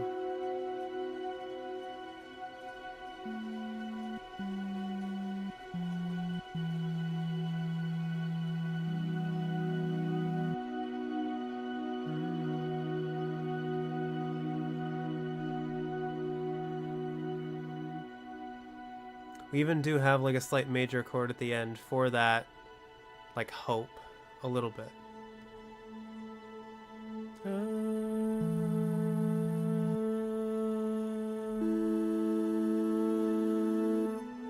I think we're in E minor again.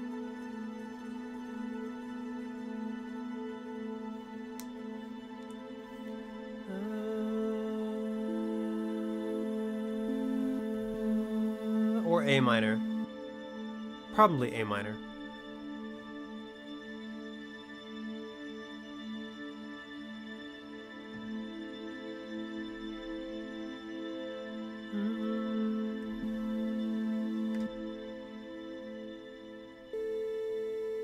Yeah, the high note is an A.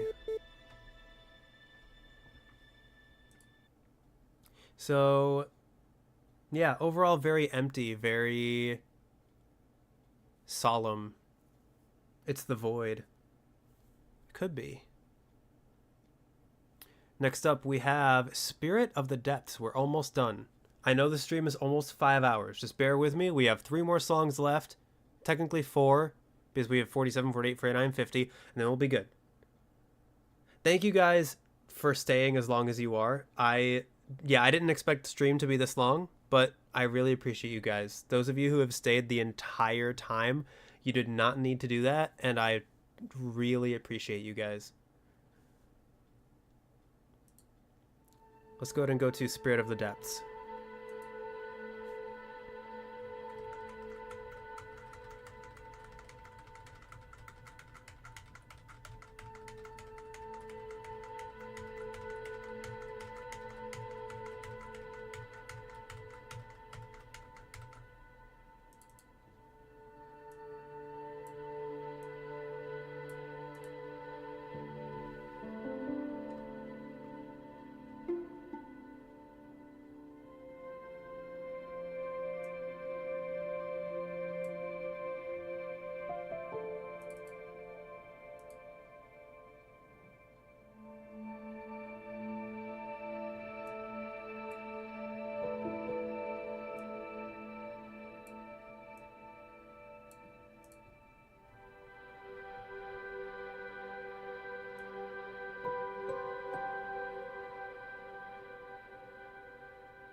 Okay, so here we kind of have the same vibe.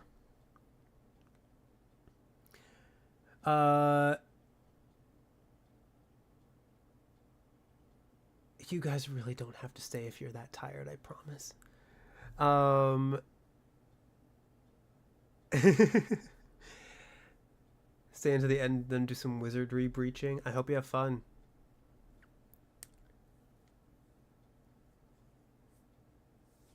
Put a jacket on the floor.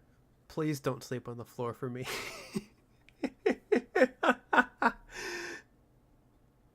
I also tend to go to bed around 3, 4, 5 a.m. and wake up at like 1 or 2 p.m. Yep. It's not even midnight for me yet. Okay, you're fine. Oh my gosh, you stayed up until 7 a.m. Oh my, I'm so sorry, Nettie. Thank you, and I'm sorry. I feel like so grateful and so apologetic at the same time.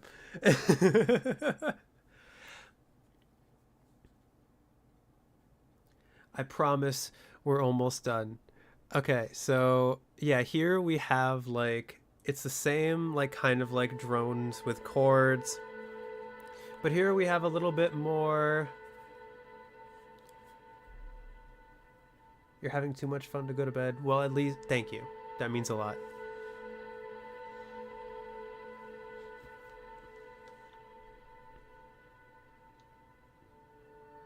So yeah, here we have like it kind of sounds like similar to the last song, but then we get some changes. We have some hints of a melody. Da da da.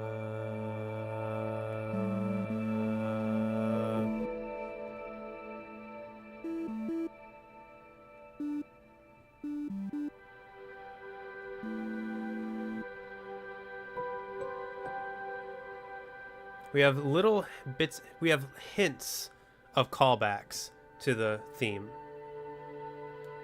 Sounds like Ascension. Close enough. Sounds like Heaven. And then we have like this unexpected like ray of hope here, which is why I tried to draw like a lighthouse. Da, da, da, da.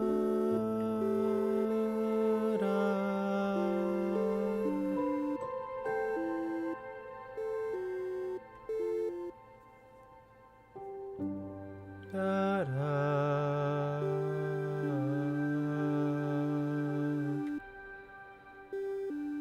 That was G to D. Da, da.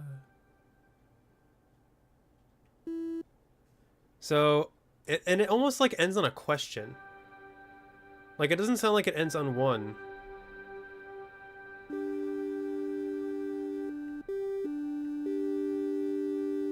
It also does not sound like it ends in A.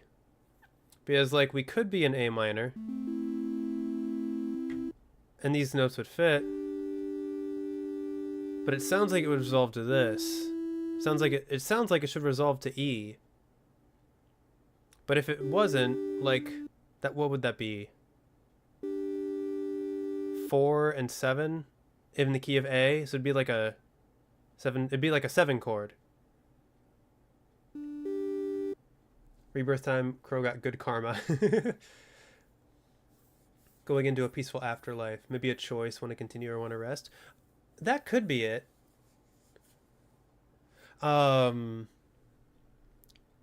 Like deciding whether or not to keep going. All right, let's go ahead and continue with We Reap What We Sow.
Oh, we're done. Penguin is back. Or is it its child?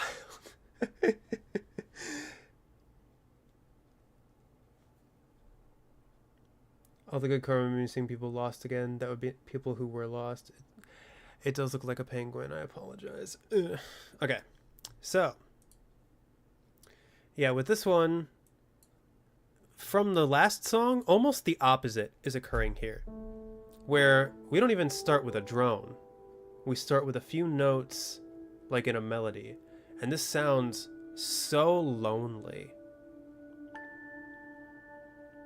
And here you have such a big contrast between the low notes and the high notes that are making up the melody.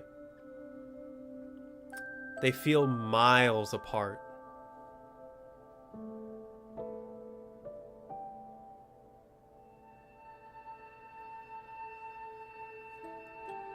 Lost child, lost in darkness, also a little hopeful hello. I can see that.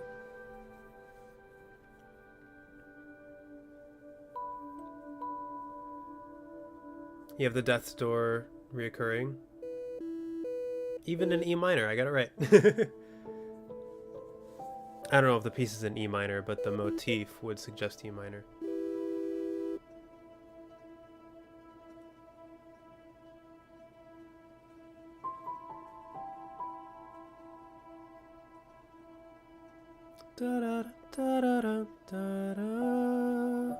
That also calls back to something.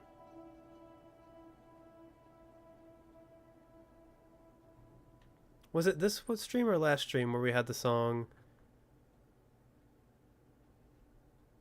Da da da da da da. You know what that sounds like?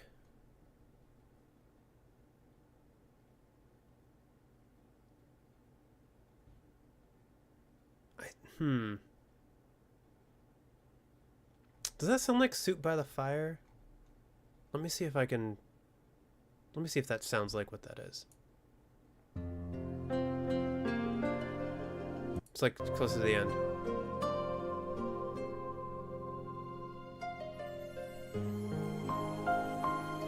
This is not the song I was thinking of. But it does almost sound like that. But there was a song that went like, da da da da da, da da da da da. Not exactly that melody, but like the chords. It like fit in there. And I don't remember what song it was. You thought I was going to do the Jurassic Park theme?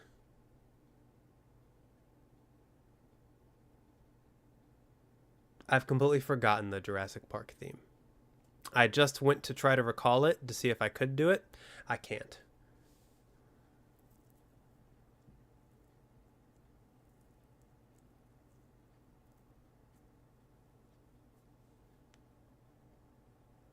Da da da da da. Maybe. When the gates open. Oh, like da da da da da. Like that. Oh. Thank you. Now it's come back to me. All right, let's go ahead and move on. We have 2 more songs. The Gravedigger's Request.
Yeah, I don't quite know what I was drawing there. You see a baseball? I don't blame you for seeing that. So with this one, what kind of Spider-Man is that? The kind who is very sorrowful. This feels triumphant. Uh,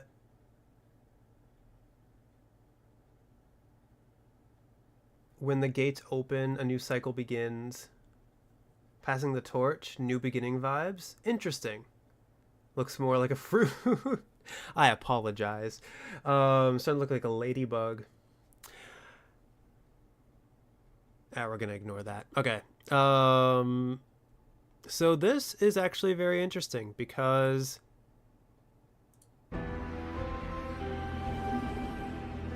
here we actually do have two themes, like regarding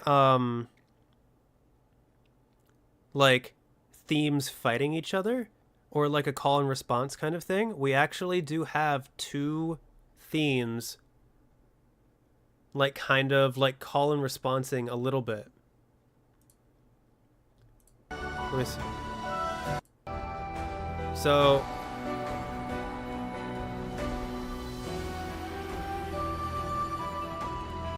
the da da da da da da da, that is a character's theme, and then alongside it you hear the Death's Door theme as well.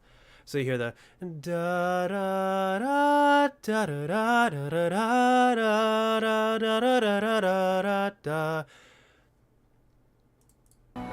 So let me, so you guys can hear it. So.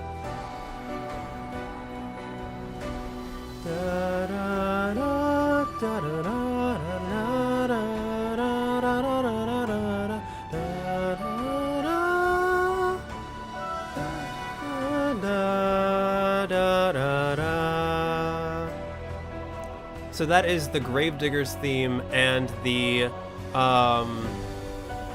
Death's Door / Crow's theme, kind of like mixing together. Out of curiosity,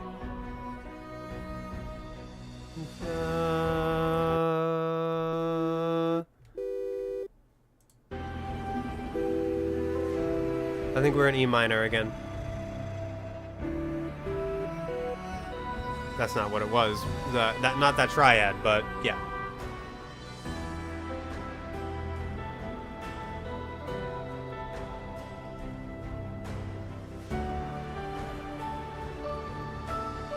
You have very like definitive beats.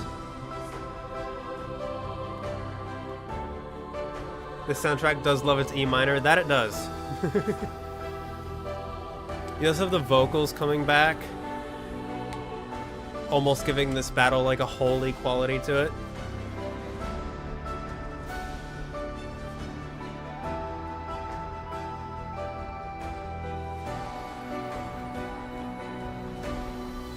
And yeah, I just love this part, how these themes mix. Yeah, the E minor for the motif. So yeah, I love that part. I love hearing like character themes and different like themes we've heard throughout the soundtrack like mix like that. I think it's really cool. All right, we have one song left, A True Epilogue.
All right.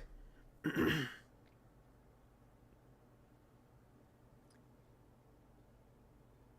with me. I don't want to come. Oh, for the last song? Yeah. This is the great reward. Chill boat trip with the song. Field of Elysium. The strings are really good. A boat that's leaving the place where my adventure took place. Flying and seeing all the people you've helped. All very interesting interpretations. So, funnily enough, this beginning part is actually a callback to Titan Souls, which was the first game by this studio.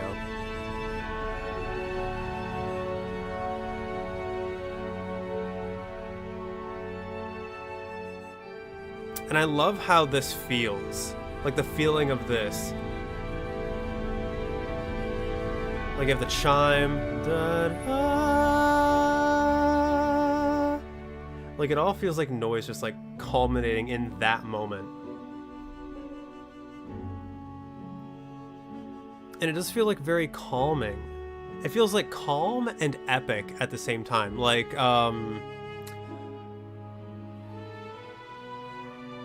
almost like being like awestruck a little bit with the instrumentation here.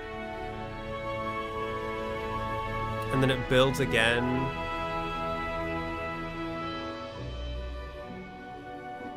It's like moments of reflection and then moments of, or like both the good and the bad of the reflection. It's like it's saying farewell. I like that.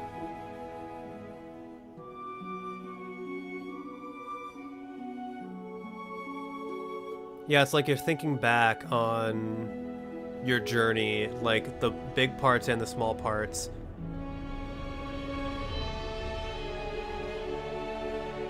And that's super powerful.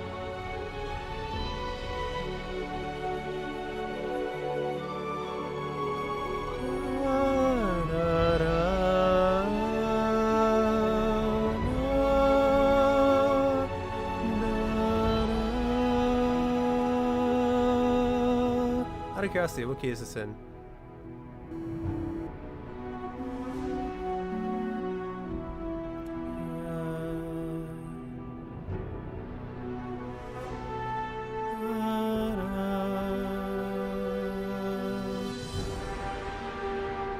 I think we've modulated here. So prideful at the end with the horns, yeah. This makes you want to cry, even though you've never played the game. Sometimes music can have that effect on people.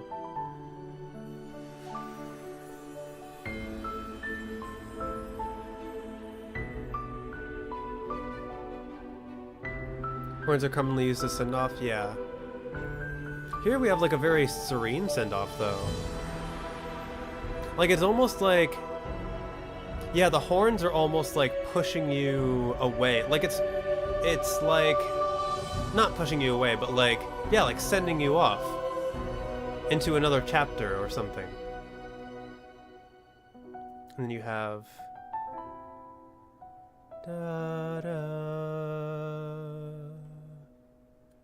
The very last of the Death's Door motif. Da, da, da, da.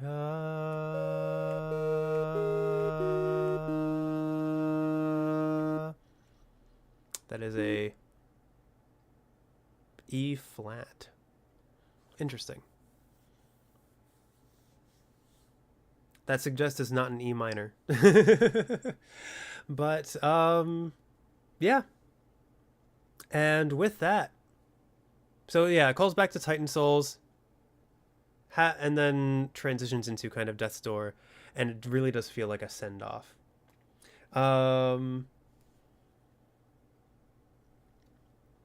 So yeah, I think that's gonna be it. We have finished the Death's Door official soundtrack discussion/analysis. This is a fun soundtrack to analyze without any foreknowledge. I'm glad you had fun. Yeah, it's very interesting seeing that perspective. As someone who has played the game, it's very interesting to hear the analysis of someone who has not played the game. Um, but yeah, we got through all 50 songs. Took us 2 parts. We're over 5 hours, but we did it. We did it. I really hope you guys. I'm really glad you guys had fun. Need to learn more about music? Like I told Nettie, it's never too late. If you want to learn music, there are a lot of resources out there that will help you, and it is never too late to start. Music is a wonderful thing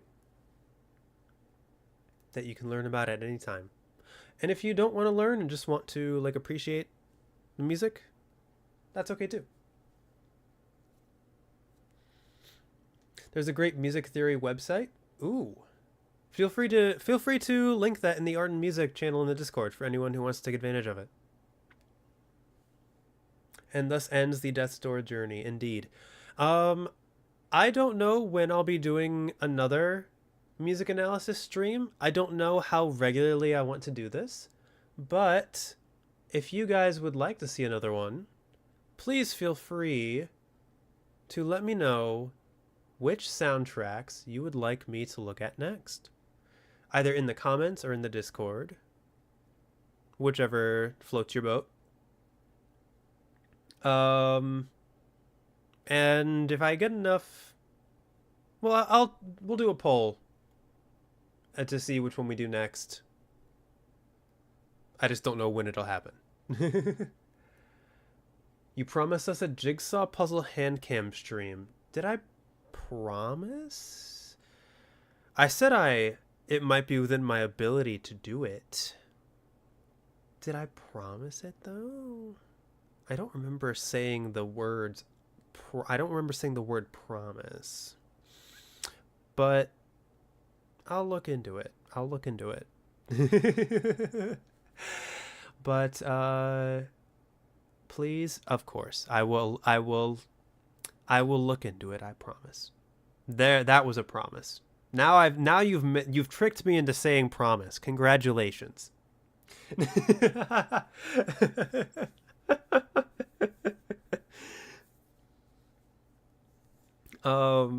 But yeah, thank you guys so much for sticking with me through this. These streams in particular, I feel like more than any other stream, are more fun if there is an active discussion and there are people who are actively engaged in what I'm saying about the music, trying to come up with their own theories on what the music could mean. Yeah, if I was just playing a game, like there's a game to watch that people could be interested in. But I feel like for these, it's a lot more important to have like some people who are actively interested in the subject matter and people to talk to. And so, truly, from the bottom of my heart, thank you guys for sticking with the stream the whole time. I did not expect it to go for over 5 hours. Thank you for staying engaged the whole time. You guys have no idea how much it means to me that these kinds of streams have been like getting the excitement and engagement that they are from you guys in the chat. And so, yeah, thank you guys so much. I really do appreciate you guys more than I can say. More than I would be able to say.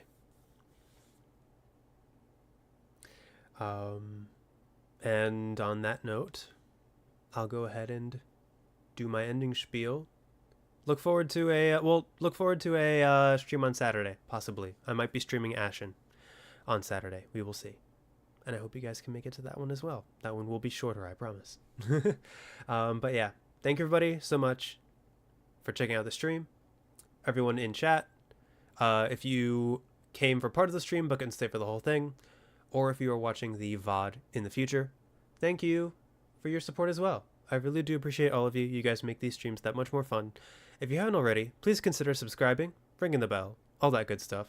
There is also a Ko-Fi link and a Discord link in the description if you would like to support the channel or join the community, respectively.